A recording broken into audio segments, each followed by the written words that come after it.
looking for a repeat tonight here at Rangers Ballpark in Arlington. It's game number 2, the Rangers and the Los Angeles Angels. And welcome in, everyone, along with Tom Greaves, Steve Busby. Delighted you can join us on this Tuesday night of Ranger baseball. And if Tuesday is anything like Monday, this should be a dandy tonight. A good pitching matchup again. It'll be C.J. Wilson, a fan favorite here for a lot of years, and Derek Holland on the hill. Yeah, it's a really even matchup. Both pitchers are having almost an identical season. Their Rays are similar. Their strikeouts are similar. CJ's given up a few fewer hits. Derek's given up a few fewer walks. But both left-handers are having terrific seasons. CJ's won 7 out of his last 8 starts. Might be the best 6-week stretch of his career. So it shapes up to be another pitcher's battle. Be a tough night for the hitters. We'll see which way it goes. Well, a couple of guys pitching well last night did very well. A couple of guys hoping to pitch well tonight. And we'll see what happens in game 2 of this 3-game series between the Rangers and the Angels. Ian Kinsler back at that number 3 slot again. He was pivotal last night. Rangers and Angels, first pitch, starting lineup coming up right after this on Fox Sports Southwest.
Is brought to you by your Texas Ford dealer. Don't miss the Ford Summer Spectacular featuring blockbuster deals. Now playing at your best in Texas Ford dealer. By AT U-verse TV. Check availability at 1-800-PIT-ATT. Rethink possible. By Progressive. Visit Progressive.com today. And by Elysia, from the director of District 9, in theaters August the 9th. High, milky white overcast over our heads as Derek Holland of the Rangers take the field. Before we get underway, let's send it down to Jim Knox. Jim? Well, I appreciate it, Buzz. You know, the fans here at the ballpark still buzzing about last night's come-from-behind win against the Rangers. We asked Ron Washington before the game, could that win last night maybe spark some momentum down the stretch? Every day is a different challenge, you know. Tonight our challenge is C.J. Wilson. Last night our challenge was Weaver. So it's a different challenge, it's different circumstances, but, you know, it does give you some confidence, especially after the way we've been playing. And, you know, we just got to go out there tonight and put another solid ball game together. And if we can put a solid ball game together, I think our chance. Ron Washington, the Rangers skipper, with the Geico quote of the day. And these fans ready to go, looking for another Rangers win. Buzz? All right, Noxie, thank you. Now, Derek Holland takes that 8-6 record out to the mound here tonight. And as Tom told you, he's been throwing about as well as anyone. Here's the Angels lineup that Holland will face tonight. Eric Ibar leads off. Colin Cowgill is in right field tonight. Mike Trout is in center. Mark Trumbo bats cleanup. He's the first baseman. Howie Kendrick is second base. The DH tonight is Josh Hamilton. Alberto Callasmo bats seventh. The catcher is Chris Iannetta, is who I had down. And maybe it's Hank Conger. We'll find out in a second. J.B. Shuck is in left field. We'll check out the progressive scouting report for Derek Holland. 21 starts, nice season. 8-6, 3.06 ERA. That's the 10th best ERA in the league. Last 6 starts, he's only 3-2, but his ERA is 2.25. Opponent's batting average, a little bit unusual. Left-hand hitters are hitting a little higher than right-hand hitters. I think that's been coming down a little bit as time goes on. And one of the key guys in the lineup for Derek tonight is a left-hand hitter. That's Josh Hamilton, who's hitting 6th in the lineup. Now the 26-year-old left-hander from Newark, Ohio, out to see if he can keep his streak going. And here's Eric Ibar leading things off, and he takes strike one. Well, we're underway at about a 98-degree evening here at Rangers Ballpark. Make that 97 and drop down a degree. 7:07 the first pitch here for game number 2 between the Rangers and the Angels. Slow breaking ball. Holland ahead of the count. 0-2. Remember last time that Derek pitched, we remarked at how well he was getting ahead of hitters. 19 of the first 21 hitters he faced got ahead with a first pitch strike. Beltre gloves, sets his feet, and fires one away. Take a look at the rest of the Ranger defense. The outfield with Leonis Martin in left, Craig Gentry in center, Nelson Cruz is in right. Jeff Baker, the start at first base. Ian Kinsler, Elvis Andrus up the middle. You saw Adrian Beltre at the hot corner, and Giovanni Soto is behind the plate once again, handling Derek Holland. Umpiring crew tonight. We'll have Greg Gibson calling the balls and strikes. The crew chief, Jerry Lane, is at first. Hunter Windelstedt at second, and Alan Porter down the line at third. Very comfortable evening. A breeze of 7-8 miles an hour, probably blowing in from right field as the first pitch is inside to Colin Cowgill. Ranger fans will remember Cowgill last year spent some time with Oakland and was really a big part of that team's resurgence. Good fastball to the inside corner. It's a ball and a strike. Derek has lost his last 2 starts, but he's pitched well in both starts. Against Baltimore, 3 earned runs in 8 innings. Against the Yankees, 2 runs in 7 1/3. Both resulted in losses. Not much run support for him, but certainly pitched well enough in both of those games to get a win. 2 balls and a strike to Cowgill. Colin Cowgill off to a very good start with the Angels. 438 the average. It's this off the end of the bat, a one-hopper. Gloved by Elvis, a long throw, got him. Nice play by Elvis Andrus. He had time to set his feet, and he threw a rifle shot over to Jeff Baker. Yeah, off the bat, it looked like it was going into left field, and then you saw that he didn't hit it all that well. Elvis was able to get to it, take his time, show off his arm a little bit, and Jeff scoops it for the second out. Good start for Derek.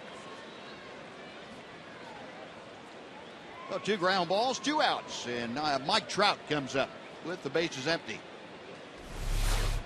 Trout, a 2-hit game last night with a couple of walks. He was 2 for 2, and that average now at 324. And he takes strike one.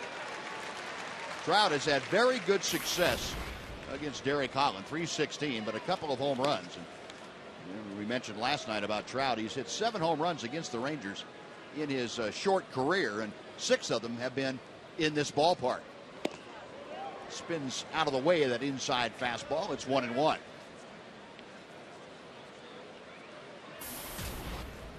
month of July. 5th highest average for Trout at 363.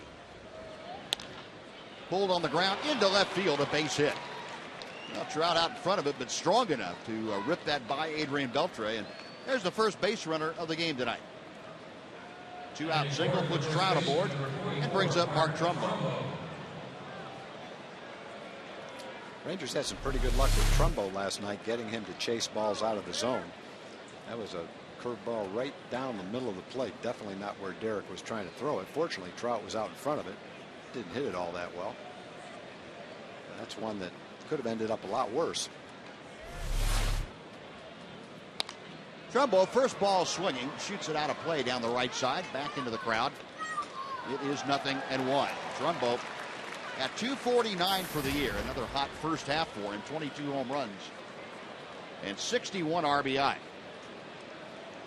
See, he also has a couple of career home runs against Derek Holland. Seems like Derek has either been really good or not so much against the Angels in his career. There haven't been many games where it's been in between. Remember, he threw a complete game shutout against the Angels, one of the 6 that he's thrown in his career, out in Anaheim several years ago. Yeah, that can kind of be shown this year. He's had 2 starts against him. One was 2 runs in 7 innings. One was 6 runs in 5 2/3. So it's been the case in his 2 starts this year too. 0-1 the count. Ball hit to left center field and hit well. Going back is Gentry. That ball's gone. Up onto the hill on an 0-1 pitch, and Mark Trumbo, with his 23rd home run of the year, gives the Angels a 2-0 lead. Well, Trout got a good curveball to hit. Hit it okay in the left field. Trumbo got a good curveball to hit and launched it way up on the grass in left center field. The curveball, after 2 outs and nobody on, has hurt Derek badly in the first inning. It's pretty much the exact same pitch right down the middle of the plate, and probably not exactly where Derek was trying to throw it. No, the Angels with the early lead. Now Howie Kendrick takes strike 1. That ball about 3/4 of the way up Greens Hill out there in center field. Soto flashing the signs out. Holland back to the plate, and a breaking ball that stayed up again, but Kendrick out in front enough to pull it foul.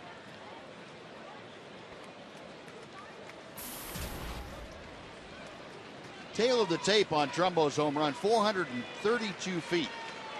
The estimate of the distance traveled. 0-2 pitch. Now 1-2.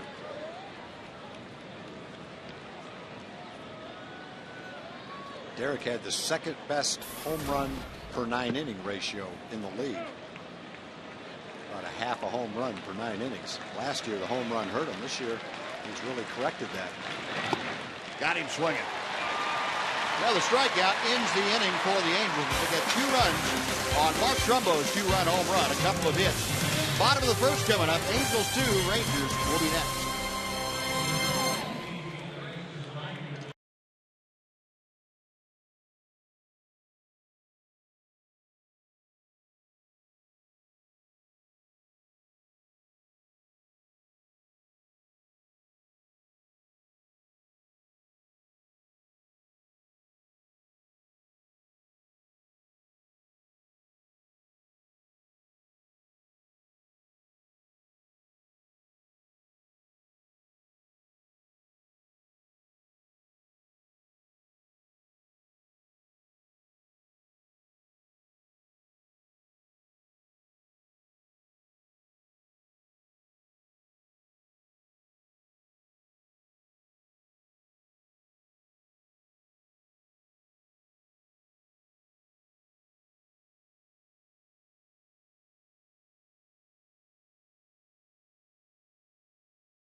2-run blast. Rangers now coming to bat in the Rangers starting lineup, delivered by DeMontron, RB. Leonis Martin in the leadoff spot again. Elvis Andrus bats second, then it's Ian Kinsler. Adrian Beltre is the cleanup man. He's playing third. The DH once again, A.J. Przinsky. Nelson Cruz in right. Jeff Baker batting seventh, gets the start at first.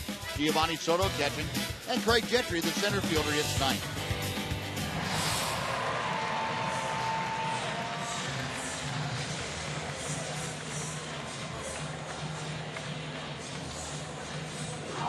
Take a look at the scouting report for C.J. Wilson.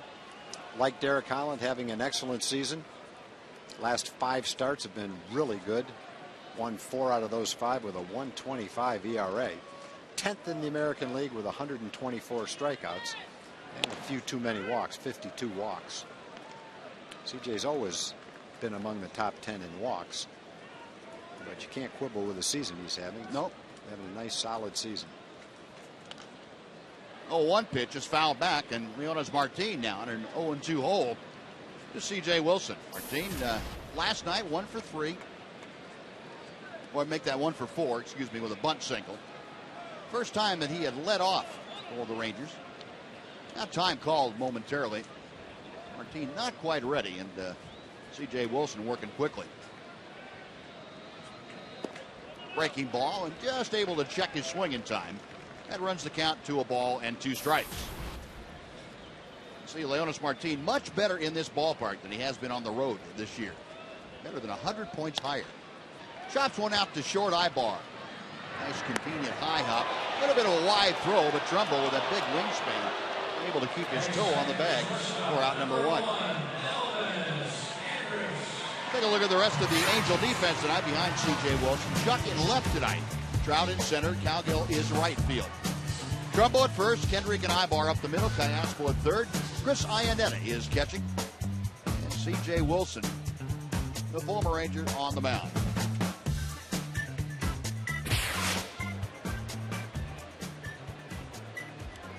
Well, here's Elvis. Andrus 1 for 4 also last night. He takes a strike. Andrus 250 for the year. 32 RBI. Ron Washington comfortable enough with what Elvis has done during his 11-game hitting streak to get him back in the number 2 slot in the order. See, against C.J. Wilson, Elvis has had pretty good success.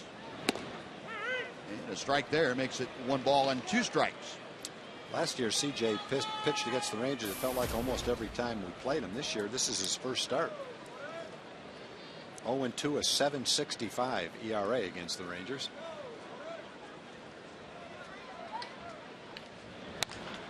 Elvis, a shot fair down the right field side. Headed toward the corner. Cowgill trying to dig it out. Going for 2 is Elvis. He's in with a headlong slide. A 1-out double for Elvis Andrus, his 11th 2-bagger of the year. Yeah, Elvis is picking it up. He's 14 for 41 now, getting over 330 in the last 40-plus at-bats. He's trying to get right back on the board in the bottom of the first after the Angels scored a couple of times. Inside out's that fastball.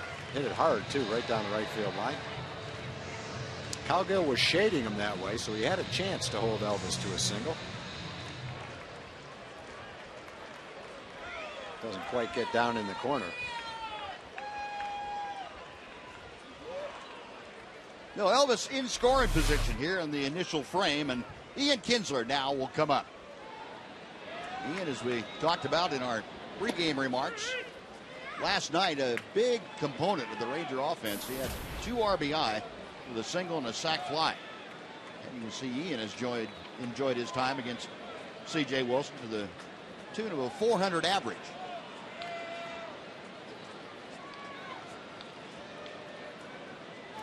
Wilson sets a check of second. And misses outside. Looks like he took something off that pitch. It's a ball and a strike.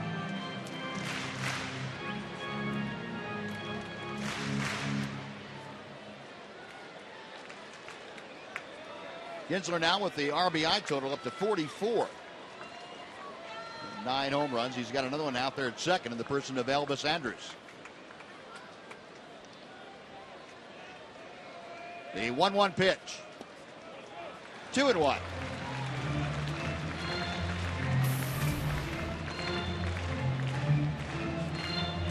Ian, see, with runners in scoring position, third best in the American League at .364 average. And that was one of the main prompts for Ron Washington to get him out of that leadoff spot and into the number 3 hole. The Rangers, as we know, really been struggling with the runners in scoring position. The bluff move to second. Elvis scrambling back.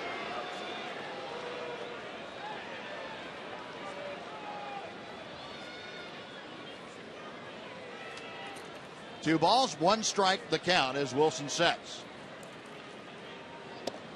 And that's outside, 3-1. Well, as we've seen C.J. Wilson over the years, he will start picking at you little by little if he's not real convinced that he wants to work to a hitter. Well, he throws per game the most pitches in baseball, over 110 pitches per start. And that pretty much speaks to what you're saying, Buzz. He will throw a lot of pitches. A 3-1, Ian waiting. That ball's hammered but pulled foul down the left side. And the count runs full. You know, Ian trying to get aboard to help out this Ranger first inning. Adrian Beltre, the Ranger cleanup man, waiting in that on-deck circle.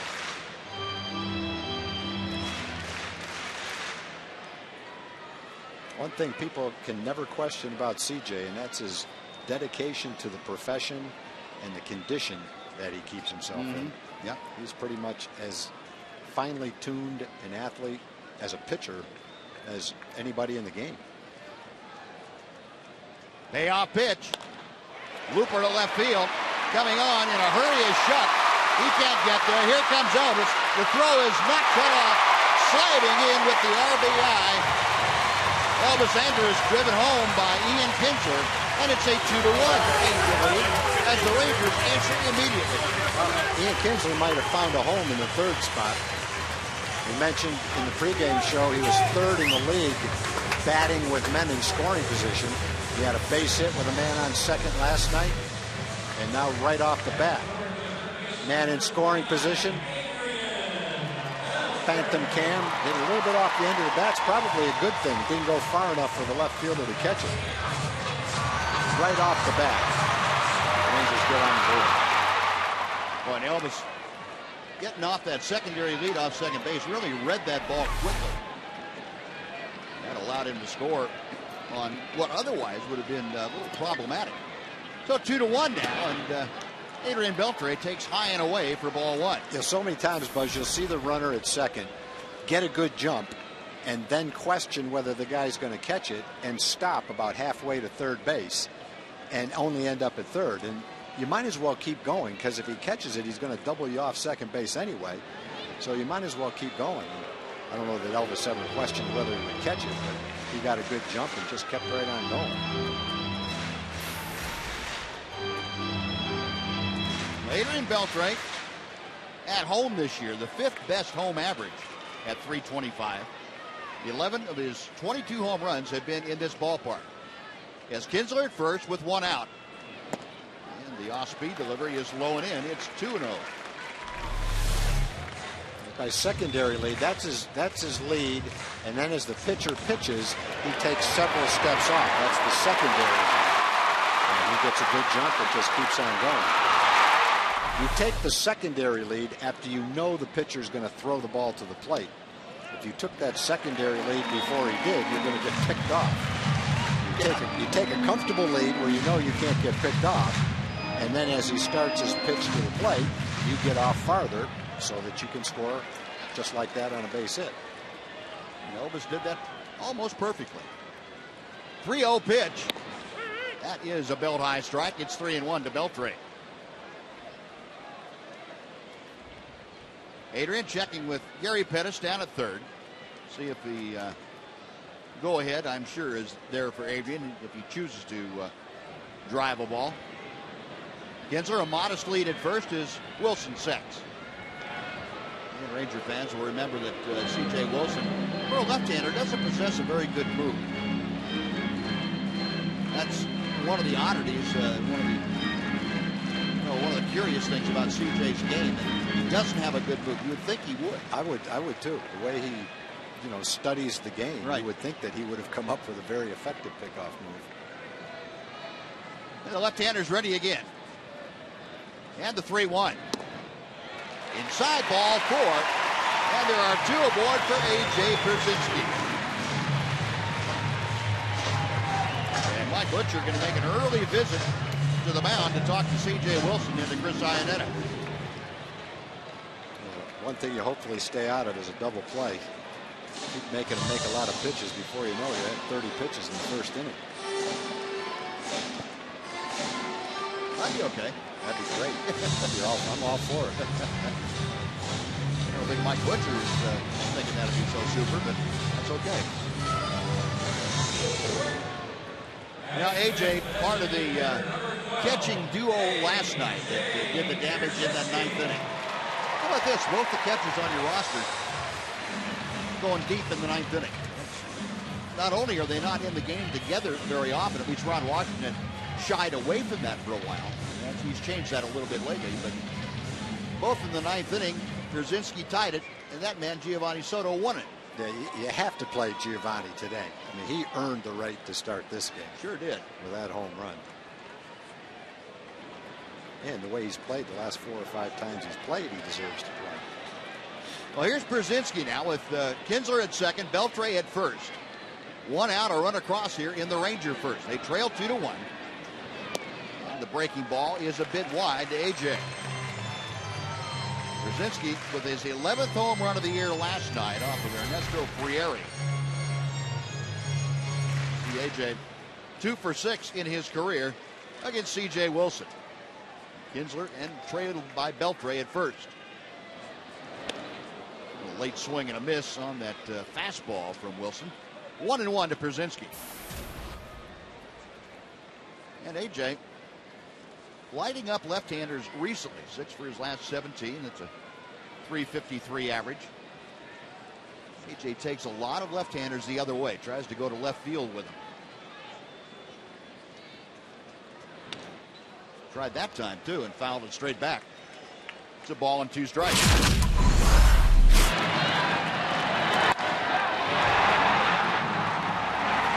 John, you and I were talking about seeing A.J. in that particular bat looking for a pitch he could drive, and he tried to tell people after the ball game, "Yeah, we're just trying to make contact." I don't think so. Just trying to make I contact. thought he was trying to hit a home run from the second he started walking up to the plate. Maybe he was trying to make contact that would get the ball out of the ballpark. That I might buy. Yeah, I'm just saying what it looked like. Now, if he says he was just trying to make contact, well, that's good enough for me. Yeah, we're just kidding. It did not look like that. Yeah, we're just kidding with it, too. Yeah, the first pitch that he saw was almost bounced to him, and he was ready to swing at it. But believe me, I wouldn't have brought that up if he popped up and struck out. No, I wouldn't either. And the second strike was a big swing and a miss. And then the pitch that he threw looked like it was inside. Yeah. Somehow he golfed it out of here. Down about shin high. Yeah, it was exciting, boy. 2-2, the count to Pierzynski. C.J. Wilson okays the sign and sets. Breaking ball hangs inside. It's 3-2. C.J. Wilson now with 3 consecutive 3-ball counts. And Mike Scioscia, not a real fan of having to throw 25 pitches in the first inning. 12 balls, 12 strikes out of the first 24. Now Wilson ready. Again, the runners take their leads. Payoff pitch. Got him swinging. Went up high with a fastball, and CJ couldn't quite get on top of it. That is out number 2, and it will bring up Nelson Cruz.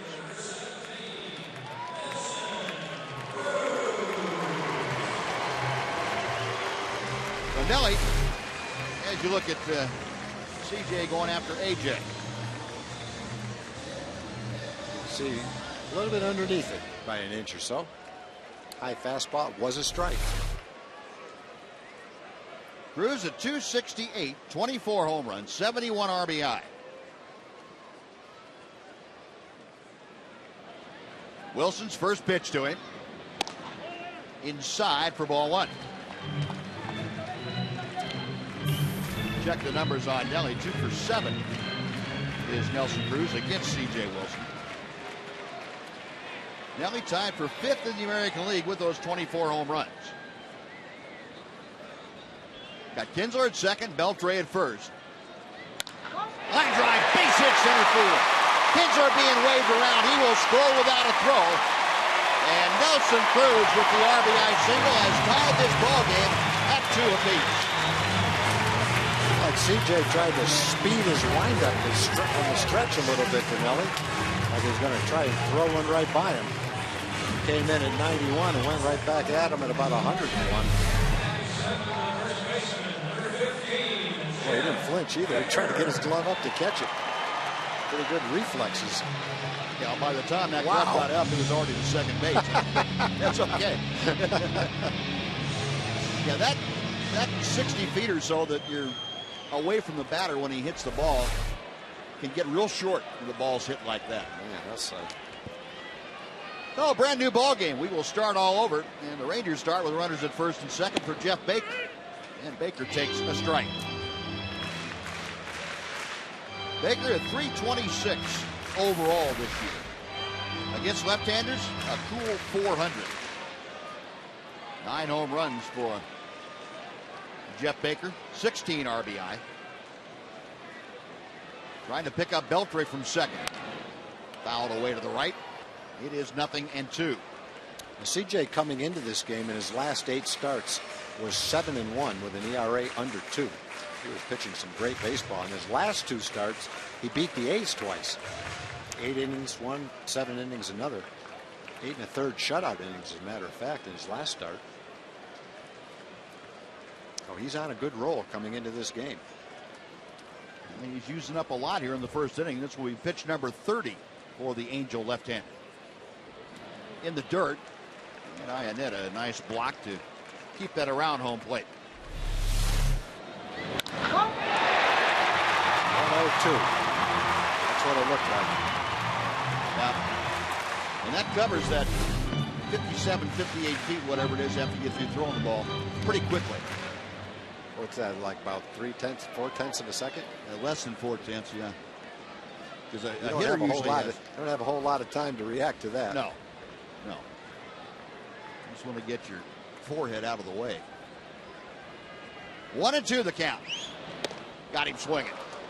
Now Wilson able to come back and get a couple of strikeouts, but the Rangers, on the strength of RBI singles by Kinsler and Cruz, tie it up. We're going to the second in Arlington. Rangers 2, Angels 2. Fox Sports Southwest.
For both ball clubs here tonight. Rangers with 3 hits, the Halos with 2 hits. And Josh Hamilton to a chorus of mostly boos here tonight, as it was last night. Starting off the second inning, for the Angels. Hamilton hitting at .223, had a couple of hits last night. Goes to work against Derek Holland, who misses inside with a fastball. It is 1-0. Hamilton against his former team this year, hitting just below .380. Fouled into the glove and out of the glove. Giovanni Soto. A ball and a strike.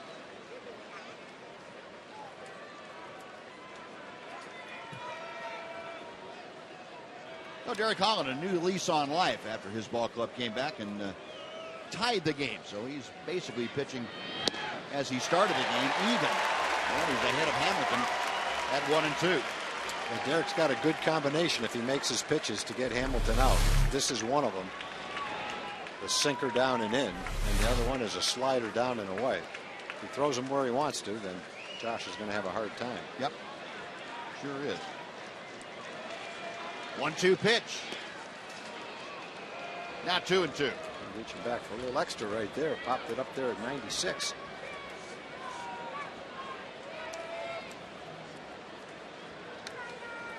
Holland into the wind. The left-hander deals. And the breaking ball is wide. Hamilton able to lay off of it.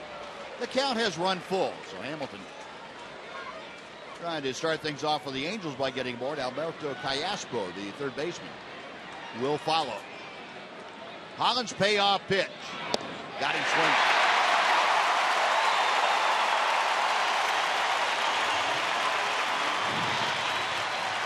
Well, 1 out, second strikeout for Holland, and before Alberto Callaspo steps in, let's go over and say hello again to Jim Knox. Jim? I appreciate it, Buzz. These Ranger fans love that strikeout. Didn't you guys? Oh, there we go. All right. The community corner tonight, talking about the Rangers' annual Labor Day race. That's right here at the ballpark. You can cross the finish line down on the field to take part in the Rangers Labor Day race. Log on to TexasRangers.com/race. Buzz? All right, Jim, thank you. Watching that guy cross the finish line with that carriage with the 2 kids in it reminds me of a 5K race I ran in with Jim Reeves about 20 years ago. What, you were pushing him in the... No. Oh, okay. No. That's a good line. No, I was coming to the finish line, and I was trying to cut like finish halfway decent, finish middle of the pack. And as I'm getting to the finish line, a young lady with a baby in a carriage passed me at the finish line. That's when I knew any kind of distance running was probably not my strong suit. Callaspo swinging a miss. It's 1 and 2. Yeah, that'll kind of re-explain the facts to you, I guess, about stuff. While they ask, are you trying to show me up? Yeah. That was my baby's idea. 1-2 pitch. Now 2 and 2. Callaspo, the switch hitter, up there from the right side. Derek Holland, a little bit erratic here in the early going with his command, and that happens from time to time. Derek trying to settle back into the groove. Now the 2-2 pitch is low, and for the second straight hitter, Holland has had a full count. Callaspo, the number 7 hitter, to be followed by the catcher, Chris Iannetta. Holland with the payoff pitch. Hit well, but pulled foul down the left field line. And we'll come back and try it again.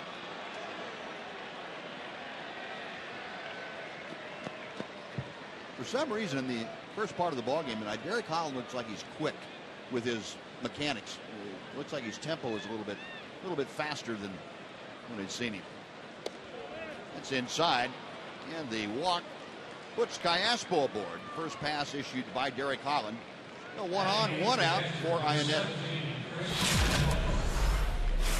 Take a look at the Ford leaderboard. Innings pitched for the Rangers since the beginning of 2011. Derek Holland, 514 in the 2 years plus, 2.5 years now. Matt Harrison next, Hugh Darby, Colby Lewis, Alexi Ogando. Iannetta, first ball swinging, and he fouls that one back from Holland. It's 0-1. Iannetta kind of having a tough season for the Halos. They expected a little more offense from him. Just 208 with half a dozen home runs. He's hit well against Derek Holland, though, in a limited number of games. Yeah, one thing Iannetta has done well this year is make the pitcher work. He's worked a lot of walks for a guy. Yeah, only hitting 208. He's walked 51 times. Yeah, limited at bats. He trails only Mike Trout on the Angel club, and Trout's had an everyday player. Yeah, Iannetta's only been up 212 times. 1 ball, 1 strike. Holland misses low and inside, and the count goes to 2-1. Oh, Derek fighting himself a little bit. Trying to find that one thought, that one feel that he can repeat time and time again and get himself back in order. 2-1 pitch coming to Iannetta. Ground ball, Beltre has it. He goes to second for 1. The return is not in time. Wow, What a play. That would have been a double play of the year right there. Pretty good just to get 1 out on that ball. I thought that was a hit for sure. Well, Adrian's been struggling by his standards defensively the last couple of weeks, but right on top of his game with this play.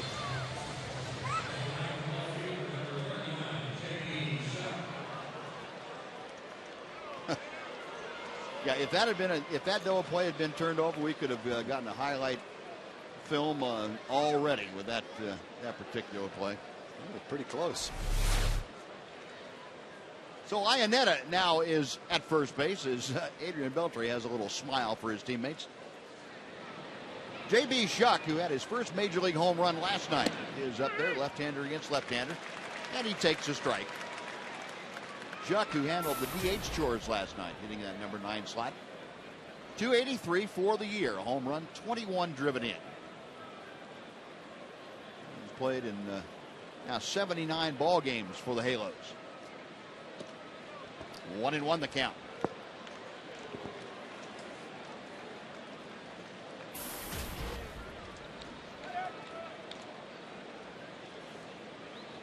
Chuck asking for time. There's that home run we were talking about off Matt Garza last night. He got the Angels on the board first. Pitch outside. 20th pitch of the inning for Derek Holland. So he's again scuffling just a bit, trying to find the right combination. Hasn't found his groove yet. Nope.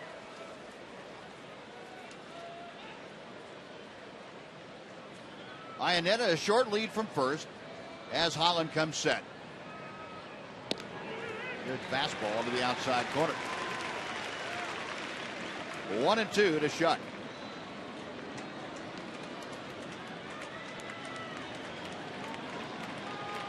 We got our pitch tracker back tonight, the Fox tracker. Nice to be able to show you where those pitches were. The 2-2. Call strike 3. Well, he just tied him up like a hostage at the plate. And Shuck having a couple words, but to no avail. 1 runner stranded. We finish an inning and a half. Rangers 2, Angels 2 on Fox Sports Southwest.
the varied number of answers.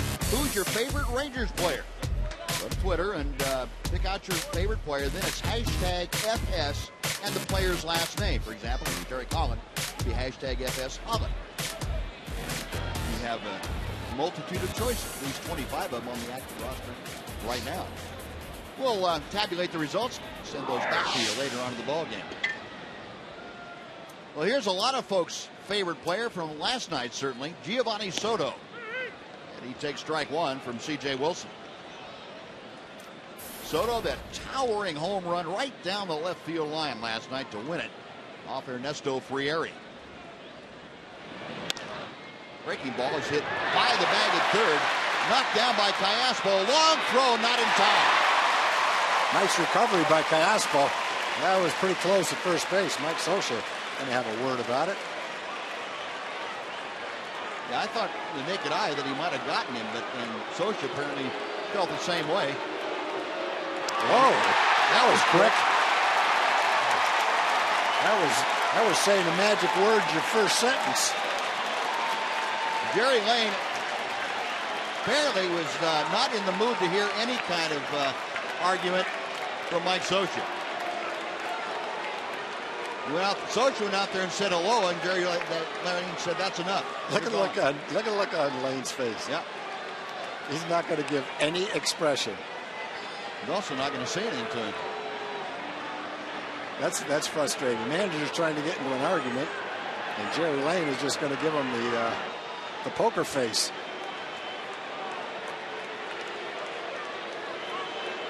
Scioscia's not quite through yet. He's got a little bit more on his mind. Jerry Lane, I don't think he's even breathed yet. Yeah. Making mental notes when he writes up his report of exactly what Scioscia said to him. I've never seen that kind of reaction from an umpire before. He still hasn't reacted to it. You know, the veteran, the crew chief of this group, and he leaves his mark immediately. Tough hop for Callaspo, who knocks it down. Picks it up, makes a pretty good recovery. Yeah, he had an argument. Yeah. He's digging for all he's worth. Well, that's about as close as you can get. Yeah. But you can see why there would be an argument in that particular play. Yeah. Either way, as a matter of fact. No, it's going to be ruled a base hit on that great camera work we just had. Our camera crew's good. Got a look right down the line of that bounce that came back and hit Callaspo in the hindquarters.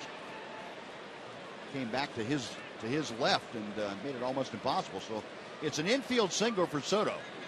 Craig Gentry takes the pitch low, and it's 2 balls and no strikes. Rangers now with 4 hits tonight. Soto aboard. Craig Gentry, a .230 hitter. Craig starting to put it together a little bit. Came off the disabled list. 4 for his last 10 since being activated. Had that non-displaced fracture of his left hand. A swing and a miss. It's 2-1.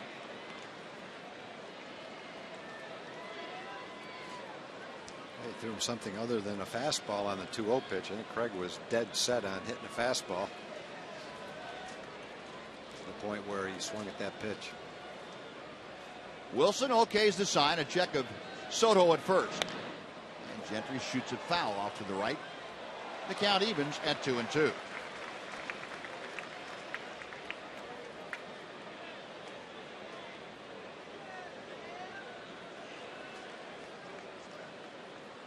Rangers have not seen a lot of left-handers of late, and so Craig hasn't had a whole lot of opportunity.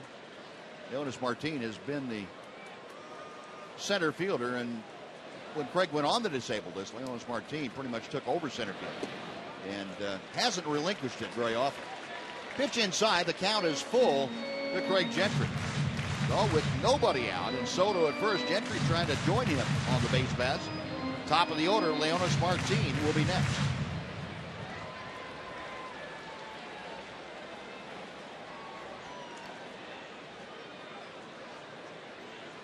Wilson sets, and he goes first base way. Trumbo playing off the bag a couple of steps in front of the runner. That's something the Angels have done for a long, long time, had their first baseman play off the bag. Now the payoff pitch. Pulled on the ground. Diaspo at third has it. The second for one. The return right in time as Gentry able to leg out the final leg of that double play attempt. Soto retired at second. But now the Rangers have Gentry and his good speed aboard at first base with one out in the top of the order. Yeah, not many guys can beat that play out. Diaspo got it quickly. He and Kendrick turned it quickly. It's just a great example of the speed that Craig Gentry has to beat that ball out at first base. Thought off the bat it might have time to get through there for a base hit. Once it was caught, you say, oh boy, it might be a double play, but they weren't able to turn it on Gentry's speed. Now here's Leonis Martin, who grounded out the shortstop as he led things off tonight for the Rangers. He takes a strike, 0-1. 276 the average for the Ranger outfielder. C.J. Wilson setting for his 41st pitch of the night. Instead, it's a toss to first, and back standing is Craig Gentry.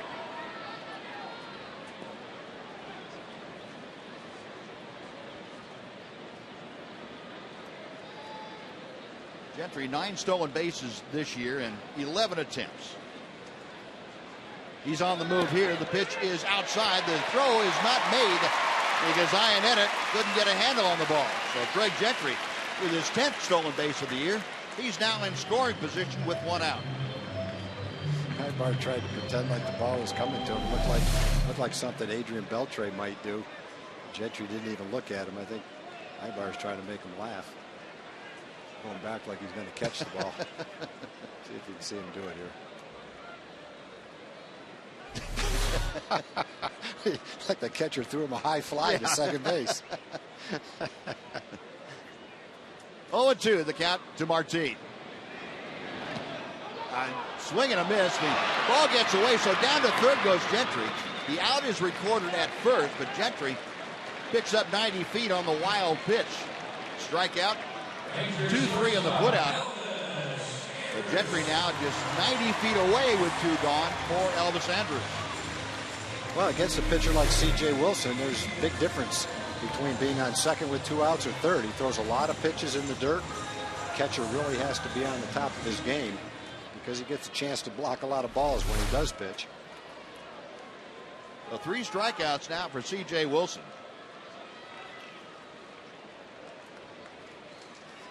Elvis doubled and scored in the first inning.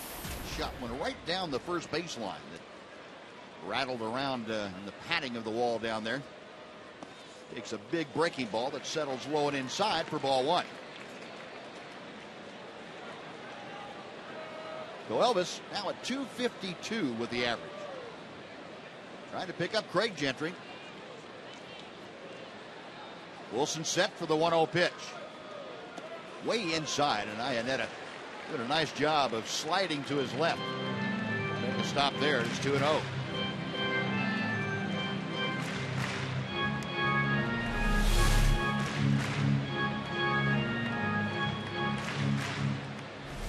That was when they got Chris Iannetta from the Rockies. That was one of the prerequisites that Angels catchers have to have, and that's the ability to play defense.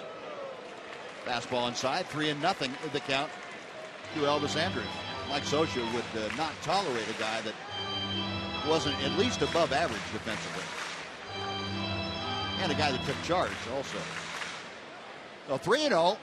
Elvis pinwheeling that bat around. Wilson set. And the pitch is high. Ball 4. Well, the walk puts Elvis at first. Gentry at third. And Ian Kinsler, who already has an RBI single to his credit, is coming to the plate. Yeah, he's pitching to Elvis like he's trying to pitch around him. And you've got Ian Kinsler coming up, who's swinging the bat well right now. He's had big hits already in this series. He's third in the league with men in scoring position, hitting over 360. So if anything, if you're a pitcher, you have to say, I'm going to go get Elvis so I don't have to pitch to Ian. Well, let's take a look at our Lowe's Never Stop Improving segment. Since the All-Star break, Elvis at 325 with a 400 on-base percentage. Before the break, not so much, for 242 with a 300 on-base percentage. Never stop improving is brought to you by Lowe's. And certainly Elvis Andrews taking that to heart. You see there why CJ pitched around him. He knew that. He knew what Elvis is hitting over that period of time. Didn't want to take his chances with him. Rob Piccolo, the acting manager, if you will, or manager by default, after Mike Scioscia was asked to leave the ball game by Jerry Lane, the first base umpire. But he was asked nicely, and Mike, of course, complied. Yeah, Mike had barely reached first base before the arm went up in the air. Not sure what he said. I got a pretty good idea, but whatever he said, I think it only took one sentence. He must have started saying it to get the job done when he first crossed the third baseline. First pitch low and inside to Ian Kinsler. Well, CJ threw 30 pitches in the first inning. He's on the verge of throwing 20 more here in the second inning. You really notice it when men are on base, men in scoring position.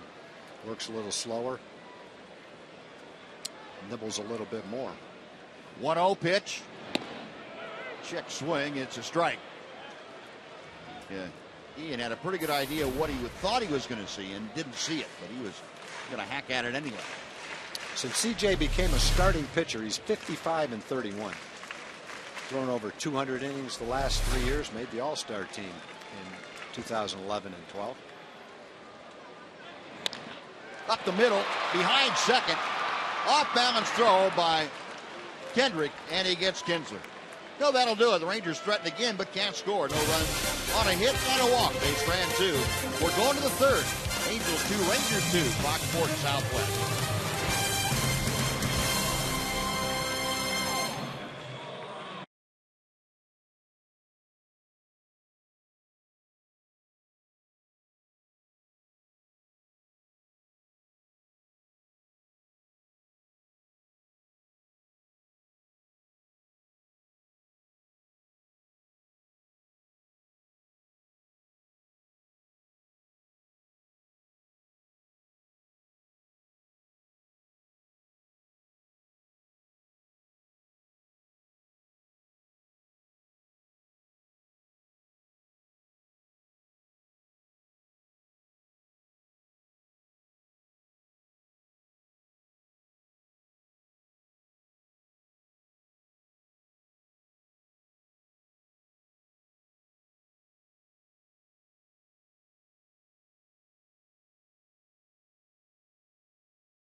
May 29th with the Diamondbacks has been rescheduled for this Thursday. That's August 1st. We'll have a 6:05 first pitch that evening, and fans holding tickets for the May 29th game can bring them to the rescheduled game on August 1st. And great seats are still available at TexasRangers.com for fans who still need tickets to that ball game.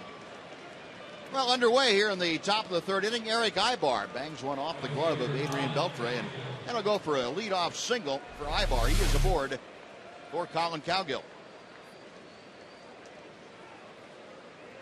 Boy, right off the tip of his glove. Couldn't quite get it in the pocket of his glove. He's already made a nice play, almost turned a double play on an impossible ball. And as we go to the top of the third here, joining us, it's a Tuesday evening at Rangers Ballpark. Our normal chat with Rangers CEO Nolan Ryan. Nolan, thanks for stopping by as always. Thank you, Buzz. Good to talk to y'all. First pitch to Cowgill, a swing and a miss. Well, I guess, Nolan, we ought to start with last night's ball game. And that may have been one of the most thrilling games and maybe one of the most unlikely duos to go back-to-back or home runs in the ninth inning that the Rangers have. Yeah, I think going into that inning, we didn't anticipate that happening. We were hoping for a rally, but certainly not home runs like that. Fastball a bit high. It's 1 ball and 1 strike. And we're kind of marveling at the job that Neil Kotz has done for the ball club, and pitching out of that first and third no-out jam the inning before, it really made it all possible, I guess. Well, it really was. That's the key to the game, and to me, he should be the guy that gets player of the game, because if that inning would have come unraveled on us, we wouldn't, I don't think, had been able to salvage that game. Well, I guess folks want to find out. We've got less than 24 hours now until the trading deadline. Any more clarity of focus about getting a bat coming in? Well, I think that there's obviously a lot of clubs looking for a bat, and there's very few out there.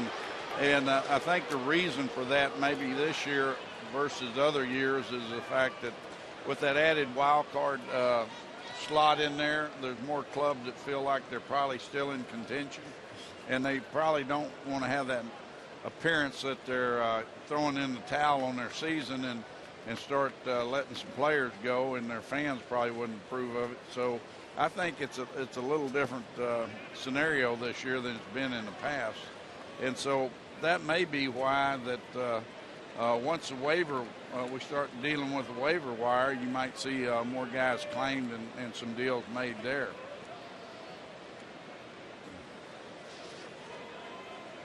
Well, the stolen base gets Eric Ibar in scoring position with nobody out. 2-2, the count to Cowgill. How about your impression so far of Matt Garza, the newest Rangers starter, Nolan? I think he's pitched as we had anticipated him pitching. I don't believe he was quite as sharp the other night as he was on his first outing. But he's a real competitor. He throws his fastball where he wants it, pitches off his fastball, and I think he has a lot of confidence in his ability to throw it where he wants it. So I think he's been a real nice addition for us. It certainly looks like it's going to pay dividends too, Nolan, when you get Matt Harrison and Colby Lewis. Either one of them look like they're on the verge of going out on a rehab assignment. So that's going to give you the luxury of having a very deep starting staff to pick from. Well, it really will. It'll give us, if those guys stay on course and come back ready to pitch here in another 2 weeks or whatever that time frame is, it'll give Ron some options that he hasn't had. And as we well know, going down the stretch, you need all the pitching you can get. A big strikeout for Derek right there. He gets Cowgill on the off-speed pitch. Man on second, stays right there now with 1 out. This is an interesting game tonight, Tom, is that, you know, going in, you got 2 left-handers that have been throwing really well, and you anticipate a pitcher's duel, and neither one of them seem to have real sharp command tonight, and so they've thrown a lot of pitches early in the game. So I think we're going to be sitting here later in the game seeing quite a few people coming out of the bullpen. Yeah, it looks that way right now. Now here's a tough customer to deal with Mike Trout with Ibar at second base and 1 out. Trout a base hit to left field, his first time to the plate. Trout's really having a good year backing up that rookie year that he had, and so it's been interesting. I think a lot of us were waiting to see you know, what type of year he was going to be able to put together this year. He's pretty much shown he's the real deal, hasn't he? Yeah, he got off to a little bit of a slow start, but he didn't let that deter him, and he's right back there. If you look at his numbers, he's right where he was.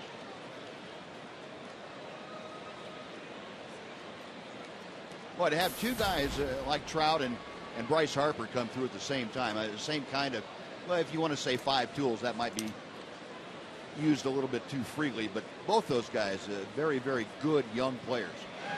Well, it really is. You just don't see those talented young guys get to the big leagues and have the impact that they've had. It's very rare, and you know, it's been fun to watch Mike since he got back in the league. You know, that first year they brought him up just for a short period of time and looked like he wasn't quite ready, but then when he came back, the impact he had on the ball club last year and the numbers he's putting up again this year.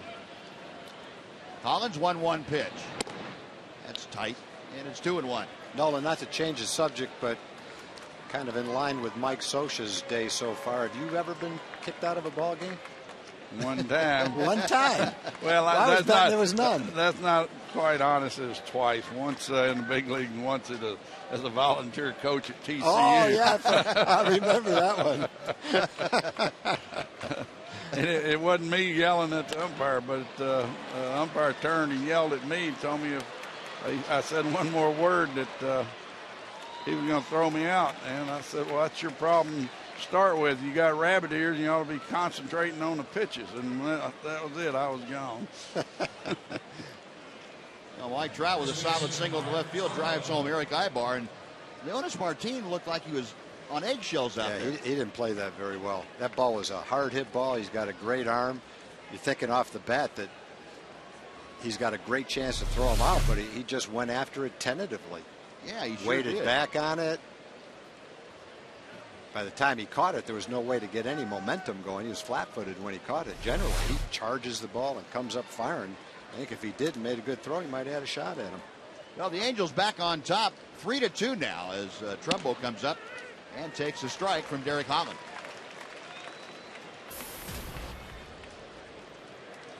Trumbo, that 432-foot home run, his first time up. Touched one off to almost dead center field. That's about as long as home runs we've seen hit, up there on the grass this year. Almost got above it. Nelly hit one way back there. So after you get kicked out as a volunteer coach, what did Lance Brown say to you after the game? I don't even recall. He probably has told that story 1,000 times. It was really strange. I went and sat in the stands right behind the screen in my uniform.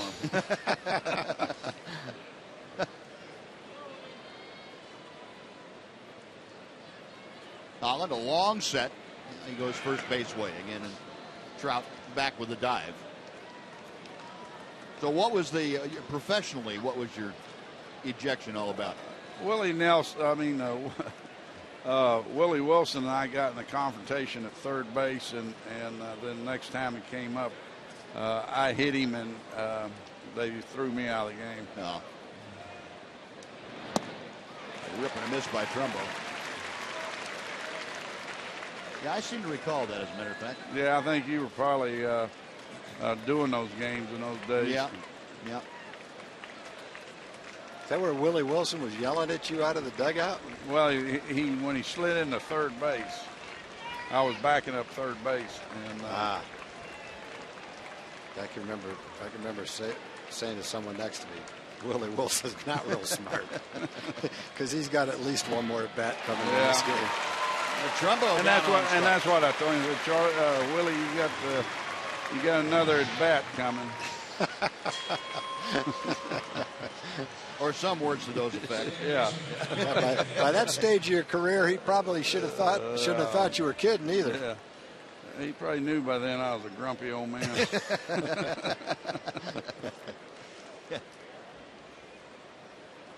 Now, two away, here's Howie Kendrick, who also struck out. That was his first time up in the first inning. Loops one to right field. That's going to be down for a hit. Trout around second on his way to third. There will be no play. And Angels now with two outs, threatening to do more damage. They've already scored the go-ahead run, and they have runners at the corners for Josh Hamilton. Well, that's a ball where he got it up, and Howie's been having a good year. He's been a big part of their offense.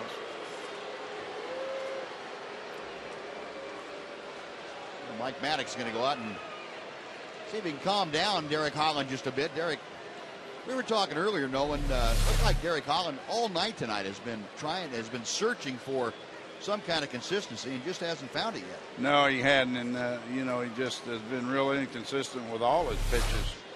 And he tried to throw a changeup an inning or so ago, and he doesn't have a feel for it either, because he gave it away in his delivery, and he just hadn't been in sync tonight.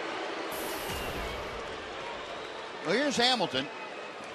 Josh struck out. First time that he faced Derek Holland tonight. Got runners at first and third. Ball one is low and outside.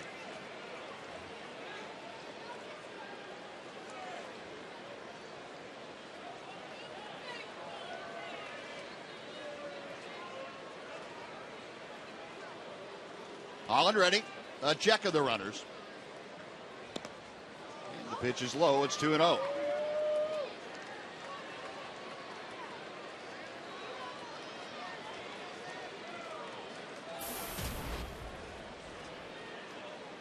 Yes, Nolan, watching the kind of year that Josh Hamilton has had, I really must fortify the feelings. Not that he didn't want to have Josh back, but that it was a big risk. And certainly part of the risk was that he would have the kind of year all year that he had the second half last year.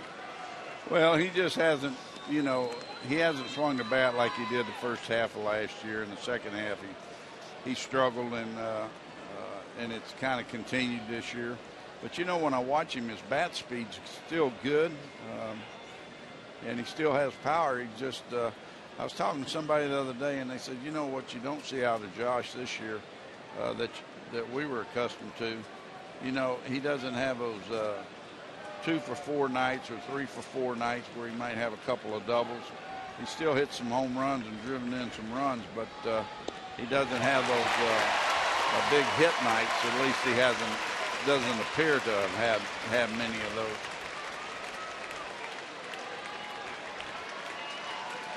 It's strange how guys can go along through their career and all of a sudden it's just not quite the same as it was even the year before. 2-2. That's kind of been the case here. Yeah. Now Holland will drive Kendrick back to first.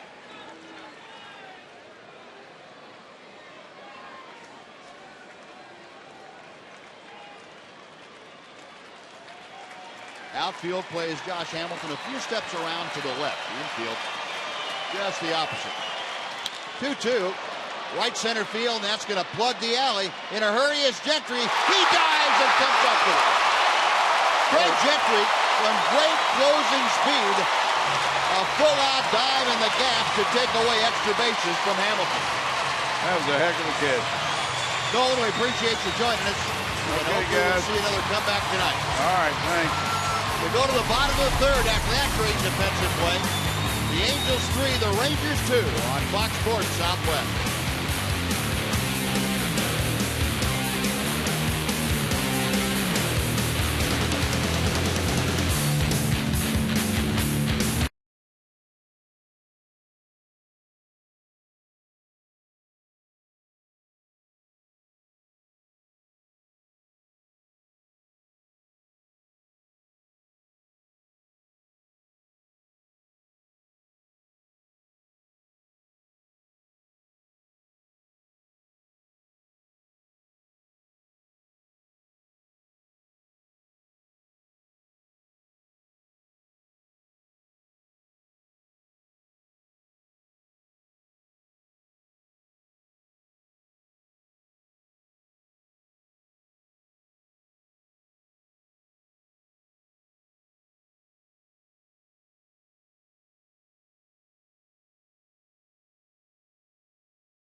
Millions of fans, and subscribe today. You can watch every out-of-market game live online on your favorite mobile and connected devices in HD quality with MLB.TV Premium.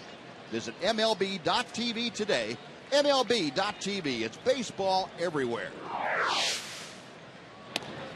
Now, C.J. Wilson back to the hill, and he now has a one-run lead with which to work. 3-2 Los Angeles. Adrian Beltre Starting off the Ranger third, Beltre, Pierzynski, and Cruz.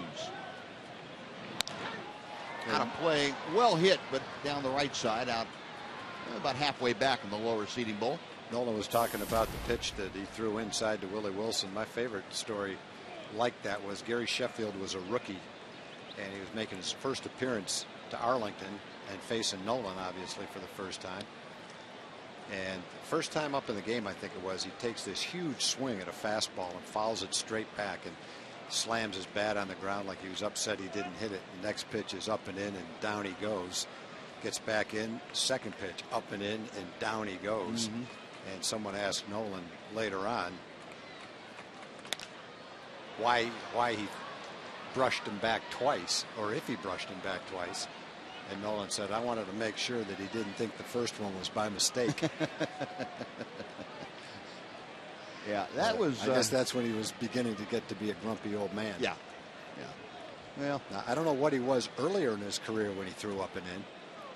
A grumpy young man. Grumpy young man. Yeah. Just been grumpy for a long time. Well, you just, you get on the mound and your demeanor changes sometimes. That 10 inches of elevation really changes. I'll tell you how you look at things. You really, to someone that's throwing 100 miles an hour, you really have to be careful what you say to him. Yeah. Yeah, it's one of the classic do not make him angry jobs. Swing and a miss. And Beltre gone on strikes. The tag made right at home plate. And Adrian Beltre becomes the fourth strikeout victim for C.J. Wilson. That's how the Ranger third begins. Let's take time here for a Mazda game break. Here's Dana Larson. Dana?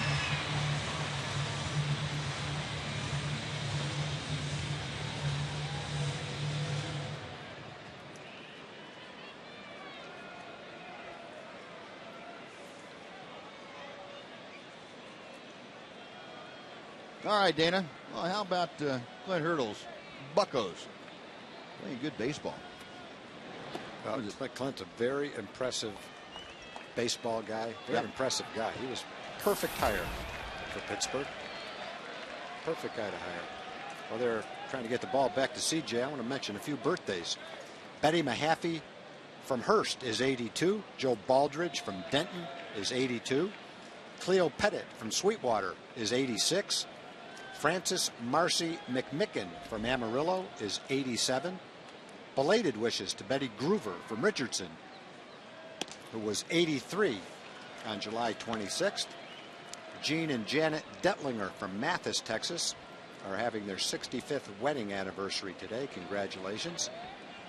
Virginia and Kenneth Richardson from Burleson recently celebrated their 50th. And from Rice City, Bob Crowell is 100 years old today. I understand, Bob, that you're a big Ranger fan and watch as many games as you can. Thanks for doing that, and congratulations on number 100 today. A.J. Pierzynski loops one out of play to the left, and the count is even at 2 balls and 2 strikes. C.J. Wilson with 1 out here in the third, about ready to throw his 60th pitch of the night. Pierzynski waiting, 0 for 1 with a strikeout. A little chapper that got his front foot, and he's going to have to wait for the pain to go away before he gets back in there.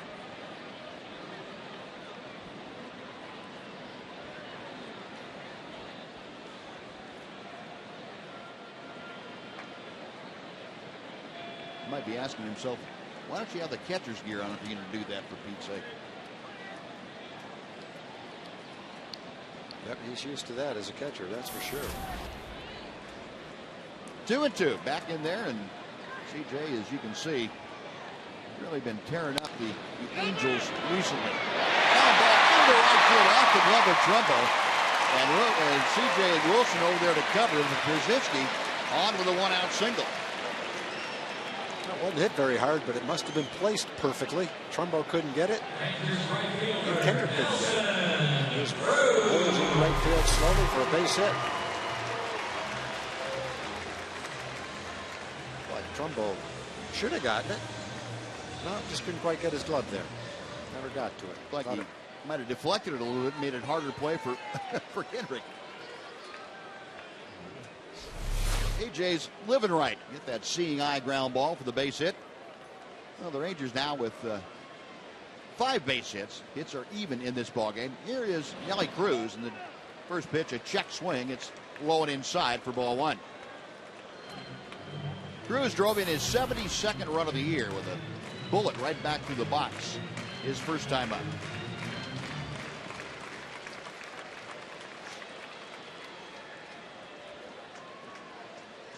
Brzezinski at first, 1 out here in the 3rd inning.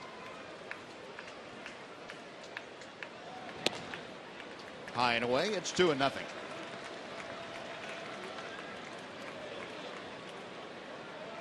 Rangers coming into play tonight, trailing Oakland by a full 6 games in the American League West.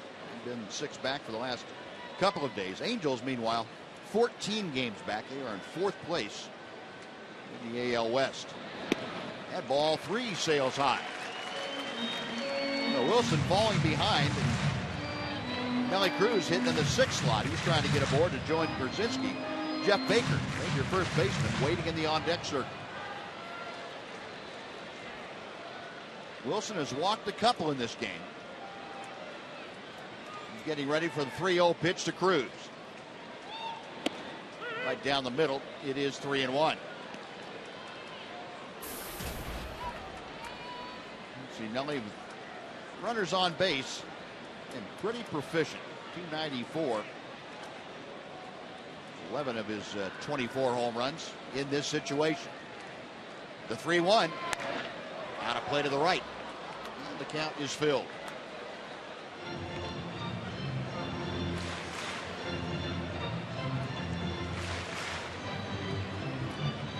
C.J. Wilson approaching that 70 pitch level.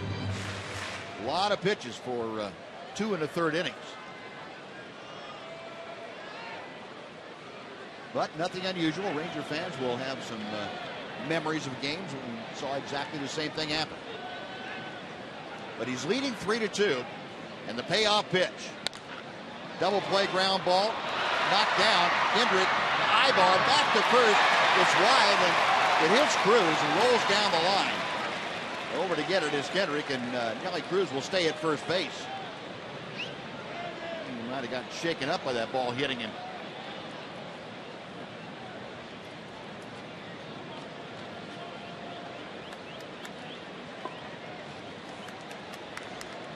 Well, the fielder's choice ground ball, and saw AJ shaking his hand coming back to the Ranger dugout. Must have got hit by the ball. See if his hand goes up.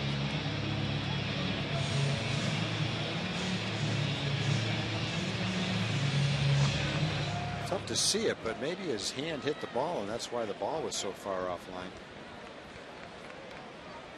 Ball hit Nelly Cruz pretty solidly on the side. Well, Cruz now at first. There are 2 outs, and Jeff Baker, who struck out his first time up, is the hitter.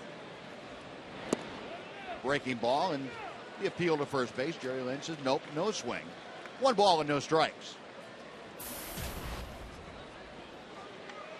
Baker at .323 now as he faces C.J. Wilson for the 2nd time tonight. Cruz a modest lead at first. And the pitch hit deep down the right field line, but that's slicing and going back into the crowd. He'll come back and try it again at a ball and a strike.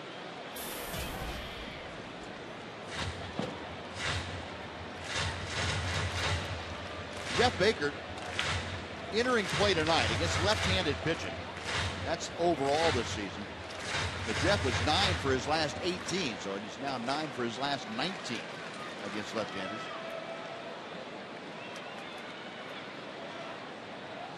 Wilson sets a check of first. Fastball is up and in. 2-1. That was the pitch that struck Jeff Baker out his first time to get that high fastball, and he couldn't get on top of it. And this time able to lay off of it.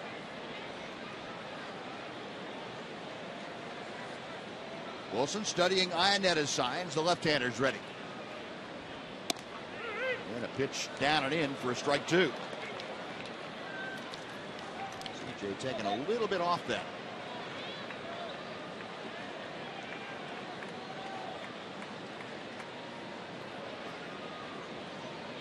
Jeff Baker, as you can see, hitting out of that slightly open stance.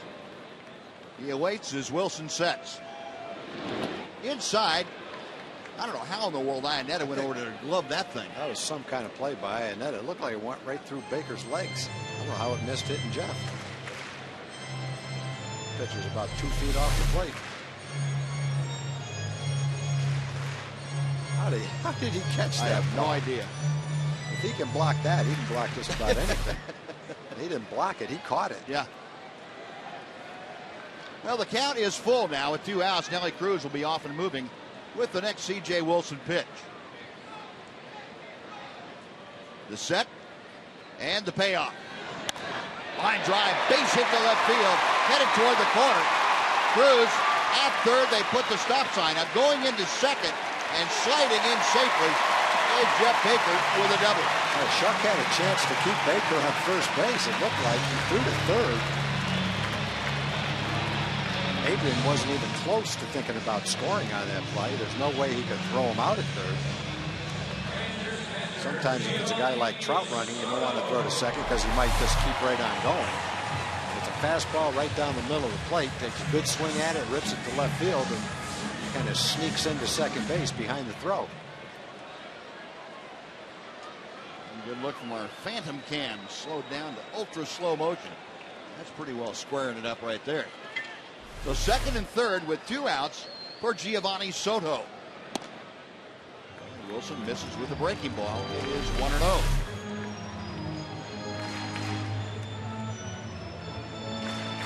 Throw comes into third. That's where the cutoff man was, but I think if he threw it into second, he had a chance to maybe make Baker go back to first. If Giovanni can pick them both up. And the pitch is high. It is 2-0 to Giovanni. Soto, an infield hit, his first time up there. The Rangers have had men on base all game long. They left 2 men on in the first, 2 men on in the second. 2 more in scoring position right here. 75 pitches for C.J. Wilson as he sets here. And ball 3 is low. You turn him loose? You know, I wouldn't be afraid to. Yeah. He got a home run last night. Yeah. He's swinging the bat well. You get a fastball to hit, go for it. Well, you hope you have the discipline to look for a pitch in a certain zone. And, hey, if you get it, let it fly. Try to pick those 2 runs up. Mike Butcher, the Angels pitching coach, talking to Rob Peachlow, the acting manager. 3 balls, no strikes. And ball 4 is high. Well, the bases are loaded with 2 outs, and Craig Gentry coming up. Mike Butcher going out. Well, what a beautiful sunset. Sky is over Arlington. Just the high clouds and a lot of deep colors and yellows and oranges. Gorgeous night. Rangers trying to put something up just as pretty as that sunset. That'd be a crooked number on the scoreboard. Yeah, while Mike Butcher's out there, Buzz, if you'll excuse me, I'm going to go order a pizza because I think we're going to be here a while tonight. You might want to order breakfast. What kind do you want? How about some breakfast? Breakfast? Yeah. All right. We may have to have that before it's over. Yeah, C.J. Wilson would never be accused of speeding up the game. Conference is concluded, and Craig Gentry now stepping in. Nelson Cruz at third, Jeff Baker at second, Giovanni Soto at first. C.J. Wilson will continue to work from the stretch. Gentry grounded into a fielder's choice his first time to the plate. In the dirt all the way to the backstop. Here comes Cruz, and he scores. A wild pitch, and the Rangers have come back to tie it again. It is 3-3. Well, CJ's been trying to throw one by Iannetta for 84 pitches, and he finally got one by him. Iannetta has looked like a backstop, blocking everything that comes his way, catching most of it. But CJ finally threw one he couldn't catch. Probably exhausted from trying to do it. Yeah. He almost came up with that. It just took a little hop off the heel of his glove. That was so far out there, he couldn't get his body in front of it. I said 84 pitches. This will be pitch number 79 right here. Well, 1 ball and no strikes, the count to Craig Gentry. Now Baker at third, Soto at second. A fastball is a strike, knee high outside corner. Ron Washington. Well, you never know what's going to happen when the ball goes by the catcher. Fortunately, that was one of those balls that kind of kicked sideways. We've seen him hit that backstop and come right straight back to the catcher and gives the runner no chance to score. 1-1 pitch. It's hot. Oop, a high strike. 1-2.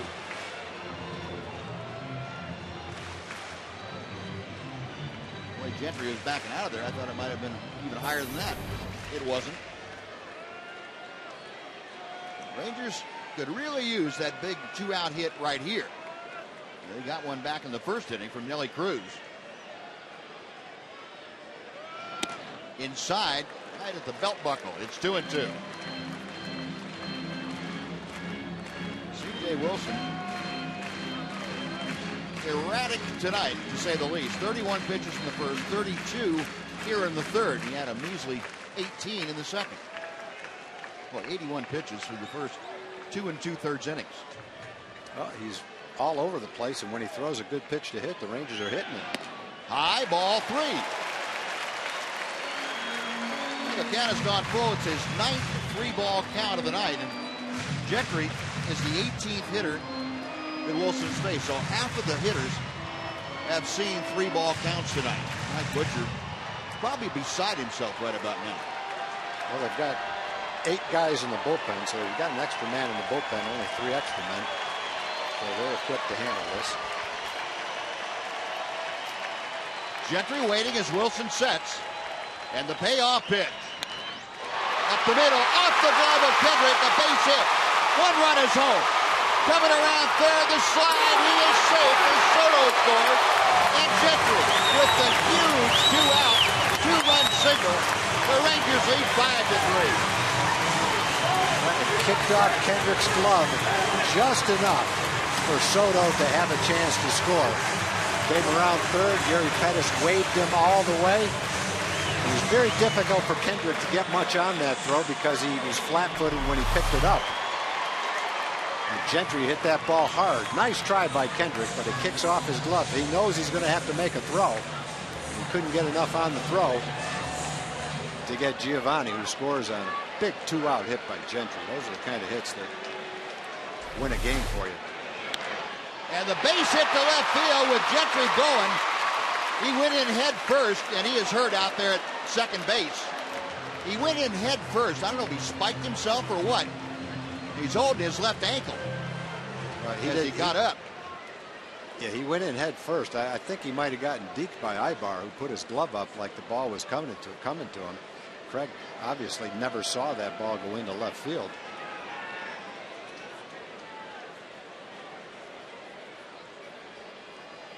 Jamie Reed, the head trainer for the Rangers out there, along with Ron Washington and Gary Pettis. Jamie checking on Craig Gentry, bounce up and down a little bit. Right there is where he got Twisted his ankle. Yeah.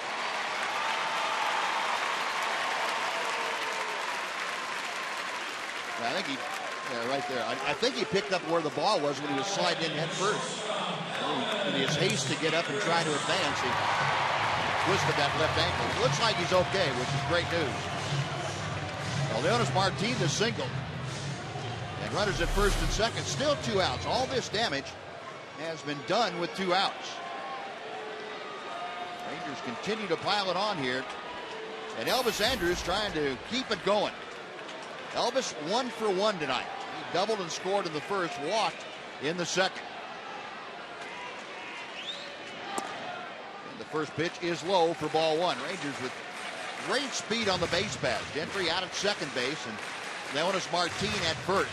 You got to be in pretty good shape to throw 85 pitches when it's 96 degrees out in 3 innings. Yeah. Still not out of the 3rd inning yet.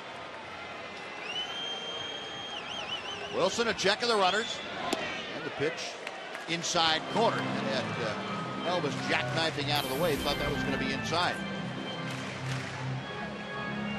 Elvis reaching base safely of 25 of his last 27 ball games. And that pitch, according to our Fox tracker, was a little bit inside. One before it was a strike, so they're even. In the dirt, that gets away from Iannetta. Both runners, Gentry and Martin, advancing 90 feet. They are at second and third now. Still 2 outs. And Butcher making that phone call, and he's hoping somebody in that bullpen will answer. It's hard to watch this game and then see how CJ in his last 8 starts was 7-1 with a 1.96 ERA. He just does not have that same kind of stuff tonight, obviously. Beat the A's in his last 2 starts with 2 strong games. But the Rangers have worked them over tonight. 88 pitches coming up. 2-1 the count to Elvis after the wild pitch. Chopper out toward short. Ibar gets a nice room service hop and fires on the first. That'll do it. But the Rangers come up with 3 runs and they strand a couple. They take the lead as we head to the 4th. It is now the Rangers 5 and the Angels 3 as Adrian Beltre and company enjoying a resurgence offensively at Rangers Ballpark.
Well, Derek Holland now has the first lead to work with that he's had all evening. That first ball swinging. Alberto Callaspo skies to center field.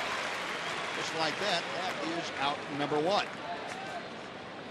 And before Chris Iannetta comes up, let's say hello again to Jim Knox. Jim? I appreciate it, Buzz. Here she is, Paige Farragut with the Rangers, here to tell us it's not too late for season tickets. What's this about, Paige? Well, we still have a Fan's Choice 20-game plan. You get to pick your games, and it starts at $180 per seat.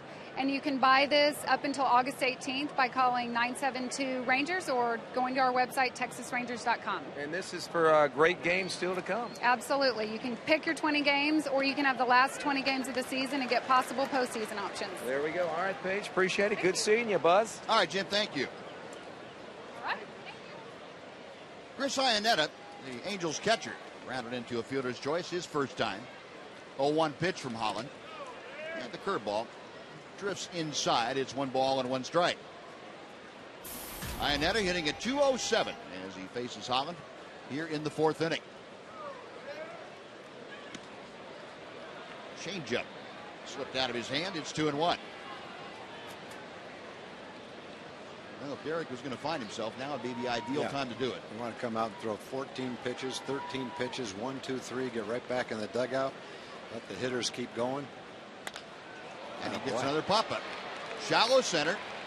Gentry coming on. He calls off Kinsler. And Craig Gentry the catch. Out number 2. They come back and throw strikes. Get the bottom third of the order, and he Want to make it a quick and painless inning. Now it's J.B. Shuck to come up with 2 outs and the base is empty. Shuck called out on strikes, his first time to the plate. Holland tonight has struck out 5. It's just been one of those nights where you throw a couple of good pitches and one you say, where in the world did that come from? And I'm sure Derek's saying the same thing to himself. First pitch on the way. Fastball missed.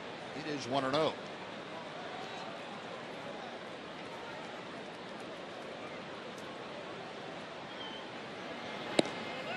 And that pitch outside. 2 balls and no strikes. Giovanni Soto trying to be real positive behind the plate. You can see him clapping his hands together and saying, yeah, come on, that's what we want. Trying to guide his pitcher through a tough outing so far. And that pitch missed. 3 balls and no strikes. And the crowd getting just a little bit restless here as they've seen Derek Holland miss on 3 straight pitches.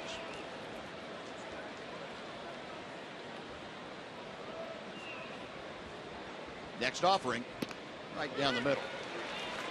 3-1 to Shuck. If Shuck prolongs the inning, take it back to the top of the Angel order for Eric Ibar, the shortstop.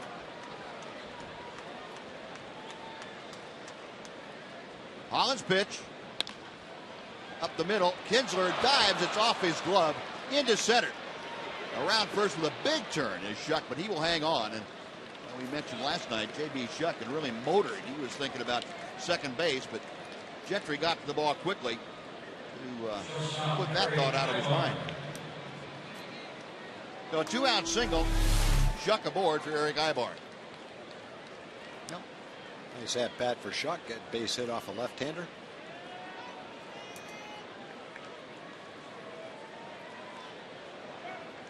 Yeah, quite honestly, even if Kinsler comes up with that ball cleanly, he probably doesn't get Shuck with his speed. Yeah, I don't think so.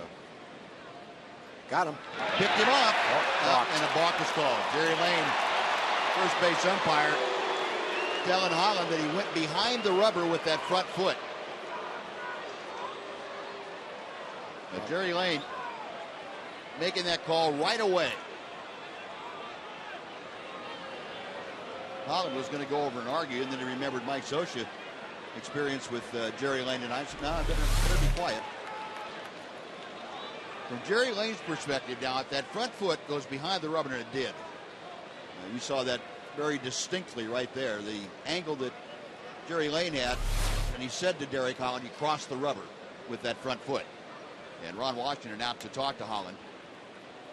This is one of those moments Ron Washington go out and get Derek Holland back focused on competing and forgetting about what just happened, but competing to get this out of Eric Ibar.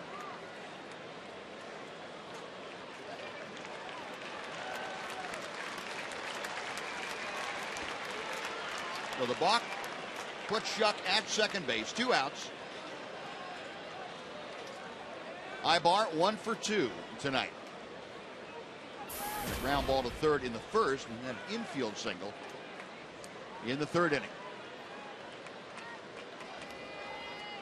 Holland peering in for the side, has the one he wants. 1 ball and no strikes.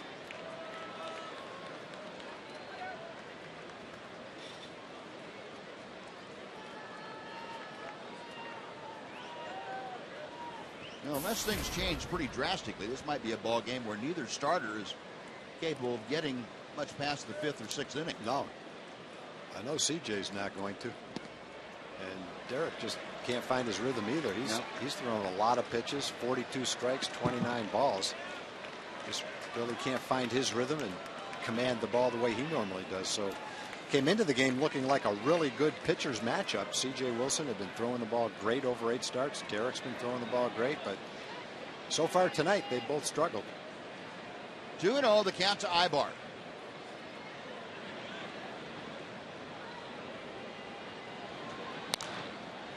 Down the right field line, but that's going to slice out of play back into the seats about 8 rows, and the count moves to 2-1. So Derek able to come back and throw a good strike.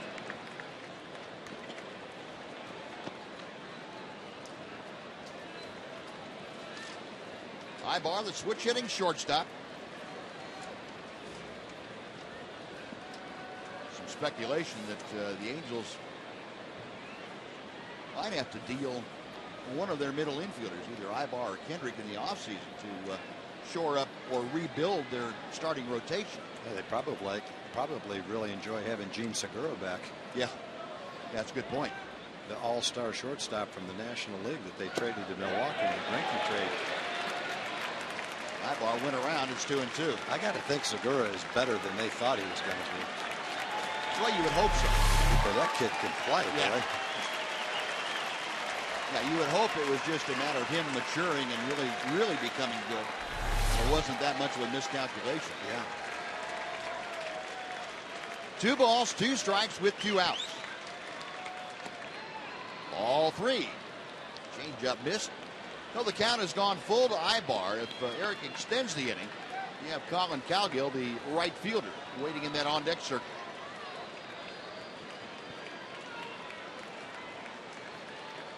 Colin trying to put up a 0.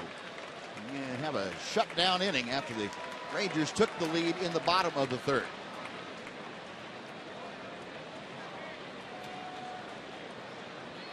Ray Gibson, the home plate umpire, indicating that Giovanni Soto had asked for time, not Ibar. Holland okays the sign. He is ready to work. Payoff pitch. Out of play to the right. We'll try it again.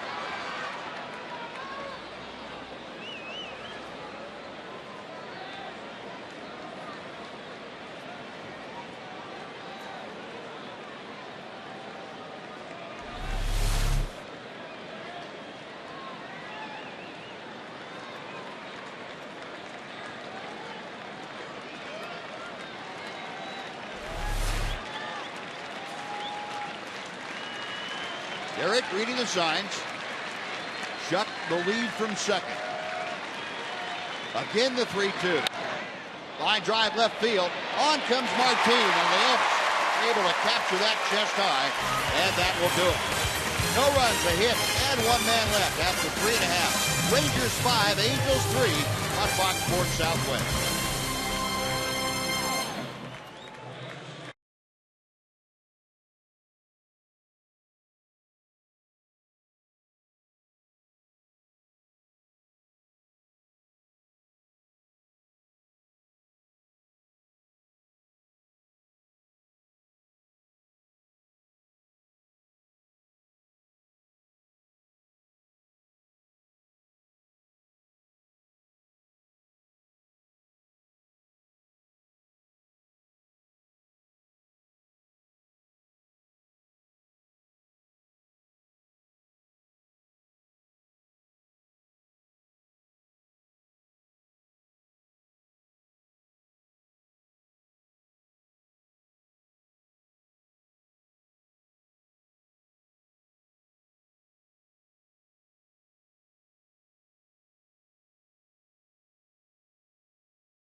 Fox Sports Southwest is brought to you by your Texas Ford dealer.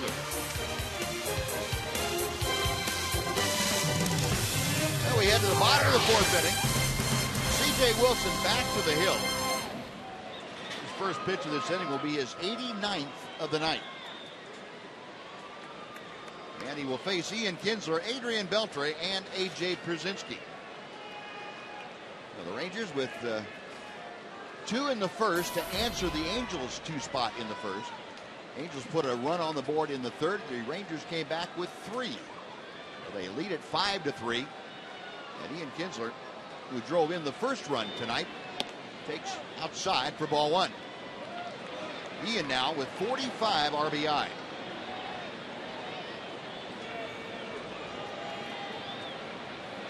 Wilson back to the plate.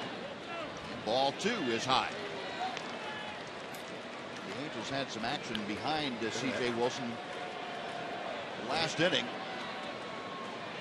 Through 3 innings tonight. That's an updated ERA of 11.93 for C.J. Wilson. 4 career starts at the Rangers in this ballpark. And pitching in this ballpark as a Ranger was never a problem for CJ. Yeah. Pitched well in this ballpark. Chopper down at third base line, a fair ball. Headed toward the corner. Kinsler around to second. He's not stopping there. He's going for 3. The throw to third, not in time. That ball got by Schuck down in the corner. And Ian Kinsler putting on the Jets as a leadoff triple. Yeah, it looked like Schuck went right straight to the ball. He's not going to hold him to anything other than a double anyway. So the safest way to play that ball is go into the corner near the foul pole and just let him get the double. But when you go after the ball right down the line, right to the ball, and it gets by you, now you've got to chase it back down the line. Caspo can't get it. It's definitely fair. You see he came over Schuck right to the ball. Now he has to go chase it into the corner. If he takes the angle into the corner, then it's a routine double. He looked like a guy chasing a pig in the grease pig contest. Holy cow. Starting and stopping and all over the place. So Kinsler at third base after the leadoff 3-bagger, his first triple of the year. Angel infield in just in front of halfway. And the pitch to Adrian Beltre is off the plate inside. It's 1 ball and 1 strike.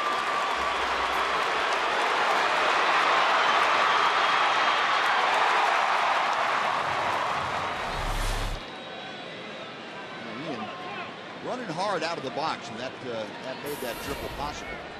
A lot of guys taking double for granted won't really bust it down to first, man. That play benefited from it. 1 ball, 1 strike as Wilson gets set. To left field, that's a base hit. Kinsler will trot down the line. Adrian Beltre, the RBI single. The Rangers lead 6-3.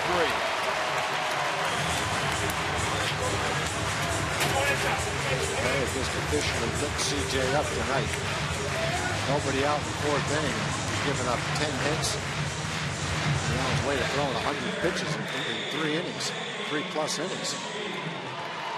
Rob Piccolo and Mike Butcher, not the happiest of campers right about now, and you can understand why. A.J. Przinsky 1 for 2. First ball swinging, it's high and down the left field line. Schuck into foul territory, but the wind pushes that back about 2 rows.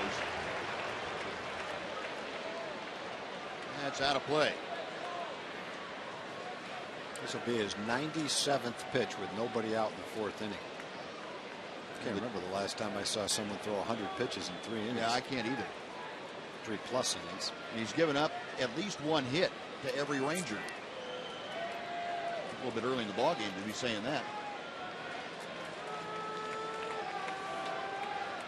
6-3, the Rangers on top. A.J. Przinsky down in the count. No balls and a strike.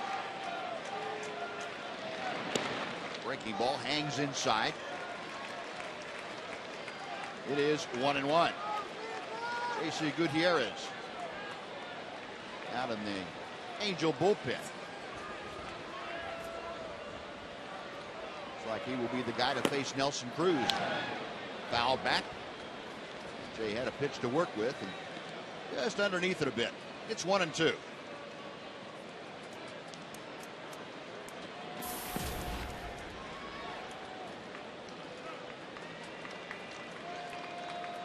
.276 AJ's average. Hitting with Adrian Beltre at first, nobody out, a run across here in the 4th. A good rip of that high fastball. Count remains a ball and 2 strikes. And CJ crossing into triple digits in the pitch count with this next offering.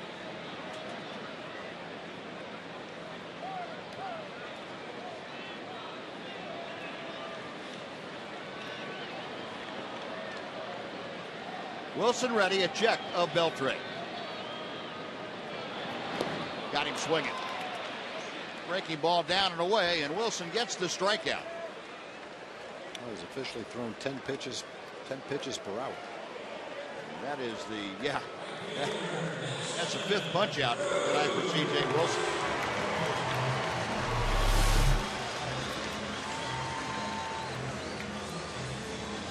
No, one gone, and Nelly Cruz now will step to the plate. Cruz an RBI single in the first, driving in his 72nd run of the year. Nelly reached on a fielder's choice in the 3rd and came around to score. It's that first pitch, knee high, strike one.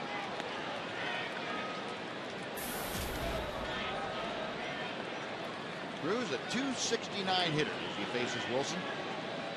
Got Adrian Beltre, the runner at first, inching off to a modest lead as Wilson checks it. 1-1.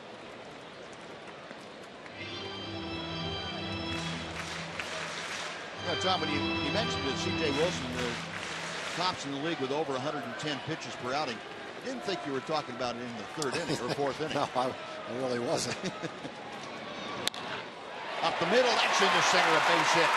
Beltre making the turn. He's going for 3rd, and he will make it standing as the Rangers now have runners at the corners, and that may very well be the last hitter that C.J. Wilson faces tonight. Bob Piccolo, the acting skipper. I guess not. Giving the signs to Chris Iannetta, the catcher. He'll let C.J. languish on the mound for a while longer.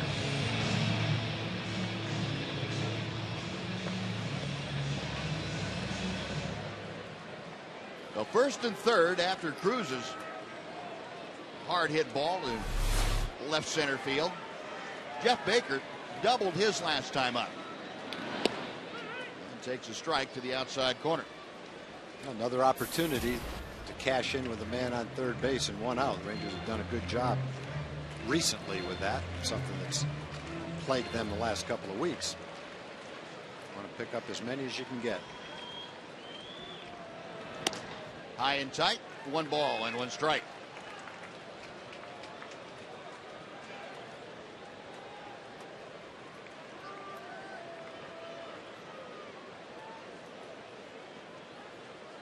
C.J. Wilson, a very forgettable 3 1/3 innings here tonight so far.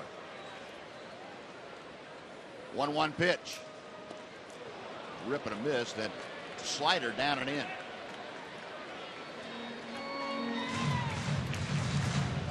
Most hits that C.J. has given up in a game this season. The 11 hits the Rangers have against him. In just 3 1/3 tonight. 6 runs to go along with it. An opportunity to get more with Beltre at 3rd and Cruz at 1st. Call strike 3. A fastball came back to the inside corner and caught Baker looking. 2 outs. Giovanni Soto will be next.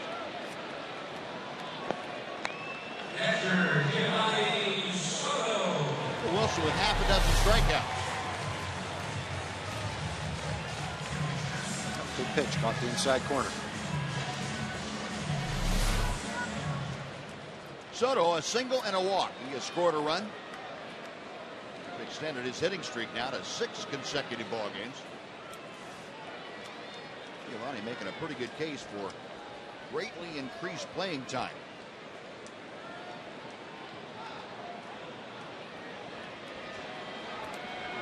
Soto during his 6-game streak, 7-16. Look at the pitch counts. C.J. Wilson, 107. He's not through the 4th inning yet. Strike at the knees. It is 0-1. Giovanni, look at the overall numbers. Reached base safely in 10 of his last, or make that 11 of his last 19 plate appearances. Center field, Mike Trout stationed there in a few steps, makes the catch, and that'll do it. But the Rangers tack on another one. They get a run on 3 hits and strand 2. We're going to the 5th inning. The Rangers 6 and the Angels 3.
About the experience.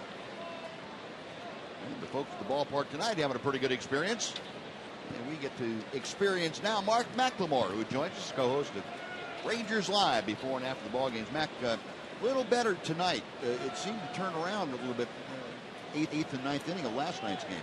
It did, and that's a good thing. And somebody's been asking me, what is it going to take? Can it be one swing? Yes, that's where it all starts. One swing, and it could have been last night. So they come out tonight, swinging the bats against CJ and making things happen. They're capitalizing on those mistakes that he's making out over the plate. Fly ball well hit to left field off the bat of Colin Cowgill. Back is Martin, and that ball is gone. Another hanger from Derek Holland, and Colin Cowgill with his first home run in an Angel uniform makes it a 6-4 Ranger lead. He's hung his curveball a number of times today. Back in the first inning, he hung one to Trout, hung one to Trumbo. That curveball right down the middle of the plate. I want to go away from that pitch. Yeah, there's some night, just because you have a curveball doesn't mean you have to throw it. You can just shelve it for the night if you don't have good command of it. But sometimes that's hard to do. Sometimes you forget, and you have to go back to it every once in a while just to satisfy yourself, and that's the result sometimes. At our Phantom Cam, the ultra slow motion, and that ball coming off pretty much the center of the bat. 0-1 the count to Mike Trout. He was 2 for 2.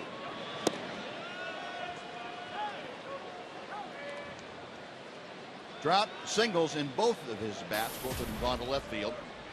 Last one produced an RBI, his 66th of the year.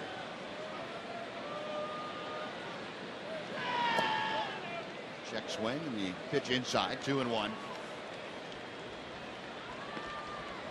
Well, no action in the Ranger bullpen yet, but there's some stirring going on out there as Derek Holland about ready to throw his 82nd pitch of the night. Guys are stretching in anticipation.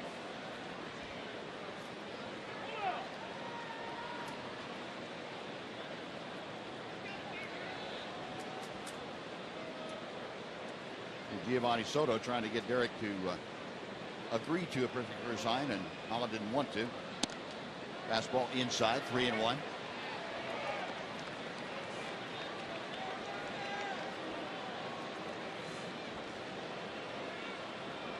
Because how important was it for you at pitching when your team scored to come out that next half inning and put up a goose egg? Critical, really critical. That's going to be extra bases for Trout as Nelly Cruz has to go dig it out of the corner. Yeah, Mac, that was, other than the first inning, and I had problems with the first inning from time to time, but I really wanted to put up a 0 there for sure. After we scored, I wanted to go out and have not only a 0 on the board, but a quick inning. Get the guys back. You start swinging the bat, well, you want to go hit again. And I tried to make sure that he did that as quickly as possible. Derek just missing early in the count, getting behind, and having to throw a strike to a guy like Trout. Boy, he's had 3 great at-bats tonight. 2 singles and a double. Scored a run, driven in a run. Nobody out now in the 5th inning. 3-run lead's a 2-run lead, and now you've got a fast man at second, middle of the lineup up, and nobody out. And Jason Frazier, who worked an inning last night, picked up the win in last night's ball game. Up and loosening here in the 5th inning tonight. Mark Trumbo homered in the first inning, a 2-run blast to dead center, his 23rd of the year. 63 RBI now for the Angel first baseman. Up there with Trout at second, nobody out. A run across here in the Angel 5th inning. To the right side. Baker thought about going to third, but thought better of it. Yeah, on the first. That is Mike out Trout number 1. at second base. Nice job by Trumbo. He was trying to do that, trying to go the other way, move the runner. That's something you don't normally see, from your cleanup hitter. Yep. He's not trying to give himself up and go the other way.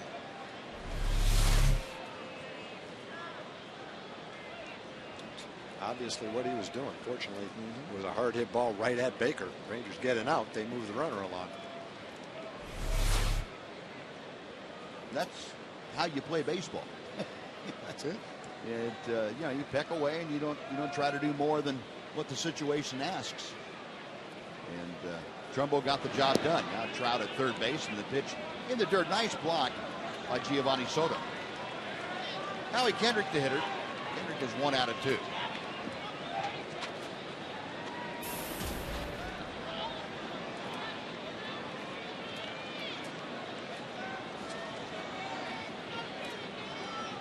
Kendrick, it seems like, as always, hitting well against the Rangers. .333 the season average this year coming in. 1-0 pitch to him is fouled away to the right. Kendrick, a couple of home runs, 6 driven in against Ranger pitching in 2013.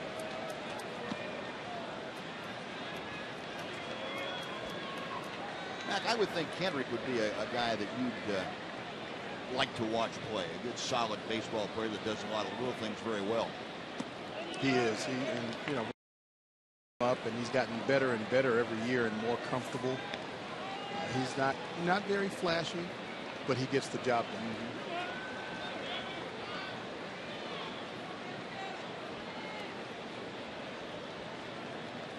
2 balls, 1 strike to count. Holland trying to keep Trout at third here in the 5th inning. Check swing. Kendrick laying off that pitch down and in. The count goes to 3-1. Kendrick hitting in the 5th spot to be followed by the designated hitter for the Angels. That's Josh Hamilton.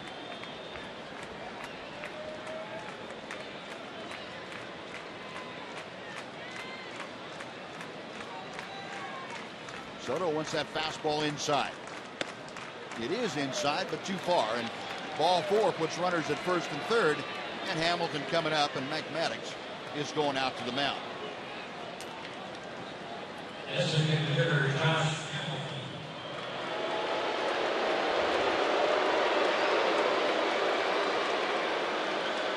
Well, while we have a second here, folks, I'd like to remind you to play Lotto Texas with Extra. Give you your chance to win Texas-sized jackpots. It's Texas' original jackpot game, and it's available at your favorite lottery retailer. Mike Maddox out to make sure Derek Holland and Giovanni Soto are on the same page on how they want to deal with Josh Hamilton in this situation. We've got the tying runs on base here in the 5th inning. So far tonight, Hamilton is struck out and then robbed of extra bases by Craig Gentry. A diving catch deep in the alley in right center field.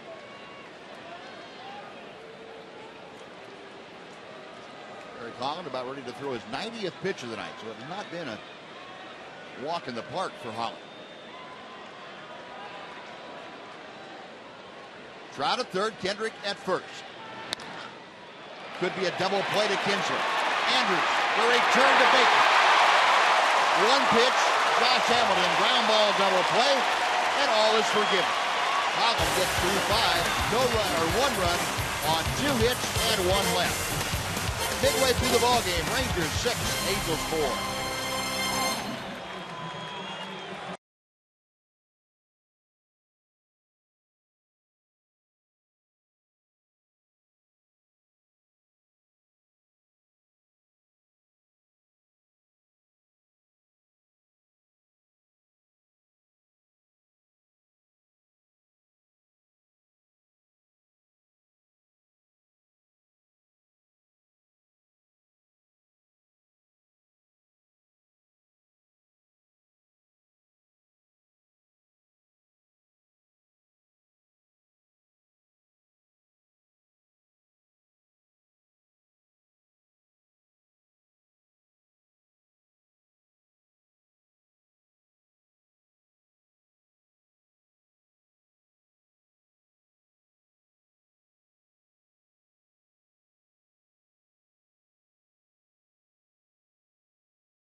6-4 over the Angels, and here's why.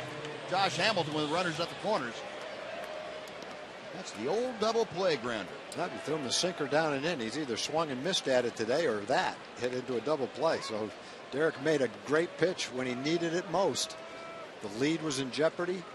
Going 5 innings was in jeopardy, really. But he got the double play to get through 5. As we head to the bottom of the 5th now, C.J. Wilson's night is finished after 4 innings of work, and a lot of work, as a matter of fact. J.C. Gutierrez, big right-hander, on now for the Los Angeles Angels.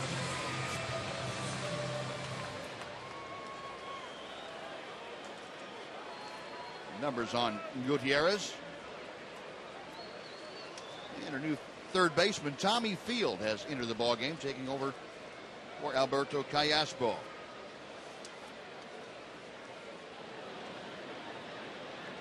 Craig Gentry leading things off.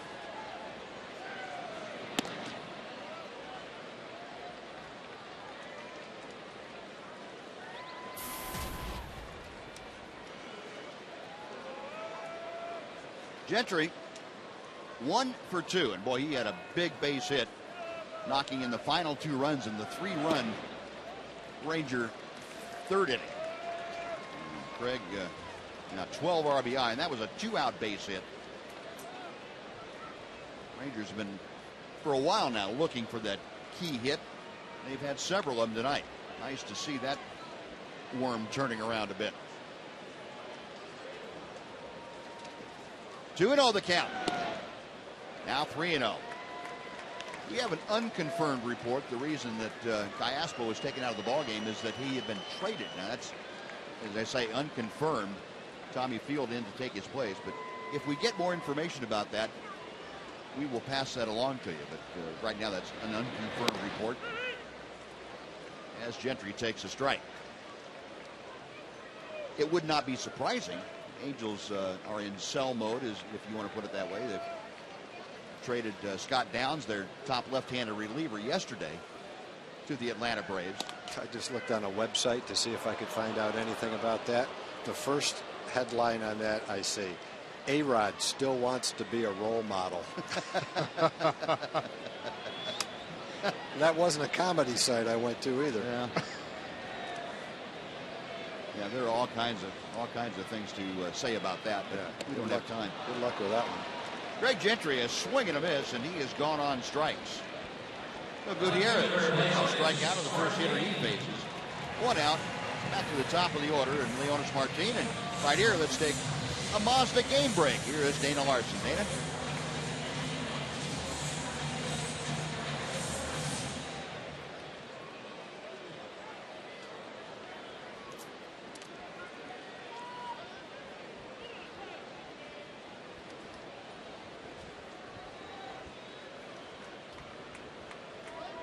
All right, Dana, thank you. Boy, the Nationals. They're 3 games under 500. Goodness. Leonis Martin slaps it out of play down the left side. Well, you shut down Steven Strasburg last year to save him for this year and say, okay, we'll be fine. We'll get back in the playoffs, and he'll be 100%. He'll be healthy and everything. And you don't even sniff 500. That's...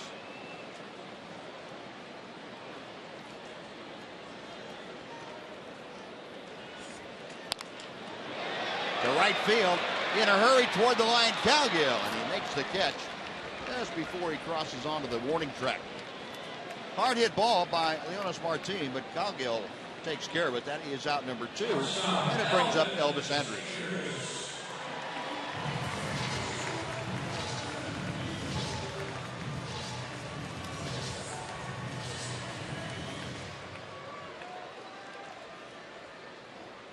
Back we were talking about last night's game, and everybody wanted to find out about the meeting that Ron Washington had after the last game in Cleveland and this and that. But you do have to look at the similarities between the last meeting that Wash had that preceded that Oakland series and what's happened this time. And with Oakland coming in, they won 3. The Rangers won 3 out of 4, went on a 9-2 run, and now they have come back out the very next game last night. Played extremely well, playing extremely well tonight. Probably isn't an accident, is it? definitely not an accident. Wash is one of those guys that, number one, he doesn't like a whole lot of meetings, first of all. And fortunately, the Rangers haven't really necessitated having a lot of meetings. So when he does have a meeting, you better believe they're listening. Unfortunately, they've responded the last couple of times. And that's what you want to see. That's why you have that meeting. You want that team to turn around and start playing the way that they're capable of playing. And I'm sure everybody on the team, in the clubhouse, they know. But it still needs to be said by the manager. Right. And I like what you said. I agree 100%. It's how the team responds to that that's important. It's not what the manager says as much as it is the response he gets. I don't think it's a matter. It's not Ron Washington saying, hey, you guys stink. I mean, like you said, everybody knows that they're not playing up to capabilities. I think all Ron basically said to them is, let's start playing a Ranger baseball again. Let's do what we know how to do. And no more than that. And, I think another thing he probably said was, hey, stop trying to do too much. Everybody carry, you do what you do and let everybody else do what they do. But don't try and do too much, because that's when you start going backwards. Right. And I think that's an easy trap to fall into, trying to do too much as an individual to help the team out. Definitely. I mean, everybody in there is a competitor, so they want to do it. They want to be that go-to guy.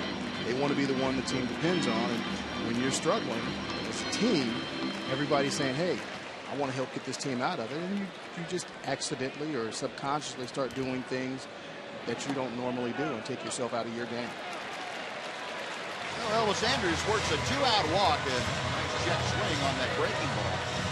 So he is aboard, third time this evening that Elvis has been aboard, a couple of walks and a double. It brings up Ian Kinsler, who is 2 for 3.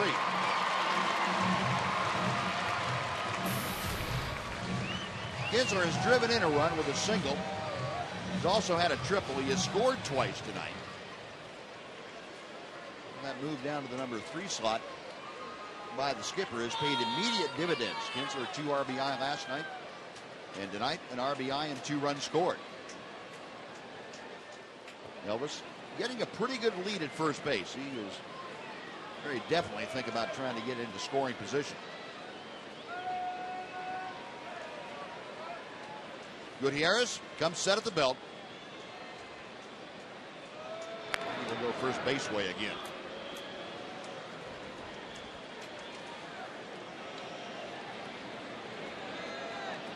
Ian now back up to 280 with his batting average.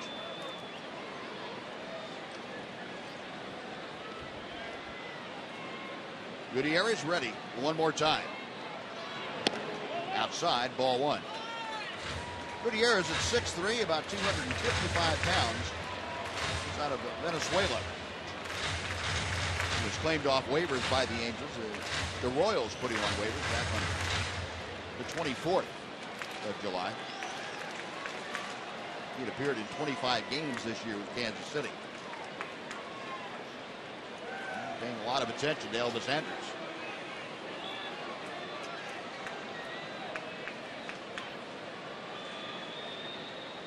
Gutierrez originally with the Houston Astros.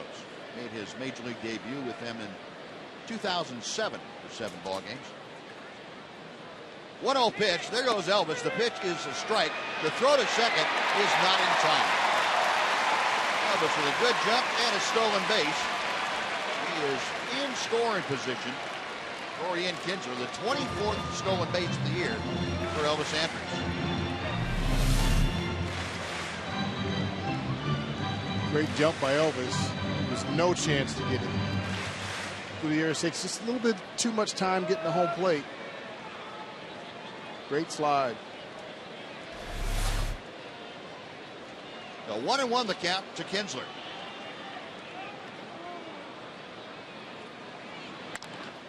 Right center field, and that is up the alley, but Cowgill going back has room. Ball kind of died a little bit, and Cowgill able to track it down. Rangers don't score, they strand a runner. It is 6-4 Texas, and Mac, thanks for joining us. We will catch you after the ball game on Rangers Live.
Here's baseball on Fox Sports Southwest is brought to you by the all-new Mazda 6. When you change everything, you change everything. The Rangers have changed things around. 6 runs on the board tonight, leading 6-4. As Derek Holland back out to the hill, and he will face Tommy Field to start things off. Field inserted in the number 7 slot in the order, taking over for Alberto Castro, and Field takes strike 1. Tommy Field started the season at AAA Salt Lake, was called up by the Angels early in the season, early in April, and then got sent back out. Most recently recalled on the 20th of July, some 10 days ago. 65 games in Salt Lake City this year. He had 297. Holland to him, misses low and in. It's 1 ball and 2 strikes. Derek Holland, a rather inflated pitch total through the first 5 innings. 90 pitches. Misses here, and the count evens at 2-2.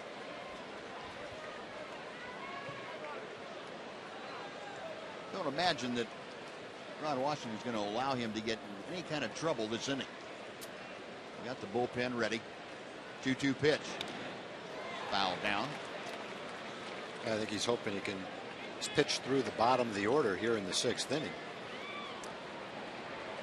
Throw 15 more pitches, save the bullpen an inning, and then turn it over in the 7th inning. Jason Frazier, he was up last inning. He's up and ready now. Again, the 2-2. Got him swinging. A good fastball in on the fist of Tommy Field, and that is strikeout number 6 for Derek Holland.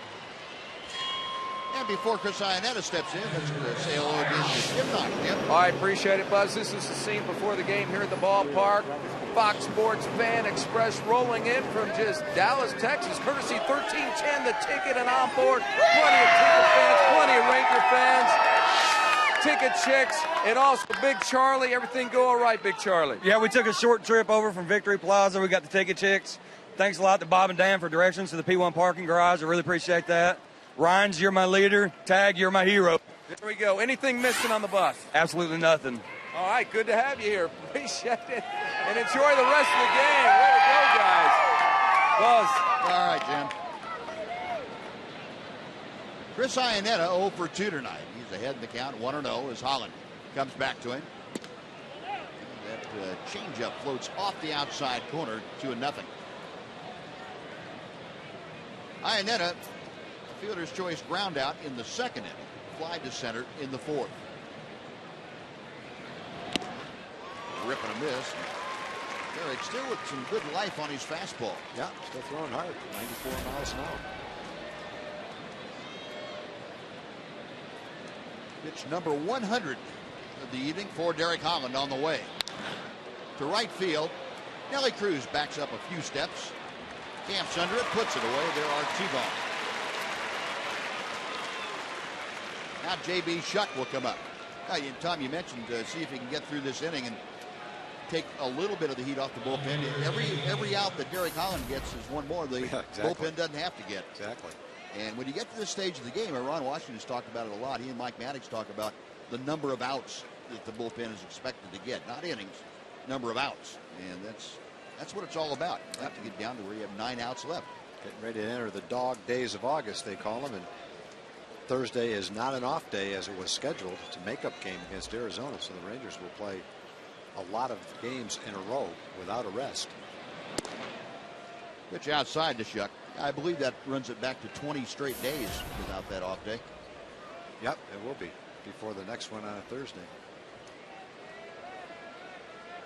Shuck, an infield single and a strikeout. 2 hopper out to Ian Kinsler, and that's going to be the inning that Derek Holland was looking for and that Ron Washington appreciated. 3 up, 3 down, 5.5 in the books. Rangers 6, the Angels 4 on Fox Sports Southwest.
brought to you by Sonic.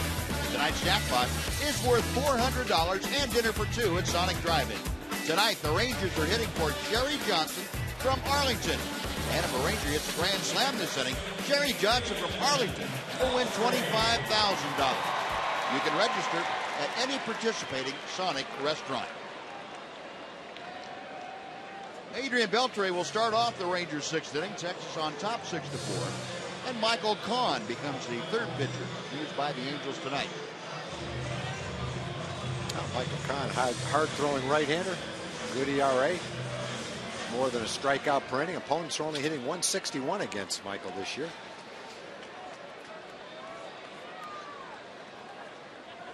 Kahn, a 27-year-old out of Camden, South Carolina. 6 feet tall and listed at an even 200 pounds. In the first pitch to Adrian Beltre, 95-mile-an-hour gas at the knees. Strike one. Adrian, 1 for 2 tonight, an RBI single. Increased his RBI total to the 59 that you see on your screen. The Angels have some hard throwers out in the bullpen. De La Rosa's mid-90s, Gutierrez, Kahn, Jepson, Frieri. Guys we've seen before anyway. Most of them are in the mid-90s. A ball and a strike. Adrian waiting. And a fastball poured right through there. It's 1-2. Joaquin Soria getting loose in the Ranger bullpen. It was Jason Frazier up in the 5th and 6th in support of Derek Holland. And now Joaquin Soria getting loose. Poke to the right side, and staying with it nicely is Mark Trumbull. He takes it right off the top of the dirt and on to first for out number 1. Now A.J. Pierzynski coming up.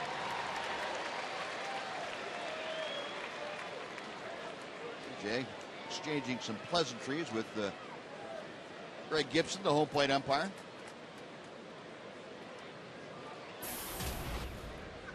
Pierzynski 1 for 3 tonight. That single came back in the 3rd inning. Other than that, a couple of strikeouts. The average at 275. Kahn misses low and away for ball 1. Kahn signed in 2008 by the Angels. Went to Class A Orem and appeared in 16 games that year. AJ gets fisted and fouls it straight back. Michael Kahn made his major league debut in 2010. Worked 24 games with the Halos. He was in 14 in 2011. Last year, did not play. He was out the entire year. Had Tommy John surgery. That was in March, and he spent the entire year rehabbing it. Looping drive to right field in a hurry is Cowgill. He dives and makes the catch. A nice play by Colin Cowgill, the right fielder. A full out dive and just picking it off the top of the grass. That was a great play. He needed every bit of that dive. He was stretched out as far as he could go. Ball hung up just barely long enough for him to make that play. That's his. Did he catch it? Yeah, I don't know. Let's take another look. Just off the side of the glove. I don't know if he did or not. No. Still a great play. Yeah. Might not have been an out, though. Yeah, AJ had one taken away from him. Yeah, but that's a difficult one to see right there. Yeah, it is. Right. But 2 outs. Nelly Cruz takes the pitch low and outside. 1 ball, 1 strike. It looked like it was the shortest of hops. Hit right near the little finger of his glove and right into the glove. Yeah, and you couldn't be sure until he showed you the other angle where you saw it straight on. Yeah. Cruz a rip and a miss at a 96-mile-an-hour fastball. It is 1-2. Nelly, a good night tonight. He is 2 for 3 with an RBI. Batting average now back up over 270, 271 as he faces Michael Kahn. Out of play to the right. We'll try it again.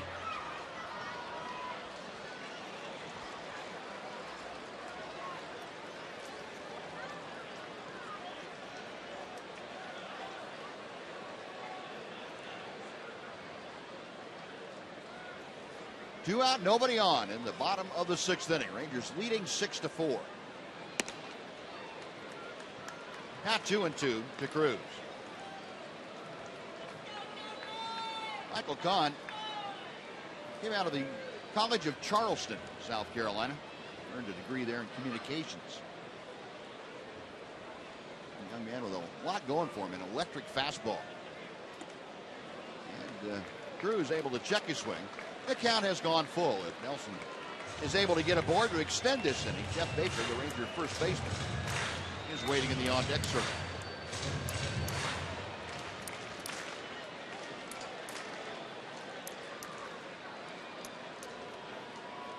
Kahn comes set.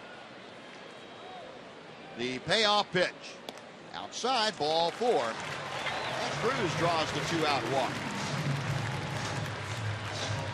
Now Jeff Baker will get a shot at the hard-throwing Michael Kahn here in the 6th inning.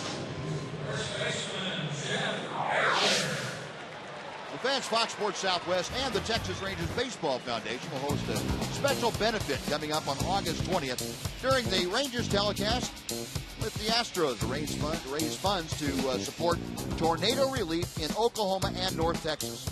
You bid on one-of-a-kind sports and entertainment packages during the live auction.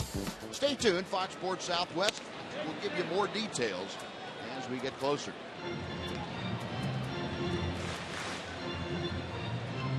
Oh, and 1 the count to Jeff Baker. Baker is 1 for 3 tonight, a double and a run scored in the 3rd inning. And Nelson Cruz, the runner at first, after the 2-out walk. Kahn, the belt high set. The pitch high and tight. It is 1-1. Baker, other than the double in the 3rd, has struck out a couple of times. All 3 of his bats this evening, and hit against the starter C.J. Wilson, who lasted only 4 innings tonight. Rip and a miss. It's 1-2. Wilson in 4 innings allowed 11 hits and 6 runs. They were all earned. 3 walks, 6 strikeouts, and 109 pitches. He's cramming an awful lot of pitching into pitches into 4 innings of work. Kahn back to the plate. 2-2.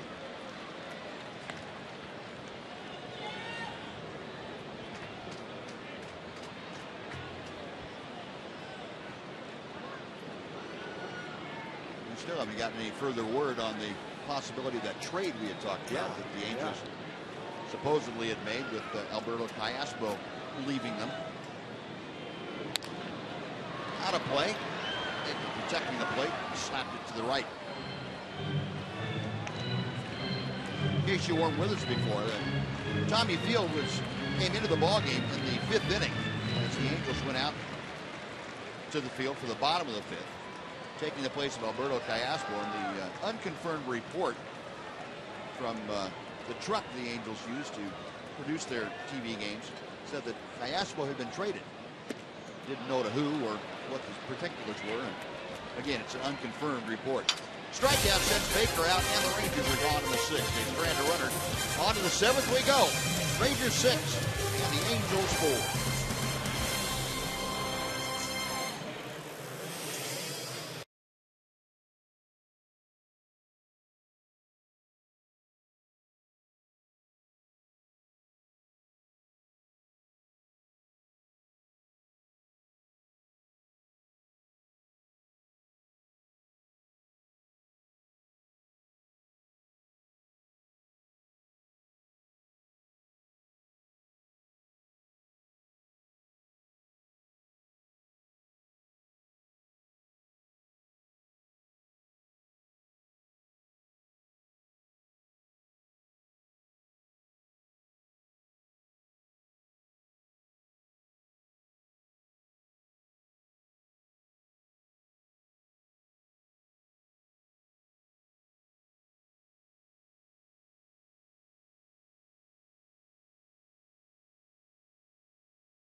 early. All 10 runs scored before the fifth, or by the fifth inning, the top of the fifth inning. C.J. Wilson, 109 pitches in 4 innings. Give up all 6 runs the Rangers have scored. And all 9 Rangers with at least 1 hit tonight. 11 hits total for an offensively challenged Ranger club, or at least they had been. Hopefully they're coming out of it. Joakim Soria on now to take over in inning number 7. Yeah, Soria has only given up a couple of hits, hasn't given up a run. Opponents are hitting 105 against Joakim. Eric Ibar will lead things off, and he turns around to bat from the left side against the right-hander Joakim Soria. Takes strike 1. Ibar, an infield single and a run scored back in the 3rd inning.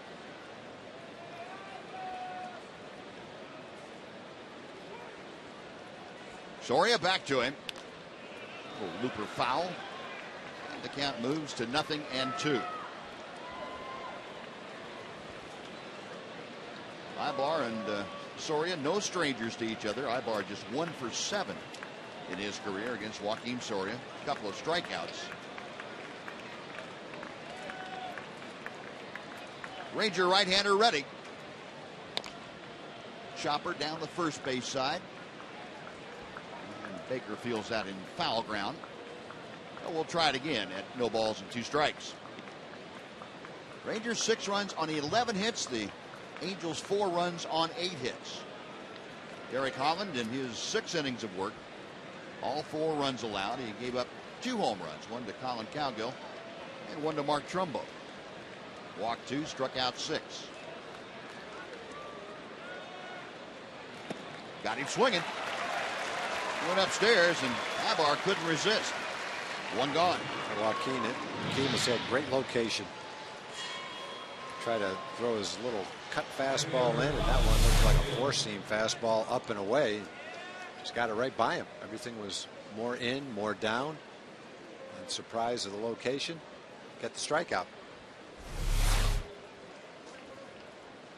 Now Colin Cowgill will step in. Cowgill homer to left field last time up against Derek Holland. Soria fires a strike to the outside corner. Cowgill 1 for 3 tonight. He is now 8 for 19 in an Angel uniform. A home run and 2 driven in.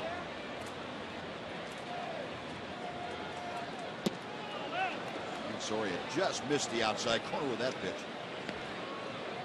Well, it's impressive watching Joakim Soria. When he's on, he can be surgically pinpoint. And when he misses, he doesn't miss by much.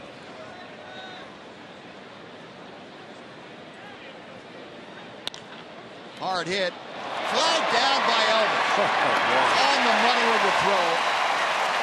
Holy cow.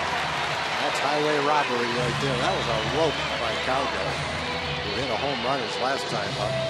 Got a breaking ball, just hit it right on the nose. 1-hop smash. Tough hop to handle. Impossible. Goes right in the middle of Elvis's glove. And he turns a base hit into an out with Trout and Trumbo coming up. That's a huge play in that stage of the game. Wow. He got a ball magnet in that glove. Went in there and stuck. Maybe he's been talking to Beltray over there at third. How do you get to do that? Yeah, if he's not talking, he's watching it. Well, here's Trout, who is 3 for 3, and Soria misses outside to him, ball 1. Trout, a pair of singles and a double. Knocked in a run. He has scored a run. Batting average now at .329. He continues to bedevil the Rangers. 1 ball, 1 strike.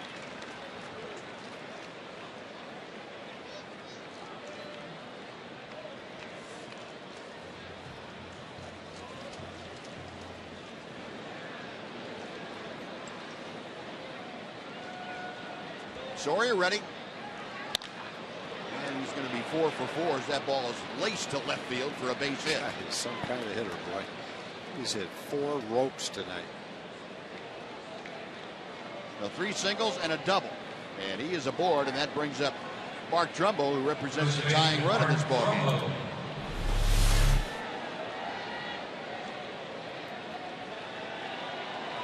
That wasn't too far off of where Soria exactly wanted to put it. First two pitches were away. Thought he might be able to come in, and Trout was ready for it. So Trout with good speed at first. Trumbo tonight 1 for 3. That 2-run home run back in the first. Trumbo 0 for 2 in his career against Soria. That breaking ball starts things off, and it's wide of the mark. 1 ball and no strikes.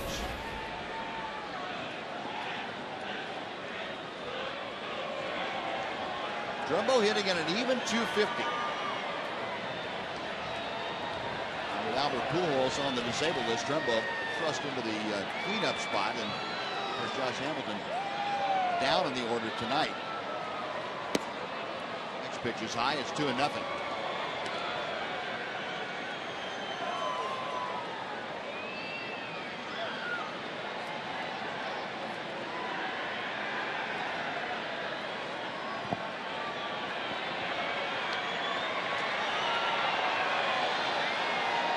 Trumbo in his 0 for 2 against Soria has struck out once.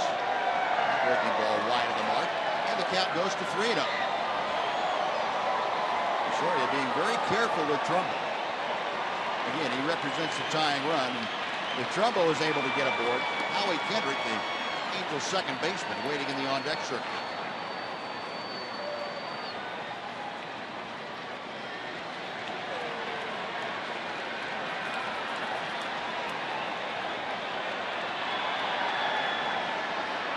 Pitch.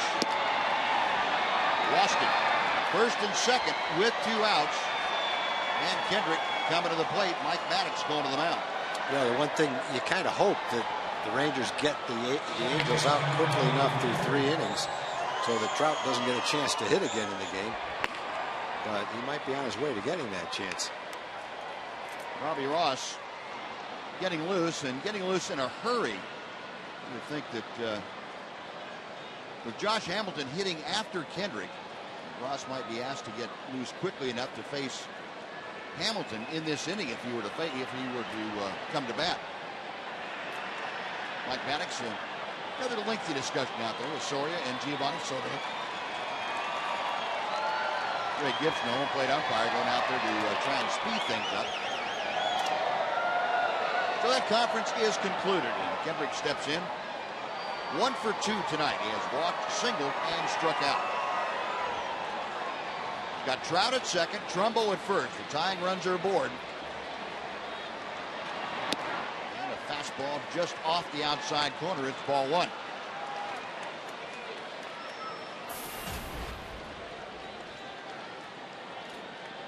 Kendrick against Soria. He's had 3 previous plate appearances. 0 for 3. 2 Angels aboard in front of it. Pitch low and outside. 2-0. Trying to hit the outside corner, just not being able to do it. Elvis's play is looking huge right now. That's sure for is. Sure. Just missing that outside corner to Howie Kendrick.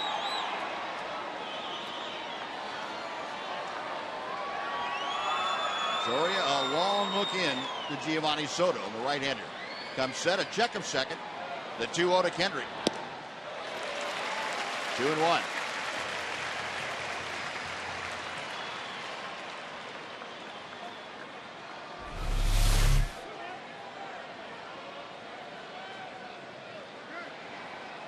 That pitch was right down the middle of the plate, too. Outfield shades Kendrick slightly to the right side. Infield straight away, if not a step to the left. Playing deep at third, as you can see, is Adrian Beltre.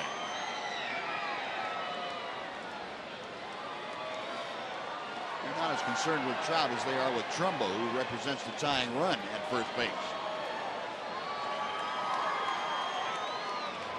2 balls and a strike. Soria wants to talk with Soto about what they're trying to do.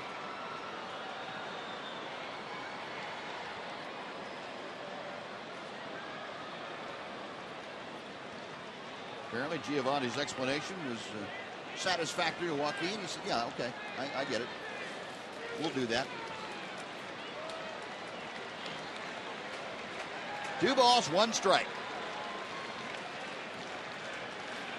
A little bluff to the inside to see if he might get Trout wandering off second base.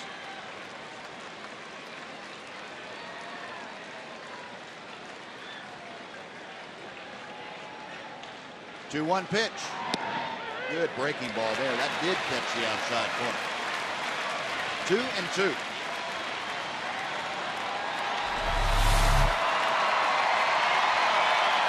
That is right on the corner.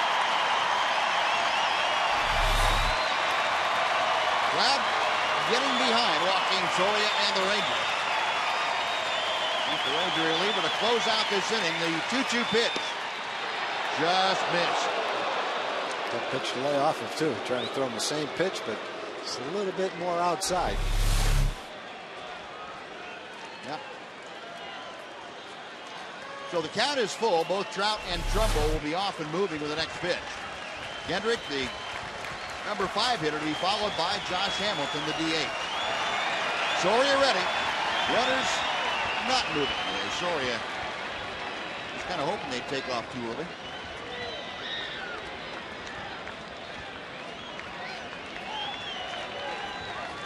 Soria, hearing it from the side, has the one he wants. Runners on the move, the payoff pitch. Outside ball 4, that loads him up for Hamilton. And we're not going to see Joaquin Soria face Josh Hamilton as Ron Washington is on his way out to the mound. Well, it's going to be Robbie Ross, and Robbie Ross has not had an easy time lately against left-handers. Ron Washington showing extreme confidence in Ross's ability to come into a game situation here in the top of the 7th. The bases loaded with 2 outs. Rangers clinging to a 6-4 lead. And when we come back, it'll be Ross against Hamilton. Right back after this on Fox Sports Southwest.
We're going to focus in on the Ranger defense. Adrian Beltre in the 2nd inning. A diving stop gets the 4th play. And then Hamilton a drive to the gap in right center in the 3rd inning. And this inning, Elvis Andrus flashing the leather at short, taking a hit away from Colin Cowgill. The Ranger defense doing their job tonight. There's one more big play here in the 7th inning as Josh Hamilton steps in against the new Ranger pitcher, Robbie Ross. Yeah, Soria got 2 quick outs, then single and 2 walks. Makes it a pretty intriguing 2-out situation here in the 7th inning. And Ross misses outside to Hamilton. It's 1 ball and no strikes. Hamilton 0 for 3 tonight. Last time up, grounded into a double play. He has Trout at 3rd, Trumbo at 2nd, Kendrick at 1st. Rangers leading 6-4, but that's on the line here. And Robbie Ross jammed him pretty well with that fastball. It is 1-1. Mentioned Robbie Ross having trouble against left-handers, and this year, left-handed batters are hitting .328 against Robbie Ross. Right-handers just .205. The 1-1 to Hamilton. Left center field, that is trouble. Into the gap, it's off the wall. 1 run is home. 2 runs are home. Kendrick being waved around. He will score without a throw. And the Angels have come back to take a 7-6 lead as Josh Hamilton goes the other way with a 3-run double.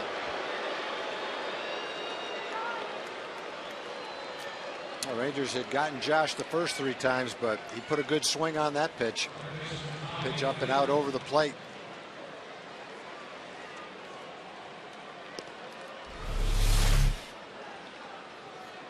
Trying to throw that ball a little more down, a little more away. It's right in the middle of the plate.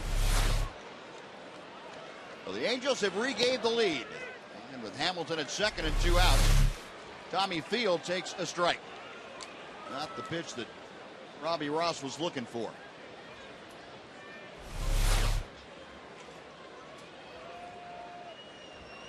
Field 0 for 1 with a strikeout. Flashes that pitch foul down the right side. And Ross quickly out in front of the count, 0-2. So all 3 runs in this inning charged to Joakim Soria.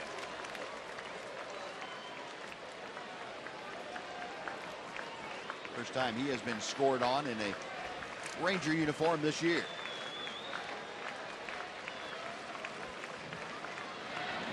Got him swinging. Ross get the strikeout, but he closed the door after the horses were out of the barn. 3 runs on 2 hits and 1 left. Stretch time at Rangers ballpark in Arlington. 7-6 Angels.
Tuesday night, now through August the 13th, and enter to win free Rangers tickets and a VIP Rangers experience. Visit OTBFanzone.com for more details. Now, almost 37,000 strong fans here tonight, hoping now for a Ranger comeback as the Angels put a 3 spot on the board in the 7th. They take a 7-6 lead, and Kevin Jepson is from the bullpen now, taking over on the hill. Yeah, that was a tough inning. Joakim got the first 2 hitters, nobody on, 2 outs. Middle of the lineup for the Angels. They may not have been scoring a lot of runs lately, but they've got some guys that can do a lot of damage in the middle of the lineup. They showed it in that inning.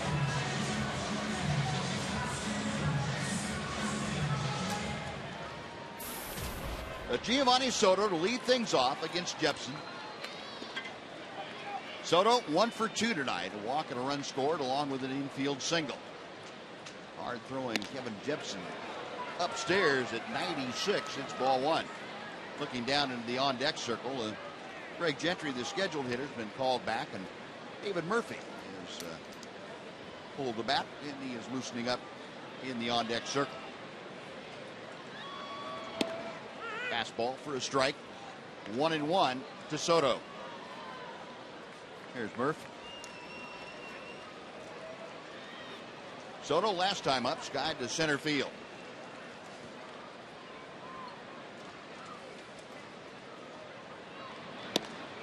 That is just outside. 2-1 now. Yeah.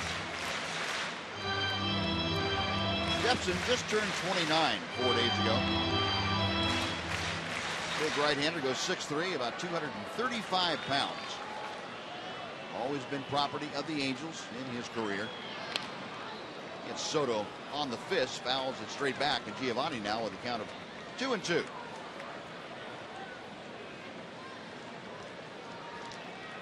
Jepson originally signed in 2002. He's out of the Las Vegas, Nevada area.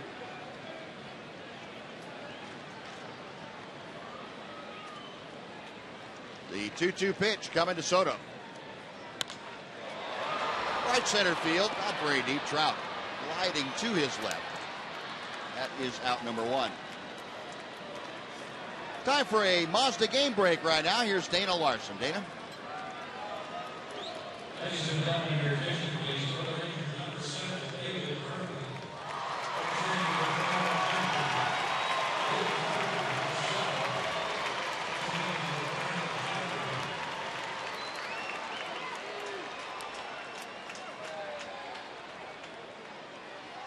All right, Dana, thank you. The AL Central's hot. Tigers have won 4 straight. Cleveland have won 6 straight. Kansas City's won 7 straight. Beating up on everybody. First pitch to Murph, high and outside, ball 1. David hitting at .222, 11 home runs, 33 driven in. He has shown signs lately of turning things around, and that was kind of what you expect from Murph the second half of the season. Late swing and a miss. It's 1-1.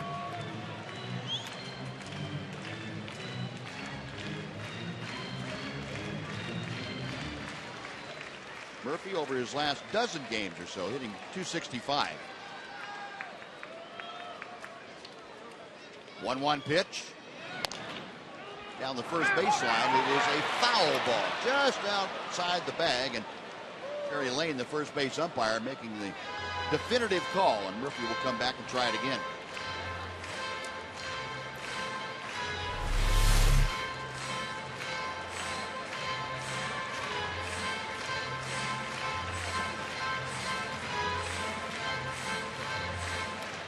Not foul by much, but it doesn't take much. Nope, and as close as Trumbo was to the line, if it was fair, he probably would have caught it. A ball and 2 strikes. Check swing, and the pitch is low. It's 2-2. Tanner Shepherds, ball in hand, checking things out from his vantage point on top of the bullpen mound. Murphy a drive to right center. That is down for a hit. Over to cut it off is Trout, but Murphy steaming into second. A pinch hit, 1-out double. Good battle between these 2 teams tonight. A lot of hitting. Rangers put the tying run on. Rangers came back last night. The Angels have come back today. Last ball right in the middle of the plate. Maybe gave that a good ride to right center field. Now back to the top of the order. Going to get another big hit. Josh Hamilton had a big hit. 2 outs, bases loaded, double, scored all 3 of them. Well, Murph, another pinch hit, and he has been on fire. He's now 4 out of 6 in his last few opportunities as a pinch hitter. Murph with the 2-bagger. He represents the tying run of this game. Leonis Martin trying to pick him up. Leonis tonight 1 for 4 with a single.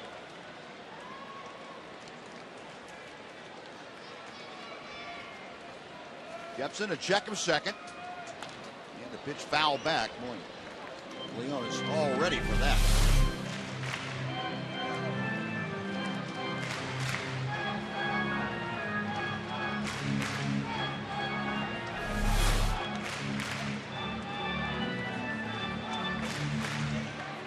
Oh, 0-1 to Leonis Martin, hitting at 277, trying to pick up David Murphy.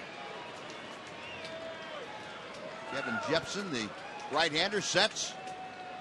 And the pitch is fouled away to the left. 0-2. You remember the AT Twitter poll earlier. We asked you who's your favorite Rangers player. The results are in. 15% of you picked Adrian Beltre. 14% went with Ian Kinsler. And 11% went with David Murphy. 23 different players received votes. That's great. Appreciate your participation in our little experiment tonight. One hopper picked on a tough hop by Ibar. Throws out Leonis Martin. That's out number 2.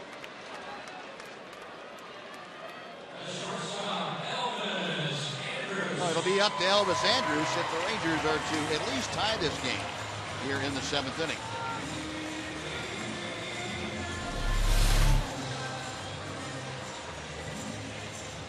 It's played by Ibar, not a simple hop. Martin hit that ball pretty well. Elvis steps in, 1 for 2 officially tonight. He's walked a couple of times. He also doubled and scored and grounded out. Batting average of .251. Oh, the Rangers shortstop. First pitch up and in for ball 1.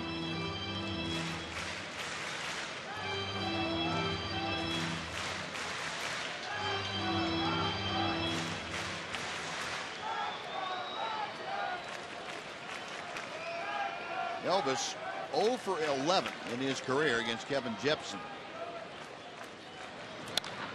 And make that one for 12. Here comes Murphy. He's being waved around third. The throw from Schuck is not in time. Sliding in with a tying run, David Murphy on to second with the RBI single, Elvis Andrus. 7-7.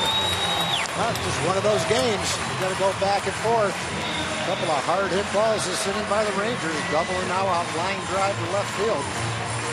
Just enough speed at second base to beat the throw home from J.B. Schuck. Big hit for Elvis. 2 out. Man in scoring position hit.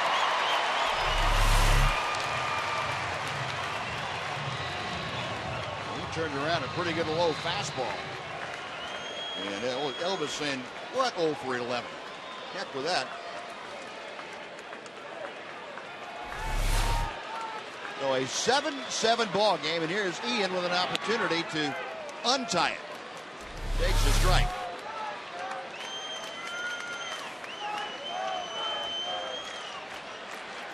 That throw had to be right on the money to have a chance. And Ron Washington giving a little body language help to him. Oh, body English. 0-1 pitch. 1-1 to Kinsler. Ian 2 for 4 tonight with an RBI. He has scored a couple of runs, a single and a triple. You see, he is 1 for 10 against Jepson. Andrus, the go-ahead run at second base at the bottom of your screen. And Kinsler pops it up. Kendrick, right on the rim of the outfield grass, puts it away, and that will do it. But the Rangers come back. They get a run to tie it on 2 hits, and they leave 1. We're going to the 8th. The Rangers 7, the Angels 7 on Fox Sports Southwest.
game, we have to give it to this group of Australian guys and girls. Came all the way in from Australia because why, Chris? Why? One day we were studying at our university back home in Australia, and we decided we've never been to America, we've never been to a Major League Baseball game.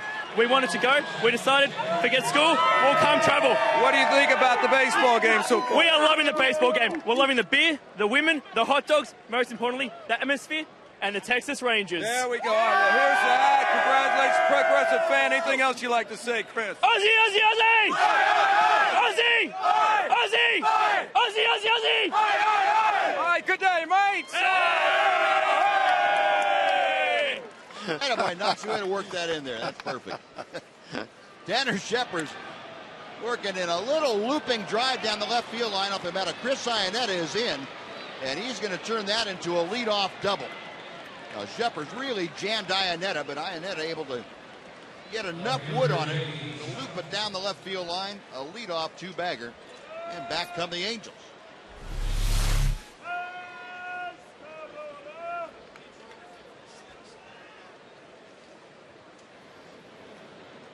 Well, you see Adrian guarding the line, but nothing he can do about that one. Just blooped it over his head. Cole Calhoun, speed demon for the Angels, on now to pinch run for Iannetta. As you look at the numbers for Tanner Shepard. So Calhoun at second. Nobody out. J.B. Shuck is facing Tanner Shepard.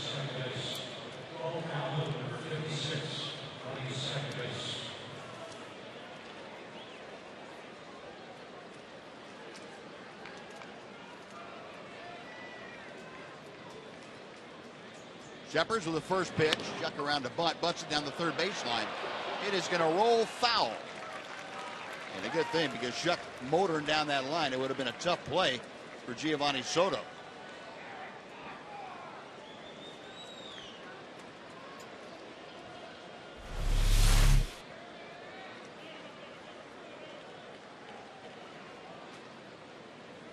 That ball hit right on the trademark.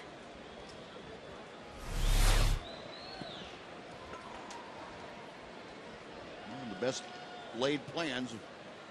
That one pretty well executed by Shepard, but not much you can do about that.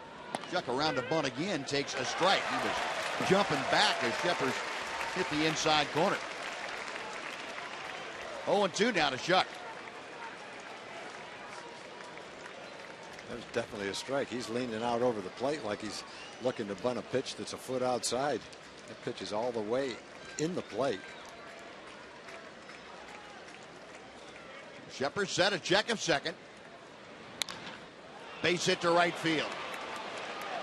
Being stopped at third is Calhoun as Cruz gets the ball back in. And Tanner Shepard's trying to come inside 0-2 and did not get it in. And Shuck turned on it for a base hit. Runners at the corners and nobody out. Take two and hit to right. Hey, you get him 0-2 like that, you've got a great chance to get an out and leave the man at second base. Pitch is inside part of the plate, but probably not as far in 0-2 as you wanted to get it.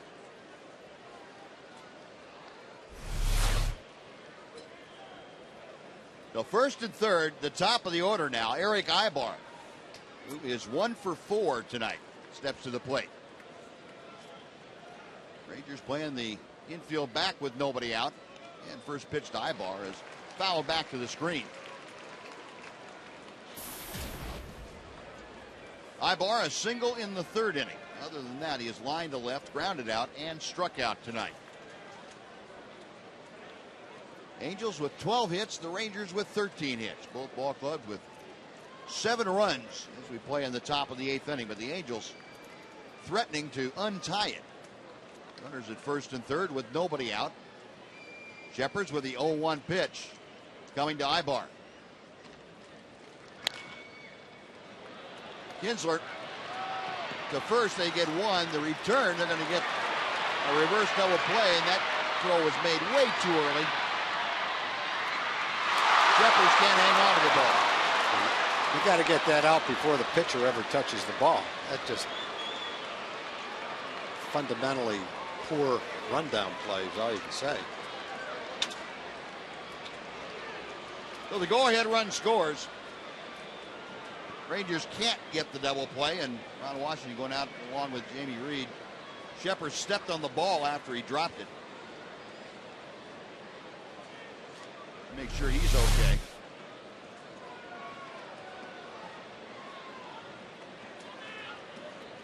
Elvis just throws the ball too soon. Yep. Probably he's not even anywhere near him. And then, then you got the problem of having the pitcher in the rundown, which you want to try to avoid at all costs.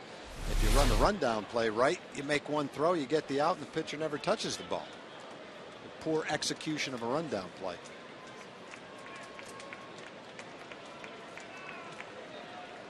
Well, the Angels regain the lead. It's now 8-7. As that put out went 4-3.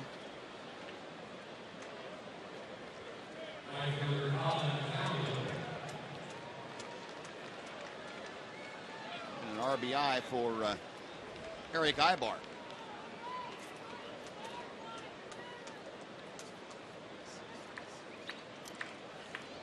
And they're going to charge an error to Tanner Shepard to allow Shuck to remain on the base paths. The one out here is Colin Cowgill.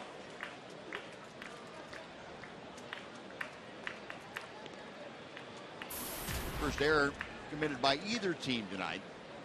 Cowgill, that solo home run back in the 5th inning, is first in an Angel uniform.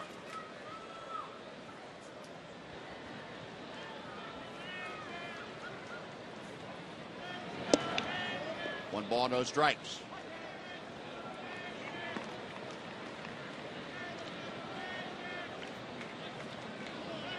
Cowgill checking with third base coach Dino Evil.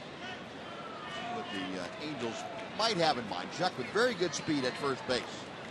And Shepard's keeping a pretty close eye on him. Mitch Moreland, you notice, has taken over at first base. He entered at the start of this 8th inning, taking the place of Jeff Baker.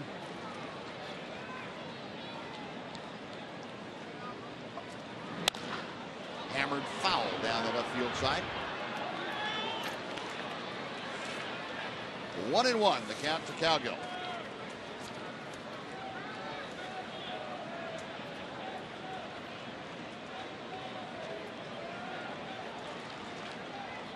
Cowgill picked up by the Angels from the Mets. Started out in New York this year.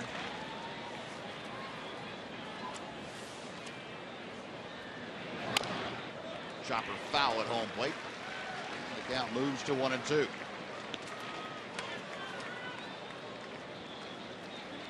Cowgill came over just a little bit over a month ago, 25th of June, in exchange for Kyle Johnson. Cowgill had only had 61 at-bats for the Mets this season. One ball, 2 strikes, Shepard. A check and a throw to first. And Chuck is back. Just get that hand in under the tag of Moreland.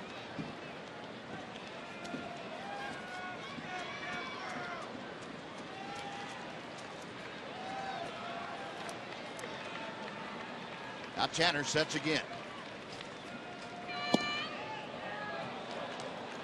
2 balls and 2 strikes.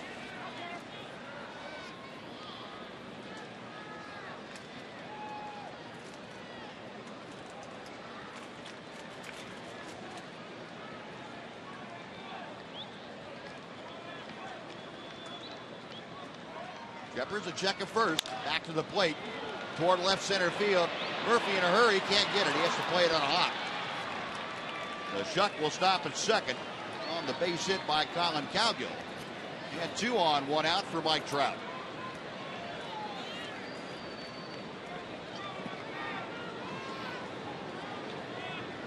Trout has had 4 hits in the ball game. Every one of them has been hit well. The first one was a ground ball. The left field was hit okay. The other 3, 2 singles and a double, were just really ripped. That ball hit a little bit toward the trademark. Looped into left center field.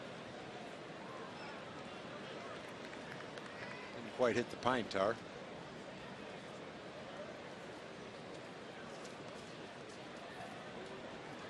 Chuck is at second. He should be in the dugout. Yep. You get a rundown play. It's the most simple rundown play. There's nobody else on base. All you've got to do is get one runner. You don't have to worry about anybody else. And in the big leagues, that rundown play should be executed 100% of the time. Mm-hmm. And quite honestly, as often as you do it in spring training, there is no reason. No, there's no excuse for it. And Elvis has been playing long enough. He threw that ball like it was a hot potato. He knows better. Well, here's Trout. Runners at first and second. Still just one out. Pitch is wide. That gets away from Soto, so the runners advance, and that takes away any possibility of a double play on the wild pitch.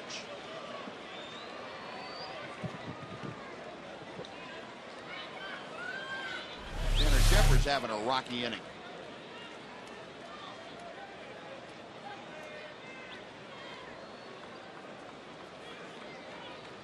Ranger infield now will come in. They're going to go ahead and walk Mike Trout. Now they really don't have any choice with Trumbo coming up next.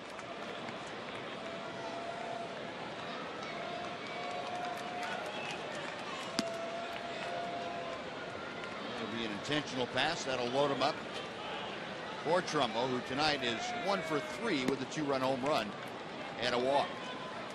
Now, it's been confirmed now the Angels did send Alberto Callaspo to Oakland. You get Grant Green, infielder from the A's, in exchange.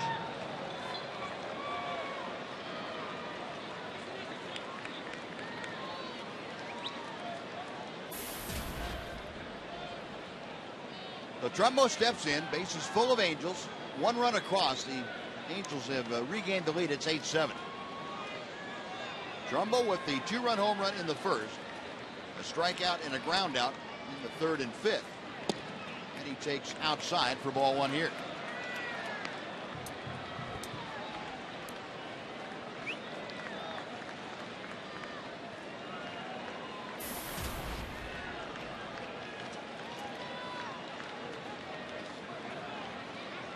Not a terribly high number of double play grounders. Look out. Fastball coming up and in. Trumbo just trying to get out of the way. Check swing foul.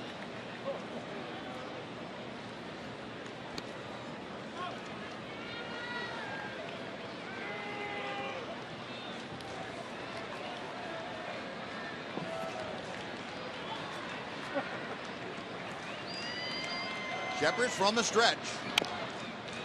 He gets a chop foul. It is 1 ball, 2 strikes. You know what a check swing foul looks like off the ultra slow-mo. There it is. We almost lost our camping time over there. Well, it would have been a good last picture if that had been it, you know. The 1-2 pitch.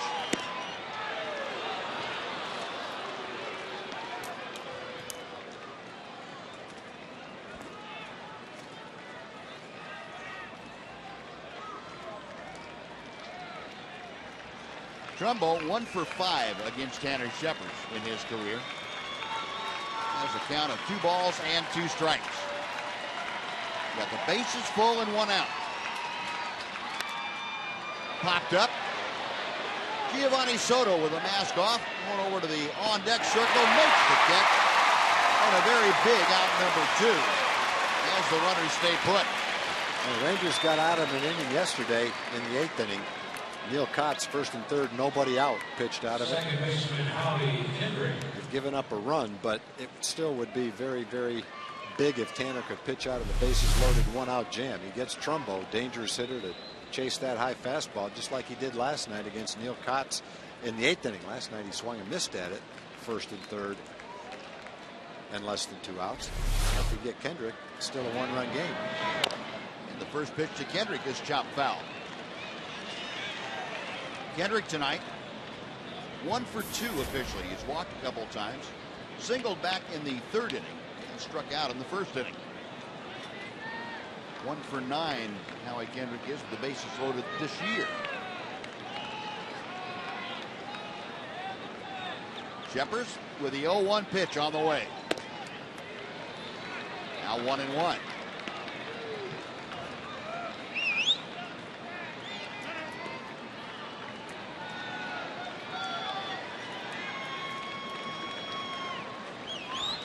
Shuck the runner at third, Calgill at second, Trout at first. 1-1 pitch. Looper to right field, that's going to fall for a hit. 1 run is home, 2 runs are home. On to third goes Trout, and the Angels make it a 10-7 lead.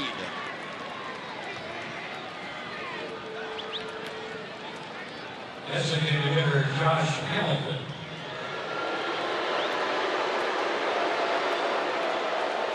Howie Kendrick with 2 big RBIs. Angels open up a 3 spot.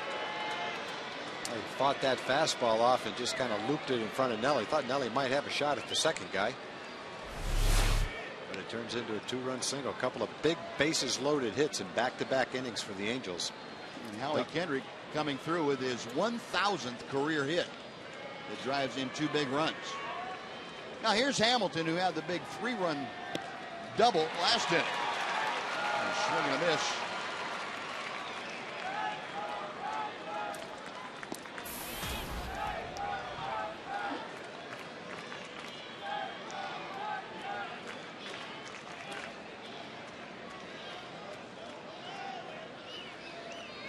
Hamilton 1 for 4 tonight with that double.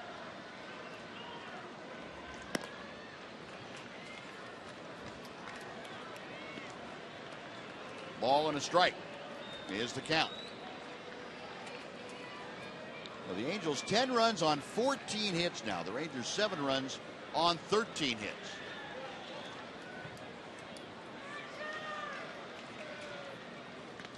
Toss to first, Kendrick back.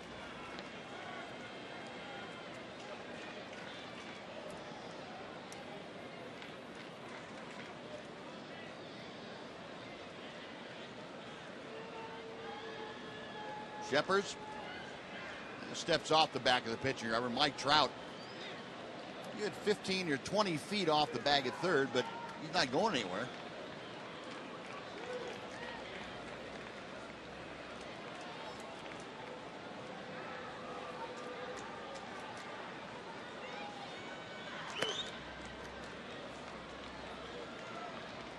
Doing 1.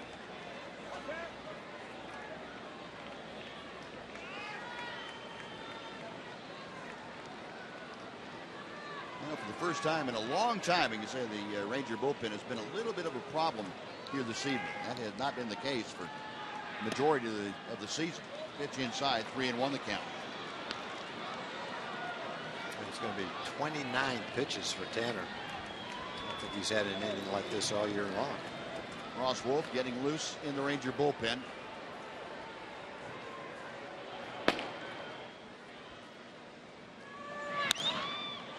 Hamilton skies one down the left field line. Wind pushing it toward the seats. Beltre over to take a look, but it's back in the second row and out of reach. Well, the count goes full. With 2 outs now, Kendrick will be off and running from first base. If Hamilton extends the inning, Tommy Field is waiting in the on-deck circle. Trout down the line from third.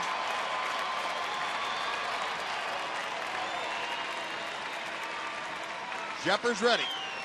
The payoff pitch. Looped into center field, a base hit. In to score is Trout. Kendrick around to third. The Angels lead 11-7.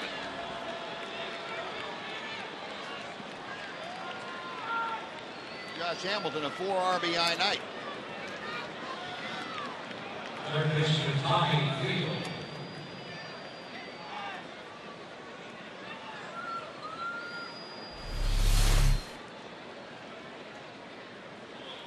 Pitch a little bit outside. Josh hit it right off the end of the pad. Still hit it pretty well, though.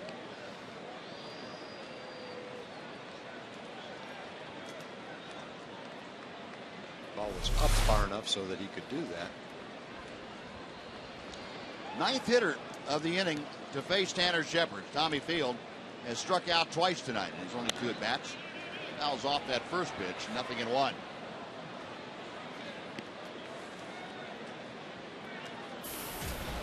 Field batting at 167.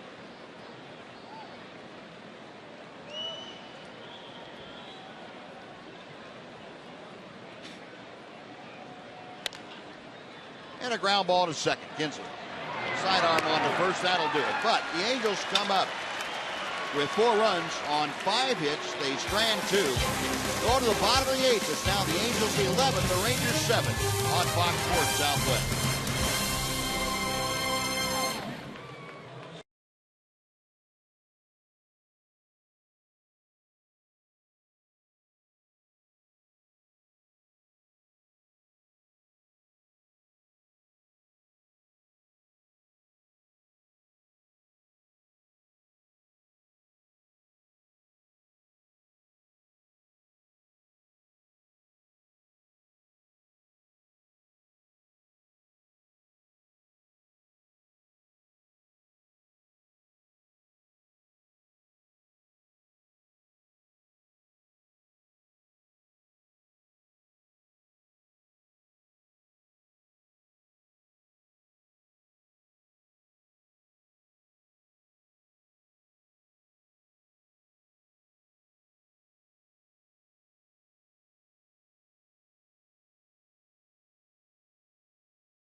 This season when the Rangers face the Milwaukee Brewers coming up on August the 13th. The first 30,000 fans will get a Rangers beer stein courtesy of Sweet Baby Ray's. Get your tickets at TexasRangers.com.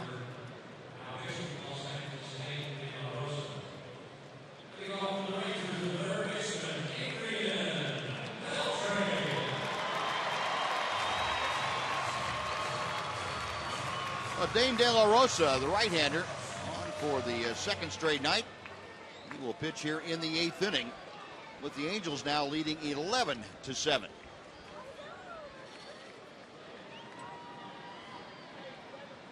Adrian Beltre starting things off and takes the first pitch wide for ball 1. De La Rosa, the 5th pitcher used tonight by the Angels. Beltre 1 for 3 with a walk and an RBI single.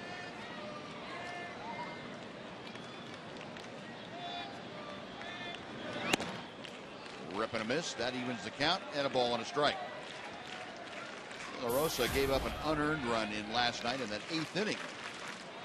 Gave up the sacrifice fly to Ian Kinsler that scored Elvis Andrus to make it a 3-2 game. Well, the Rangers came up with a pair of home runs in the 9th to walk off with him.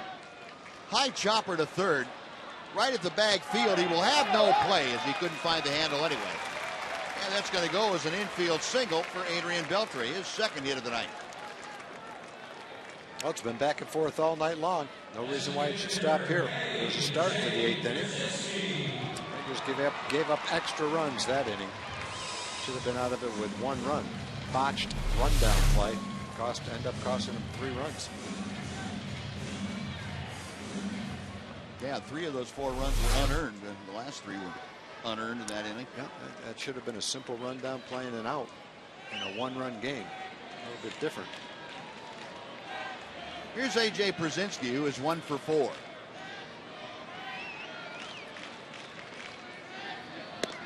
He takes inside for ball 1.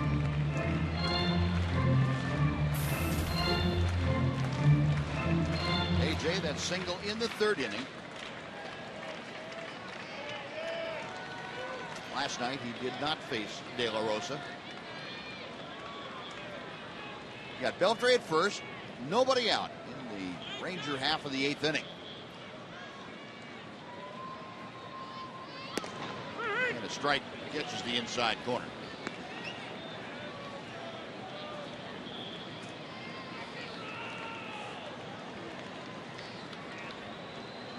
Brzezinski 1 out of 2 against De La Rosa.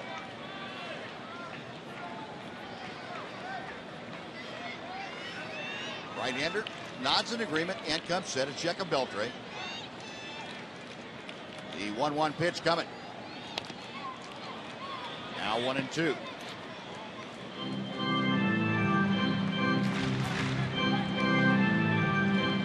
As Tom told you, the Angels with an 8-man bullpen. And it has been problematic for the Angels this year. That bullpen has been streaky, and now that Scott Downs is a member of the Atlanta Braves, they traded him yesterday. That took away the one stabilizing factor they had down there before you got to Ernesto Frieri.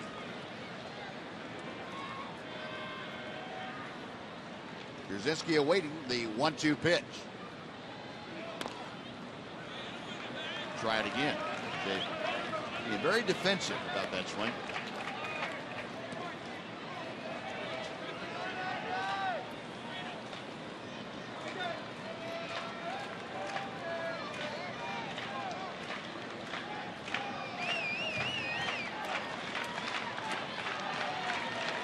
Brzezinski back in.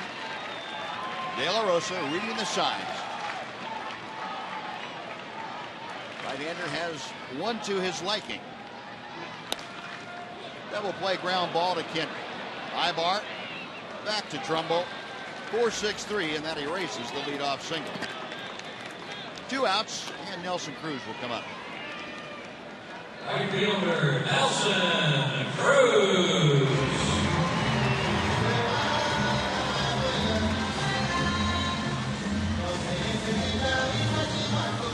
Cruz steps in, 2 for 3 tonight. A walk, a pair of singles, an RBI, and a run scored.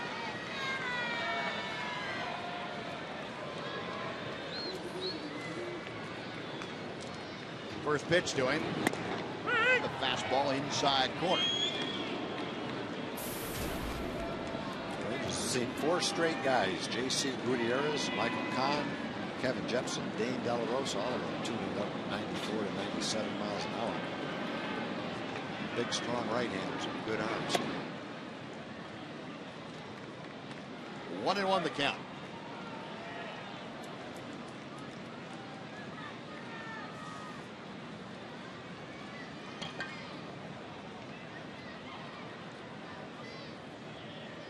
And Conger, the new catcher, flashing the signs out to De La Rosa. And a foul ball back to the screen. 1-2 to Cruz.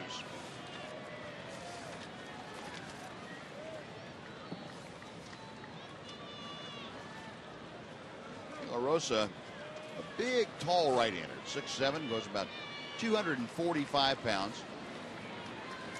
He was born in Southern California and still lives out there.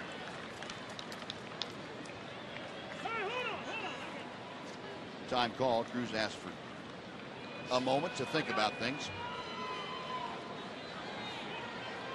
Originally drafted was Dane De La Rosa by the New York Yankees back in 2002.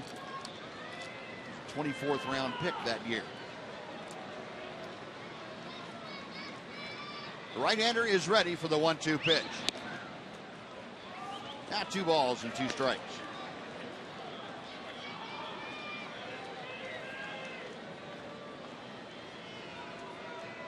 De La Rosa, who turned 30 years of age this last February. Set to go in the 2-2. Breaking ball inside. Almost got Nelly. I don't know how he got out of the way of it. That ball was following him down. But the count is full. Cruz trying to get aboard.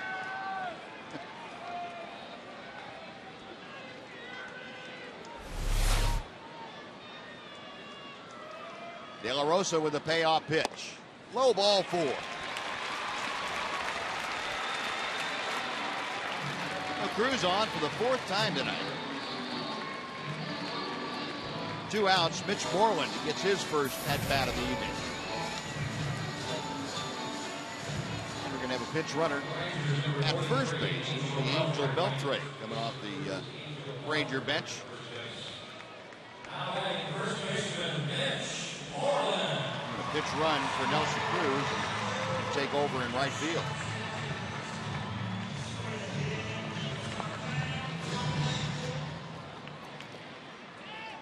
Well, Moreland for his first at bat of the night, hitting at .239, 14 home runs, and 40 driven in.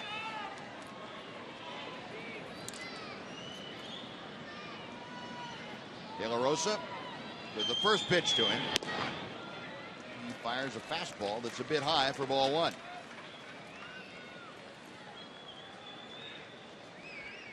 Moreland 0 for 1. Very brief encounter with De La Rosa.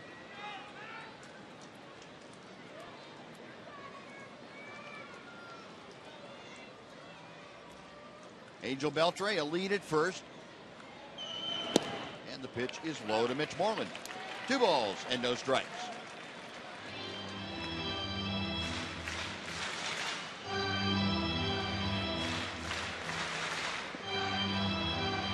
De La Rosa struggling to command the strike zone. He's thrown 16 pitches, 8 balls, 8 strikes. Good hitters count right here. 4-run lead, 2-0 count. Doesn't want to walk you. One of those counts where you look for a fastball and don't be late. Well, Hank Conger going to go out and remind De La Rosa that the 11 on the scoreboard is us. It's not them. We got a 4-run lead. Give me some good strikes and we'll get out of here.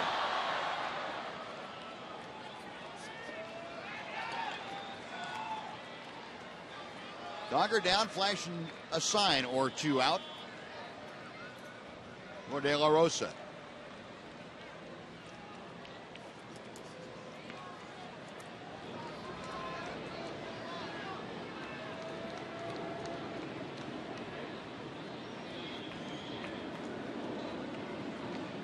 Again, the right-hander gets ready.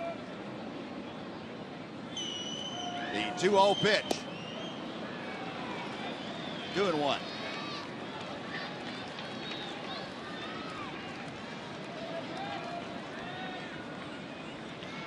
Mitch has had a tough time since coming back off the disabled list. Hitting well under 200. 152 to be exact right now, since 33 games since he was activated.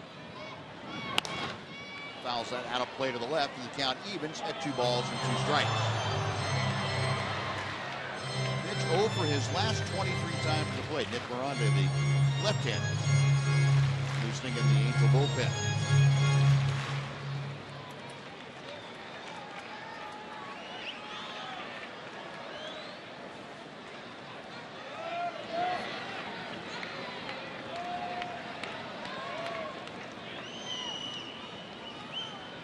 De La Rosa back to the plate.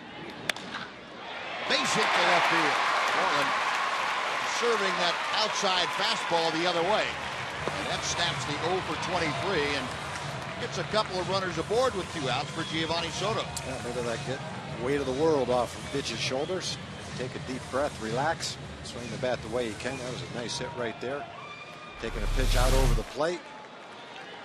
Outside corner, and driving it into left field with authority. And maybe a couple of men on, making it interesting here in the 8th inning. Yep. Angels scored 4. The Rangers have 2 men on.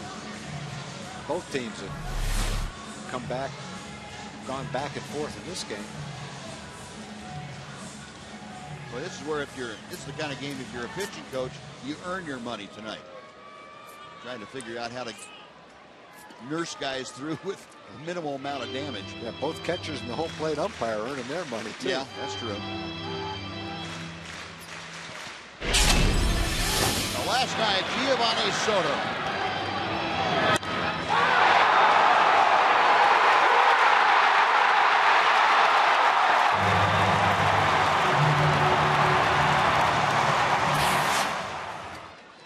nice celebration last night. And, well, he's in a pretty good spot here now. Rangers trailing by 4, but they have 2 on and 2 out. And Soto takes strike 1. Giovanni, 1 for 3 this evening. He's also walked and scored a run. He's extended his hitting streak to 6 straight ball games.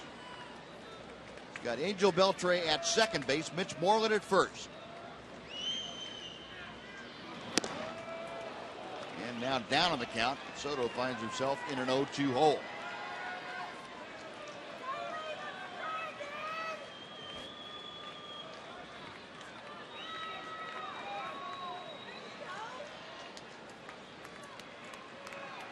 Beltre the lead from second. He's trailed by Moreland.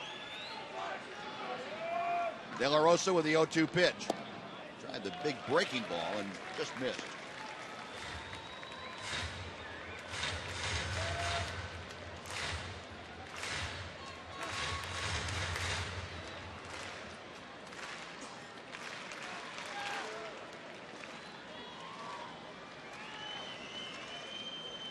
De La Rosa picks out a sign that he will work with, and he's ready for the 1-2 pitch. It's out of play to the right. We'll come back and try it again. De La Rosa, one more pitcher who's going to throw a few pitches tonight. He's going to be throwing his 24th pitch right here.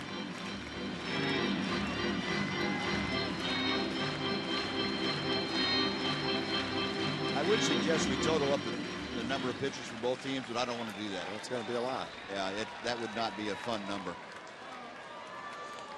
Well, it's been a battle for everybody out there tonight.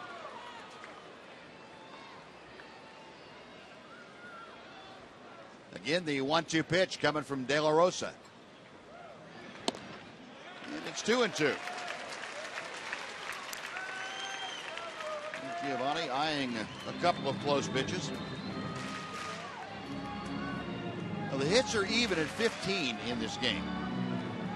Angels, however, have used a couple of big innings, a 3-spot and a 4-spot in the last 2 to get the advantage to 4 runs. Chopper foul off the front foot of Giovanni Soto. We will try it again at 0-2.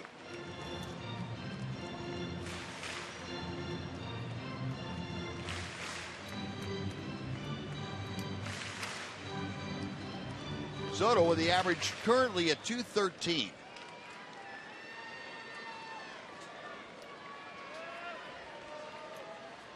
Angel Beltre getting his lead from second. Mitch Moreland away from first. And another 2-2 pitch is on the way. That ball's hit deep down the left field line into the corner. Goodbye! Giovanni Soto does it again. A 3-run home run. It's 11-10, Angels. One of those games.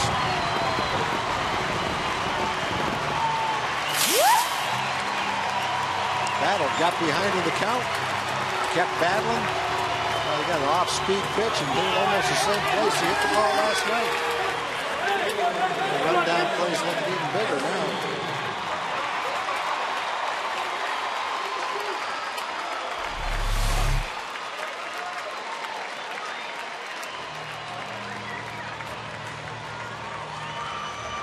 Soto getting full extension on that. Didn't get it on the best part of the bat, but got enough of it to drive it out over the 354 sign. And the Rangers coming back to life. That's going to do it for Dane De La Rosa as Rob Piccolo out to take the ball from him. 11-10 the score. A pitching change underway again here in Arlington. We'll take a timeout. Be right back after this on Fox Sports Southwest.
Carrying them through again.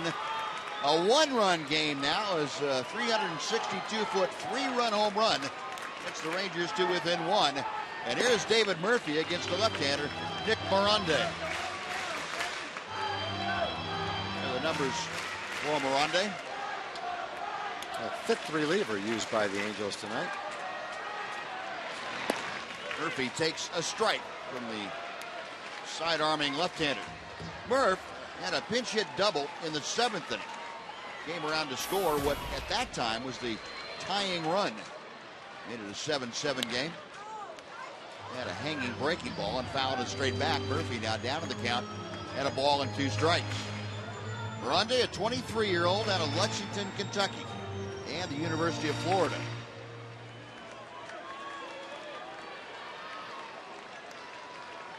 Third-round draft pick in the 2011 draft. Oh, and Murphy had another one to work with. That's a bad pitch to throw a lefty right there. 1-2. Slider. He's trying to throw this down and away, and it's pretty much in the middle of the plate. Got away with it, though.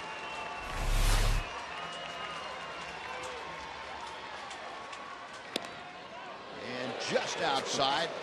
Murph eyeballing that fastball. It is 2-2.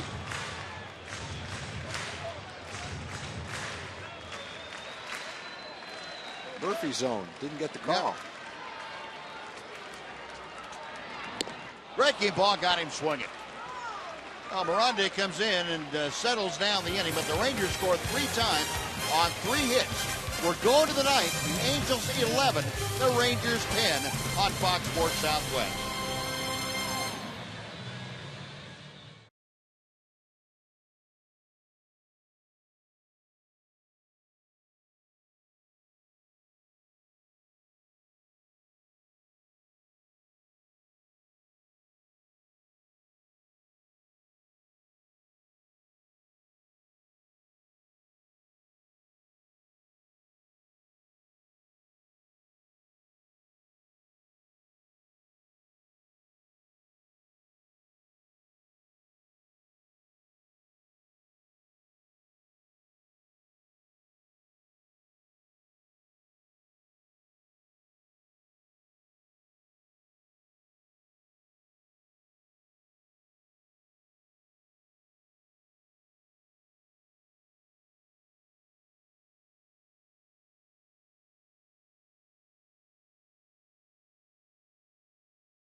Rangers trailing by only a run now as they look to make yet another comeback in this game. 11-10 in the top of the ninth is what we have for you now. We've had a little bit of everything in this game, including an Angel player being traded in the middle of it, and we will do our best to cover all of that on Rangers Live, presented by Esurance, coming up right after the game. Join me and Mark McLemore. Can't wait to hear from the skipper and the players after this game, so we'll have it all for you coming up right after the game. For now, though, we'll send it back to Steve Busby and Tom Grieve, guys. All right, Dana, thank you. It has been a wild and woolly one here tonight. Giovanni Soto last night on the left off of Ernesto Frieri. Tonight on the right off of Dane De La Rosa. And our ultra slow-mo phantom camera showing you last night's swing. That is dead center on the bat. And tonight, maybe a quarter of an inch down toward the end of the bat a little bit. Yeah, the way he hit this one tonight, I thought it was an off-speed pitch, but it wasn't. Just got a little bit out in front of it. That's pretty good stuff right there. Yeah. Jason Frazier, the new Ranger pitcher on, and one pitch here in the top of the ninth inning. And he gets Cole Calhoun to ground out. That is out number one and brings up Hank Conger for his first at bat. Ah, I see what they did. Triple switch. Yeah, I had my scoreboard book all messed up. I did too. That's why I hesitated for a second. Yeah, I would have done the same thing. Doesn't look like Conger running to first base. Conger, the switch hitting catcher. And he takes a fastball from Frazier for strike one.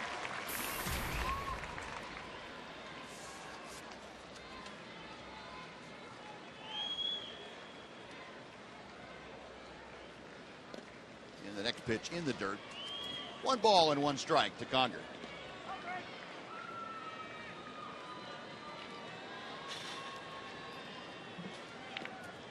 They say you have to have a short memory if you're a closer. Friere trying to put last night out of his mind.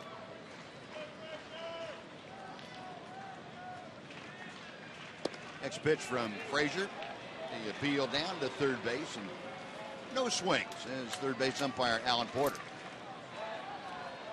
And looking for the bottom of the 9th inning once again for the Rangers tonight. It'll be the top of the order to face Friere. And Jason Frazier trying to ensure that they only trail by a run going to inning number 9. Down the right field line, it is hooking, but not quickly enough as it's in for a base hit. Beltre, the throw to second is not in time. It was cut off by Kinsman. The relay didn't get there quite quickly enough. Conger with a 1-out double gets himself in scoring position for the top of the Angel order.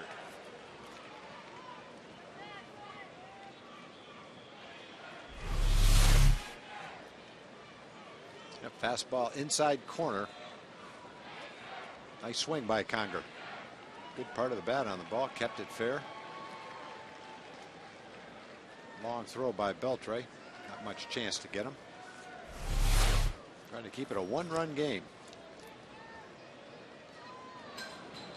Eric Ibar at the plate for his 6th plate appearance of the night. He is 1 for 5 and takes a strike. He does have an RBI. Got an RBI and a ground out in the 8th inning.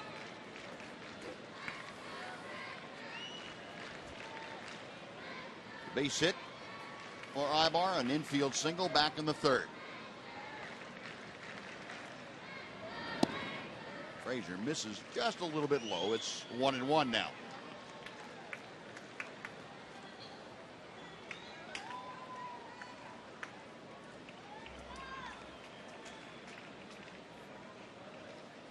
Soto with a series of signs as Conger appears in from second. And a fastball knee high called strike. It is 1-2 to Ibar.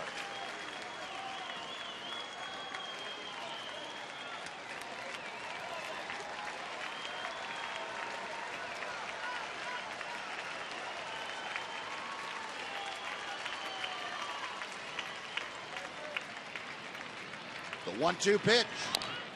Tapper foul will come back and try it again.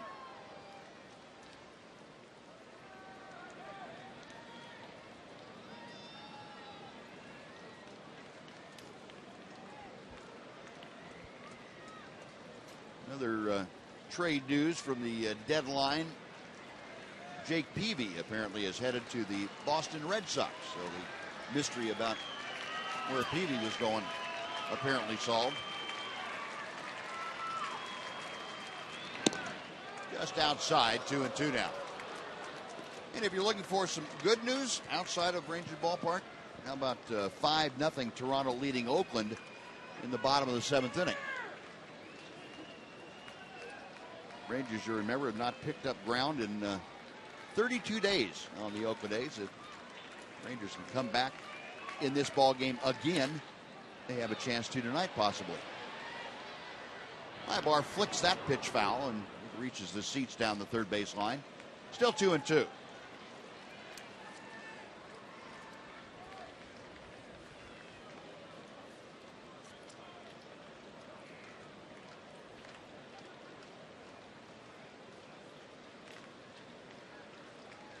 Ranger outfield playing Ibar just about straight away. Center fielder Leonis Martin maybe 2 steps toward right center field. Fairly shallow in the outfield. Infield around a couple of steps to the right. Now Ibar tired of waiting, so he asked for time.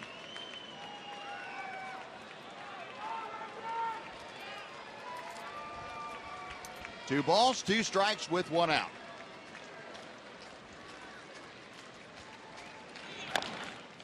Tapper back to the mound. Nice play by Frazier as he stumbled a couple of times and fielded the ball falling off the mound, going back to his right, and still made an accurate throw. Yeah, he made a nice comeback on that one after he tripped. Fortunately, he wasn't hit very hard, but that wasn't a simple play.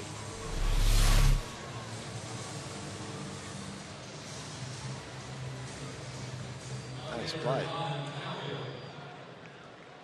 Looked like somebody had iced up the mound for him, slipping all over the place.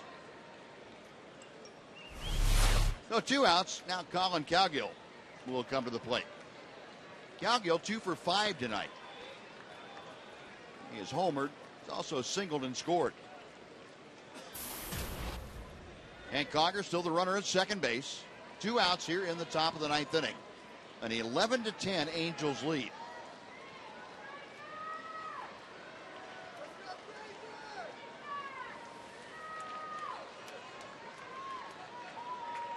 Frazier okays the sign. Jason to the plate. The first pitch is low and outside for ball 1. You want to go after Cowgill. You don't want to have to face Mike Trout, the number 3 hitter who's waiting in the on-deck circle.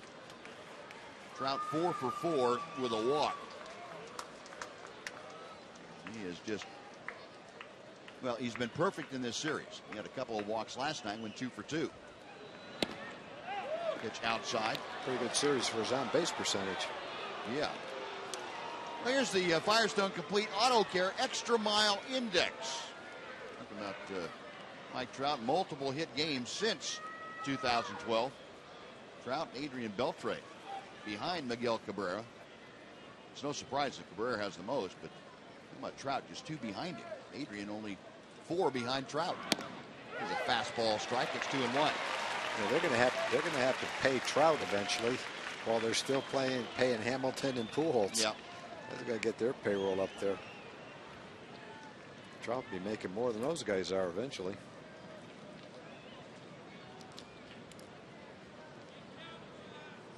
Yeah, I have a feeling they're going to be paying Pujols for a lot of years that he's not productive for him. Yeah, beginning to look like that. 2-1 pitch is fouled back. That evens the count.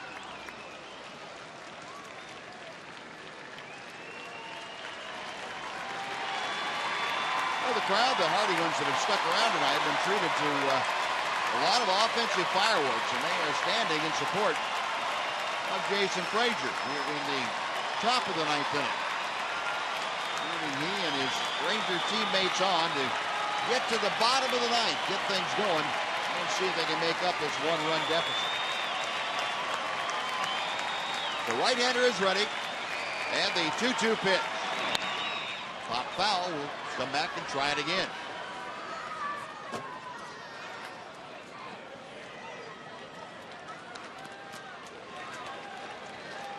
This was not a good night for any pitcher, I don't think, to come in.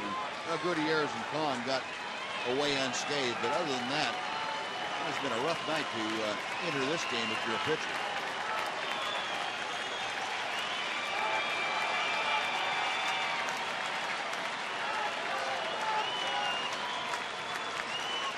Frazier's ready. And misses high. It's 3-2.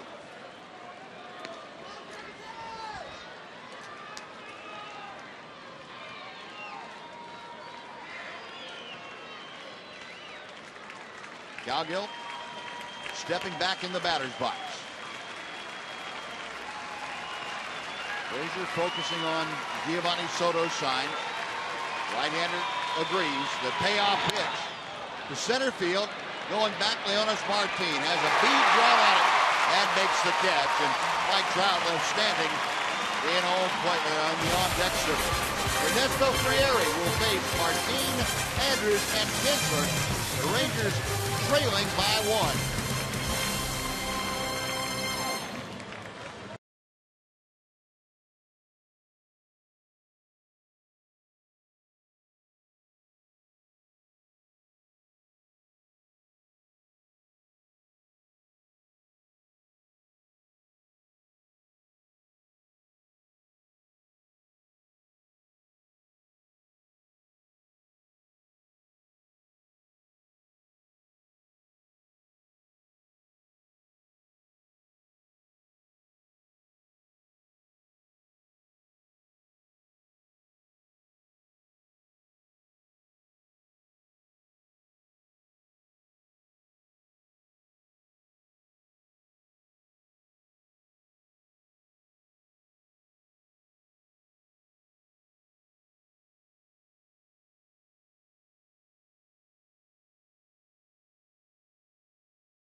On Fox Sports Southwest is brought to you by your Texas Ford dealer.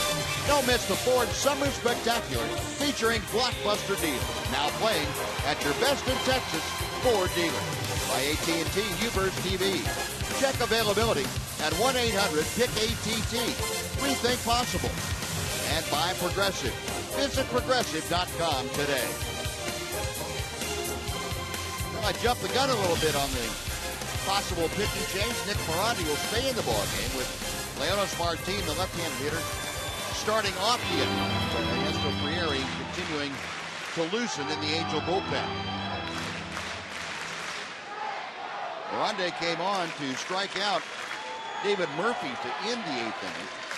Now he faces Leonis Martin, who is 1 for 5 tonight. And the first pitch is on the outside corner for strike 1. You know, with him throwing out there, you'd have to think Frieri will come in to face the right-hand hitters after Morandi faces Martin. That pitch could have been a ball. Breaking ball, and Leonis lays off it. A ball and a strike. Leonis, for just the second time in his big league career, batting in the leadoff spot. Last night, of course, helping the Rangers to a 4-3 comeback win. Very good swing at that pitch. And here tonight, in the 9th, he finds himself down in the count, 1-2 to Morandi.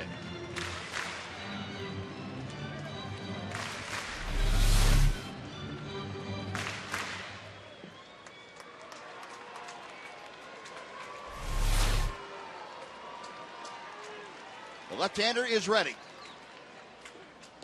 Got him swinging. Breaking ball, and Martin strikes out. 1 gone. Elvis Andrews is coming to the plate, and he will face Ernesto Frieri as Rob Piccolo, the acting manager, out to make the pitching change. So with 1 out and the bases empty here in the bottom of the 9th inning, Rangers trailing 11-10. We've got another pitching change at Rangers Ballpark in Arlington. Back after this on Fox Sports Southwest.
here tomorrow night, the finale of this 3-game series.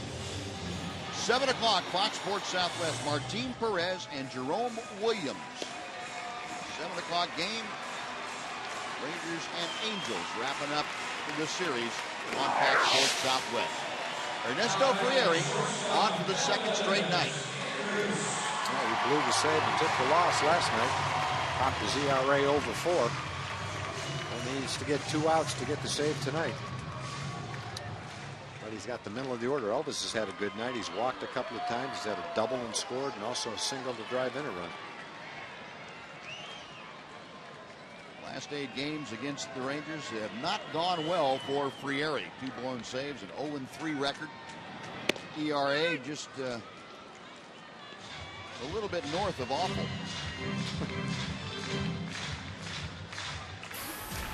Strike 1 to Elvis. 2 for 3 tonight with a couple of walks. High and tight, and down in a heap goes Andrews.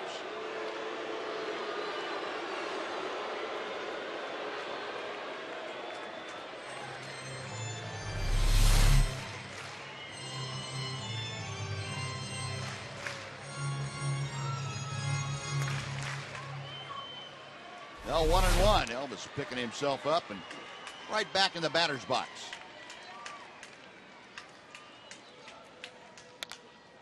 Popped out of play down the right side. Frieri now the advantage in the count at 1-2.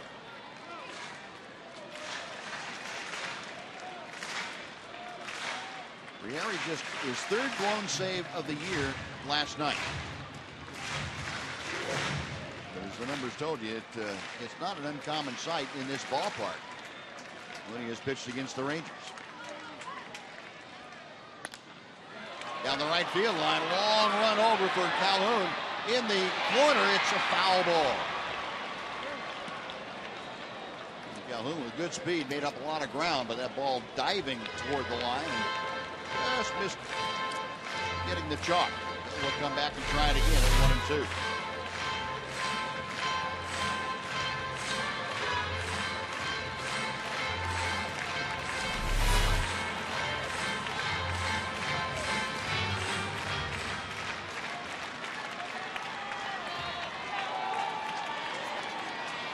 Elvis with the average of 253 as he faces Frieri here.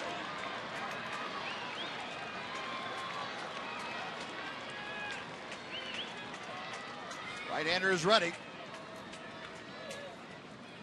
Outside, 2-2. Elvis, 1 out of 2 in his career against Frieri. That 1 hit a double.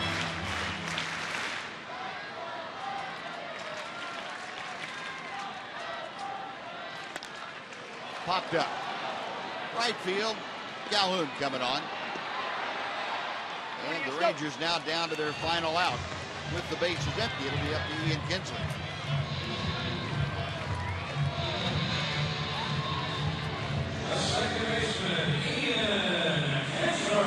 Ian's had another good night himself. He singled to drive in a run in the first inning. He tripled and scored in the 4th. He's 2 for 5. Trying to get someone on. See if the Rangers can't pull another come from behind win in the 9th inning tonight. Last night was their first one. Ian at 278 with the average. Frieri set to work to him. And ball 1 is just a little bit low. Kinsler 1 for 1 against Frieri. And that 1, a home run. He's walked 3 times. So he has seen Frieri's stuff. And Frieri has seen Kinsler's stuff. 2-0. Frieri's walked 25 batters in 44 innings, so that can get away from him a little bit. Love to get the time run on and give Adrian Beltre a shot at it. Sure would. 2-0 pitch. Ball 3. You want to give him a fastball right there. Fastball count, so he threw up a slider and missed with it. Ian didn't offer at it. Trying to get aboard. the rally caps everywhere here at Rangers Ballpark. 3-0 the count to Kinsler. Ball 4. The tying run is on. The winning run is coming to the plate. And it's Adrian Beltre. Frary pitched to Ian like he knew that Ian had hit a home run off him in the past. He was not going to give him a fastball anywhere middle in. He pitched him very carefully, and now he's going to have to get Beltre. Good speed at first, tying run. Each team has 16 hits. Rangers made a costly error on the rundown play. Ended up costing him 3 runs. Dogger out to talk to Frieri.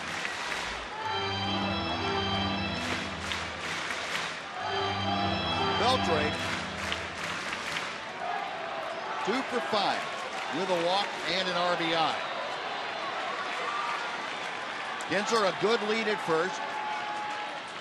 And he will sneak back to the bag as Frieri just took a peek over there. Well, Ian had a monster lead. He is the tying run here in the 9th inning.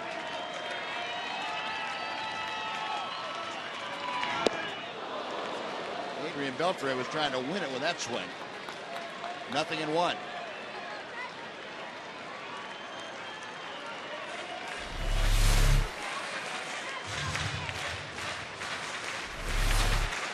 Adrian 1 for 5 against Frieri. And yes, that one was a home run. The right-hander sets. There goes Kinsler. The pitch is a strike. There will be no throw. And the Rangers have the tying run in scoring position as Ian Kinsler gets the stolen base.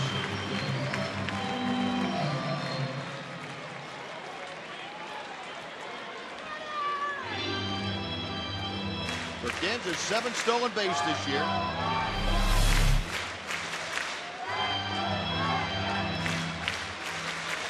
Conger, very judicious decision. Not having a chance to throw out Kinsler, stuck in his pocket. But Beltre down in the count, 0-2.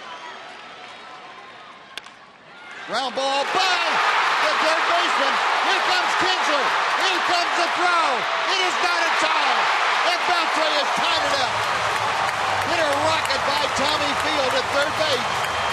And the Rangers have come back yet again against the Angels. It is 11-11. What a game. It doesn't matter what the lead is. The other team is coming back. Frieri pitched Kinsler carefully and walked him. Ian stole second base easily. Down 0-2. Adrian Beltre singles him in to tie the ball game.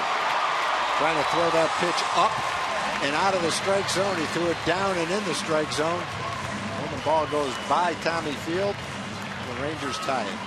Well, you got to knock that ball down, doesn't he? I would think so. And here is A.J. Przinsky yet again against Ernesto Frieri. The first pitch is outside for ball 1. Well, Ian cutting that as close as he possibly could. Beat the throw from Cowgill. Frieri, another blown save against the Rangers. Broken bat, Looper to right field. That's going to fall for a base hit. Beltre around to third. Przinsky keeps it going with a broken bat single. Runners at the corners for Angel Beltre. Yeah. Adrian had to dodge the bat while he was running the bases. That bat went all the way out to second base, right in the base path. That ball almost stopped when it hit the ground.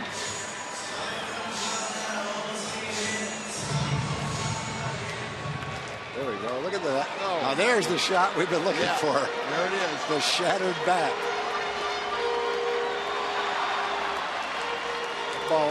That ball almost hit and came backwards.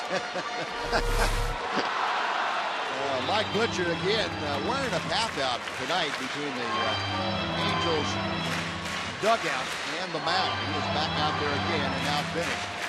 Well, all the damage again with 2 outs.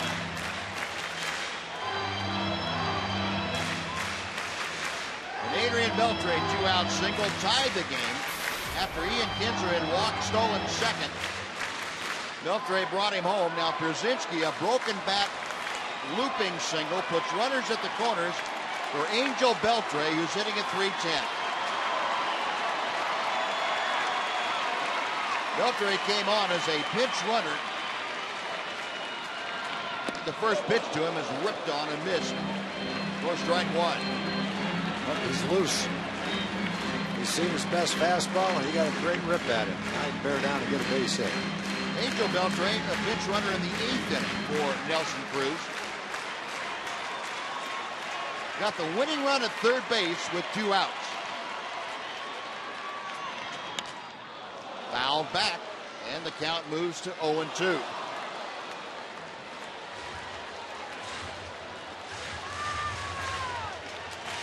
The Rangers 11 runs on 18 hits tonight. The Angels 11 runs on 16 hits.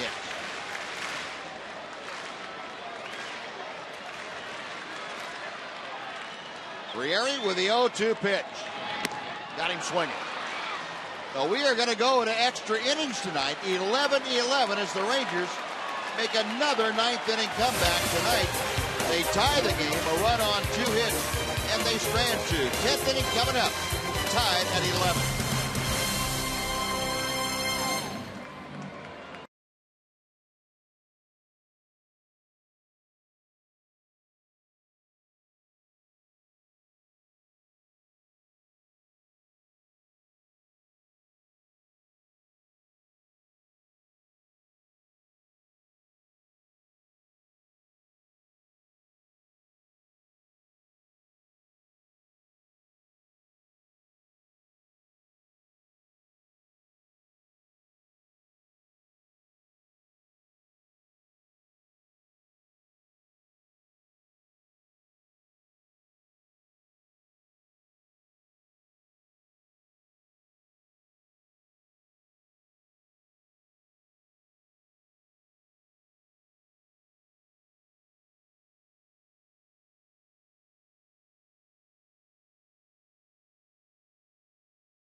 Extra innings are presented by Jack Link's Beef Jerky all season long. Feed your wild side. And wild may not begin to describe what's going on here tonight. 11-11. We're going to the 10th inning. See, when I offered to buy you that pizza early in the game, you should have said okay. I should have, yeah. Joe Nathan coming on trying to get a win in this game. Great numbers for Joe. Tie game. The hope is pitch the top of the 10th, score in the bottom of the 10th, and go home with a win. Won't be easy, though. Trout, Trumbo, Kendrick, and Hamilton. 4 hitters leading off here in the 10th inning against Joe Nathan. Now, the Angels this year in extra inning affairs are 5-6. They are 2-1 on the road. Meanwhile, the Rangers, a disastrous 1-7. They are 0-3 at home. And Mike Trout fouls off the first pitch from Nathan. It is 0-1. Trout 4 for 4 with a walk tonight. He has scored 3 times. He has driven in a run. And now batting at .331. Nathan back to the plate. That's all the way to the backstop. Trout 6 at bats against Nathan. He's 1 for 6 with a single. Joe has struck him out half the time. 3 strikeouts in those 6 at bats.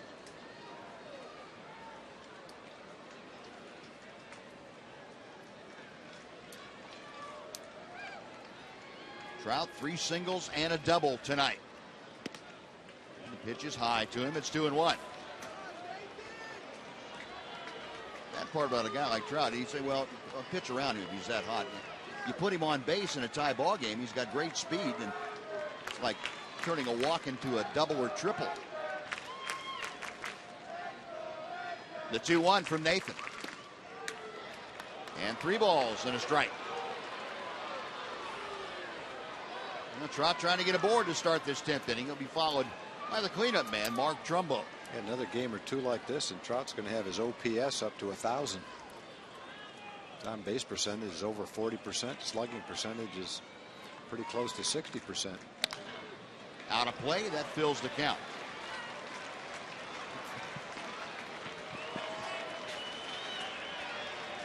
Yeah, an on-base plus slugging of 800 is considered pretty good. 900 is great. 1,000 is ridiculous. Well, the news, folks, we've just gone over the 400 pitch mark for both teams. Payoff from Nathan. Foul back. 403 pitches now by the two clubs here tonight. Well, there's probably been double headers pitched with 400 pitches. Yeah, I would think so. Somewhere, sometime. Yeah. I would think so. Maybe not recently. Maybe back in the dead ball era. And another foul ball from Trout. There's a happy fan. Glad he stayed the whole game. Got a Mike Trout foul ball. Won't be throwing that one back. I wouldn't anyway. Still like the guy in Seattle that brought the extra ball with him. Kept the souvenir and threw the old ball back on the field. Deked everybody. Yeah. Another 3-2. All 4. Boy, Trout took a close pitch from Nathan, but he is aboard to start off the 10th inning. Trout remains perfect on the night. 4 hits and 2 walks. Now Trumbo steps in, and Trout very much a threat to run at first base. Trumbo 1 for 4. Also has a walk. He has scored a couple of runs.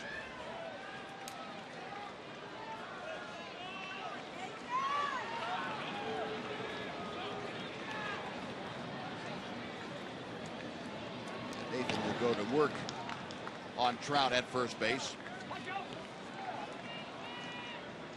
Mike Trout this year 23 out of 27 in the stolen base category.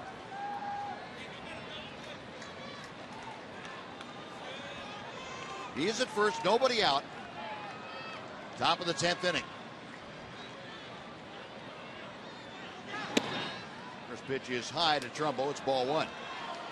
Get word from the Ranger clubhouse that Nelly Cruz, when he was lifted for the pinch runner in the 8th inning, left the game with a bruised left quad. You remember he was hit by that throw on the back end of a double play that got away from Eric Ibar. And that was today? Yeah. Yeah. Oh, yeah.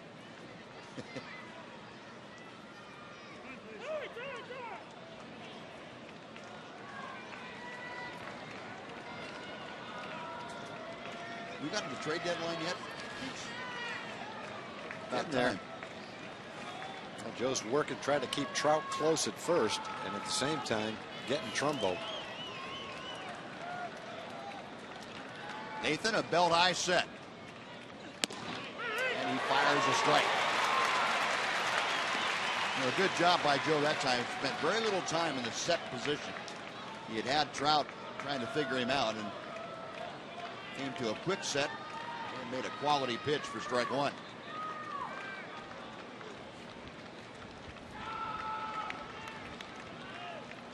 See, Trout has expanded that lead about a half step.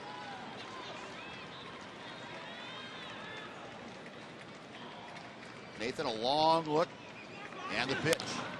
Foul back. 1-2 now to Trumbo.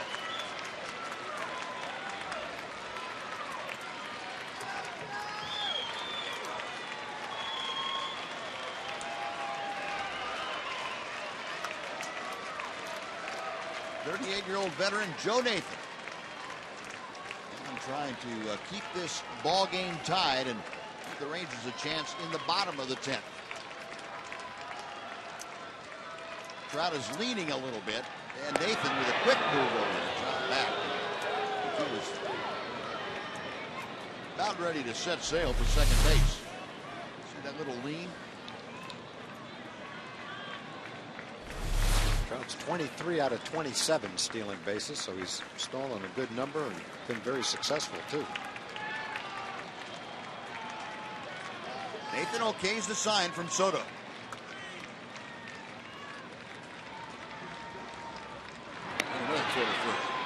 Good job by Nathan to break up the routine of Mike Trout. Soto, the better of the two Ranger catchers as far as throwing out runners. He's thrown out 25% of the opposing runners. That compares to about 10% for A.J. Pierzynski. Nathan again ready. The 1-2. Got him swinging. You know, it looked like Nathan's throws to first base had more of an effect on Mark Trumbo than they did on Mike Trout. Trumbo really got over anxious. That Trumbo will occasionally expand the strike zone with 2 strikes. You can get him, we've seen it in this series, get him to swing at high fastballs out of the strike zone. Yesterday with first and third less than 2 outs, he swung at that similar pitch against Neil Kotz. That's a big out number 1. Now Howie Kendrick, who has walked a couple of times, he is 2 for 3. And Nathan again will go to work on Mike Trout. Kendrick had a big 2-run single in that 8th inning. Angels opened up an 11-7 lead after that 8th inning. Kendrick up there with Trout at first and a pretty good lead. There goes Trout. The pitch is bunted.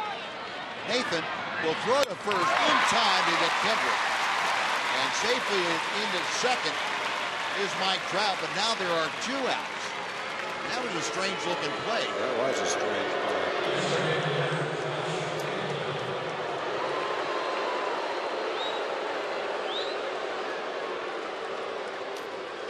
It was almost like a bunt and run was put on. I think Trout probably has a green light, and Kendrick must have bunted on his own, trying to beat out a bunt. Now they're going to walk Josh Hamilton intentionally. Hamilton has had a big night. He has gone 2 for 5, but with 4 RBI. And with Tommy Field, a right-handed hitter in the on-deck circle. Said, well, we won't even give Josh a chance to swing this time up. Third wide one is intentionally thrown out there. Hamilton, by the way, now hitting at 225. And the RBI total for him up to 49. And the 4th wide one puts Hamilton on. So the second walk of the inning, the first intentional walk of the frame. 2 on, 2 out.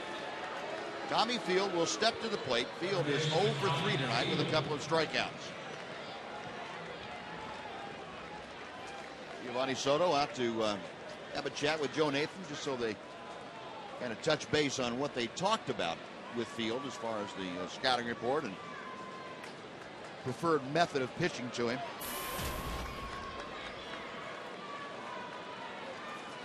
Trout at second. Hamilton at first. Nathan set for the first pitch. And the breaking ball catches the inside corner like a slider from Joe Nathan. It is 0-1.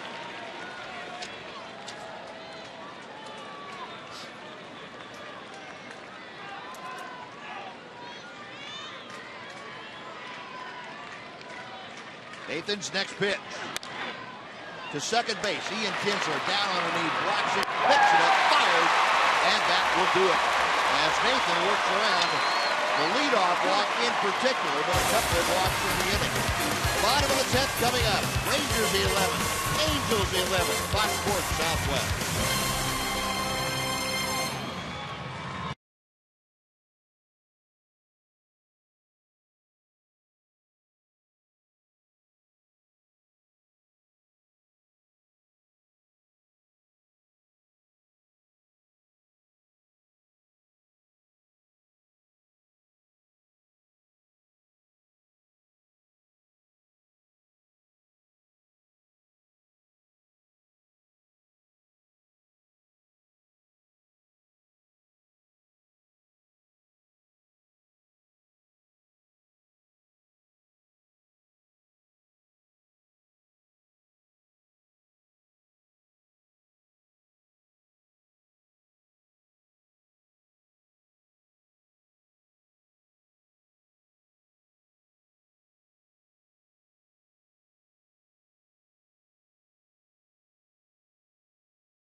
To the bottom of the 10th inning, Rangers and Angels tied at 11. And it'll be the right-hander Daniel Stang, 27-year-old out of Orange, California. Stang on, just recalled from Salt Lake City the other day, 15 games. He has 4 saves at AAA. He will be on here to face Moreland, Soto, and Murphy in the 10th inning for the Rangers. Moreland 1 for 1 as he entered the ball game in the 8th inning defensively and takes outside from Stang. 1 ball and no strikes. Stang signed as a minor league free agent just about a little bit over a month ago.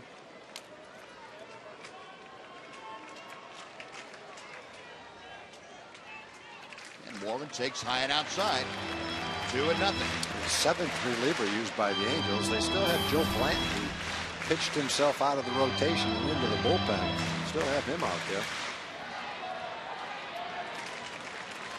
Yeah, and that's just about it. As a matter of fact, that is it. Joe Blanton, the last one standing out there other than starters. 2-0 to Moreland. And ball 3 tails outside. Well, Moreland trying to get aboard to start off the Ranger 10th inning. Giovanni Soto, the Ranger catcher, waiting in the on-deck circle. The 3-0 pitch. Belt high strike makes it 3-1.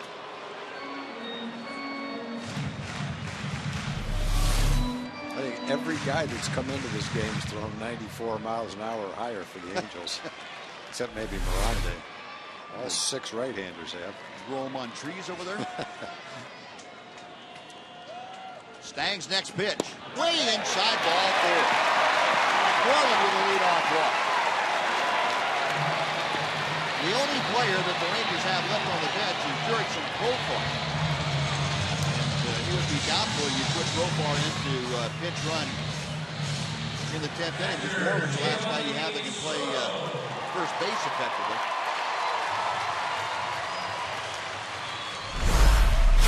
8th inning, Giovanni Soto, a 3-run blast off of Dane De La Rosa. Think he can do it again? If he doesn't have to bunt.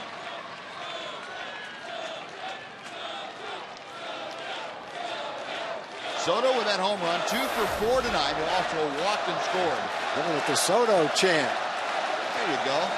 Taking over for the Napo lead. No bunt here, and it's outside, ball 1. How about last night? About the 9th inning. Ernesto Frieri. A moonshot. And that set off the home plate mosh pit. Inside, 2-0. Conger out to have a chat with Daniel Stang.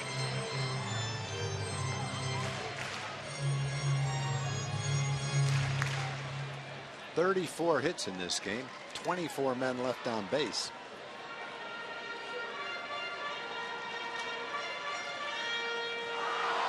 Mike Butcher out for his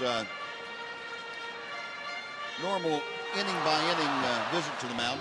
Yeah, I think Mike has probably walked 2 miles tonight going back and forth. Honestly, this can't be the kind of game where a pitching coach really wants to admit that he's a pitching coach. And a final out of Oakland, where the Toronto Blue Jays have shut down Oakland tonight. So the Rangers an opportunity to gain ground for the first time in 32 days against Oakland. There is a strike to Giovanni Soto. 2-1 now the count.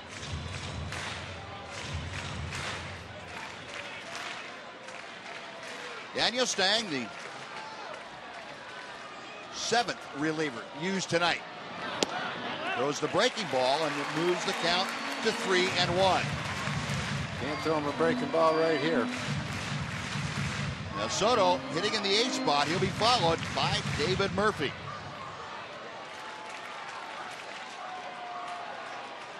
Stang sets. Outside, ball 4. And the winning run moves to second base with nobody out. Back-to-back walks by Daniel Stang. And David Murphy coming to the plate. It could very well be a bunt situation. And if it is, still have to make him throw a strike. Thrown 10 pitches, 8 of them have been balls. David Murphy, a long look down to Gary Pettis at third base. Daniel Stang has walked the first 2 hitters here in the bottom of the 10th inning.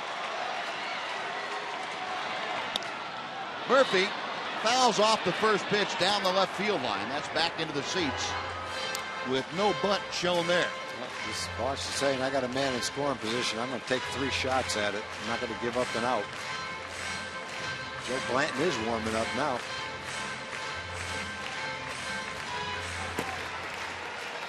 And Blanton, the displaced starter, trying to get loose as quickly as he can. Stang ready, the 0-1 pitch. And Murphy again fouling it out of play to the left. No balls and 2 strikes.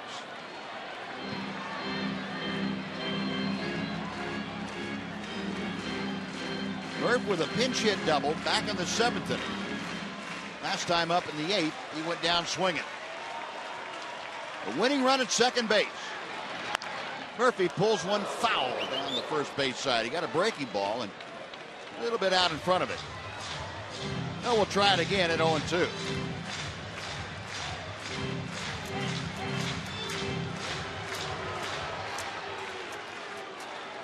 Rob Picholo taking over in the first inning for Mike Scioscia. Tapper to third. They go to second. They get 1. The return to first, not in time. Oh, it works almost like a sacrifice. You get the guy to third. David Murphy able to leg out the back end of that, and the winning run now at third base with 1 out. And Leonis Martin coming up.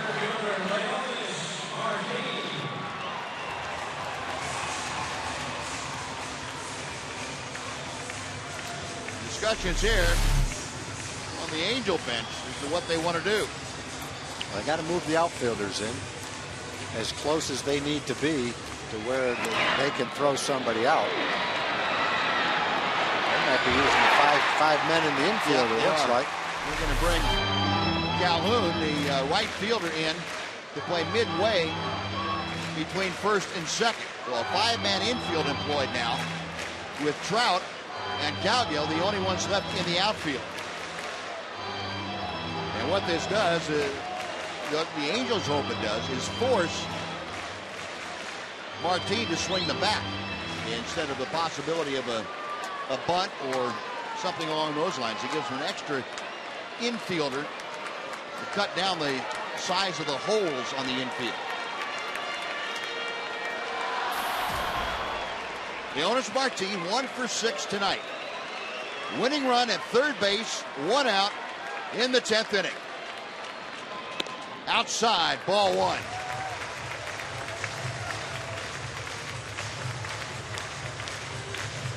Leonis can afford to be very picky about what he swings at against Stang. Going to make him throw a good pitch to handle. Got the winning run in the person of Mitch Moreland, just 90 feet away here in the bottom of the 10th inning.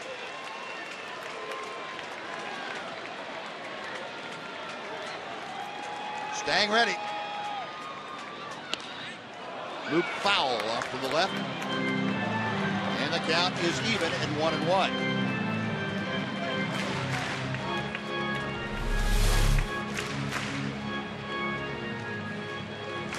A good pitch to hit.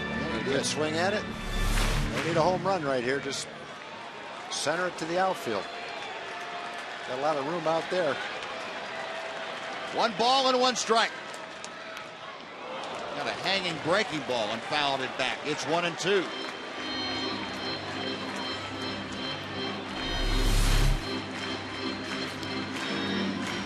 Two pitches to hit to the outfield.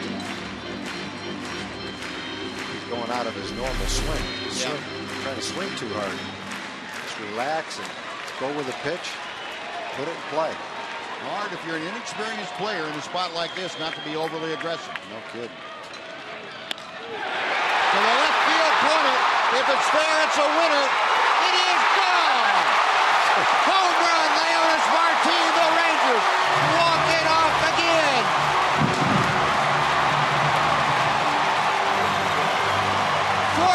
To 11.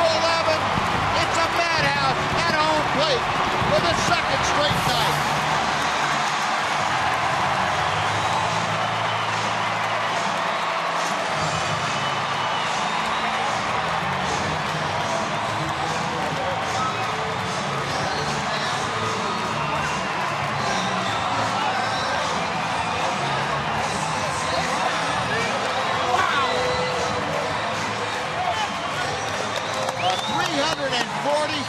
Opposite field blast by Leonis Martin.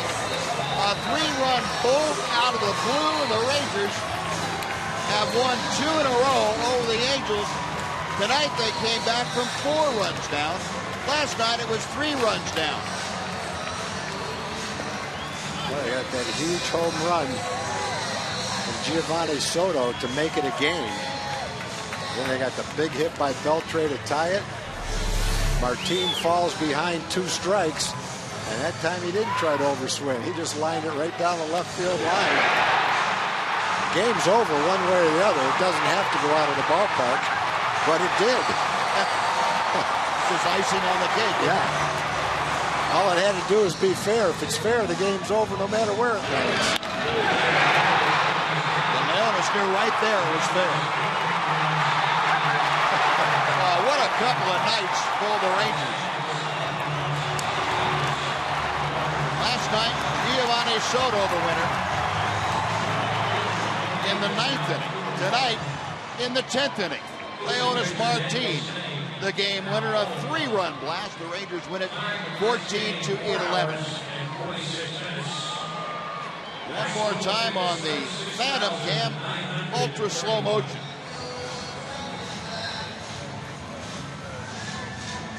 Solid contact. That ball carried right out of the ballpark. Let's head down to the field. Jim Knox standing by with Giovanni Soto. Jim.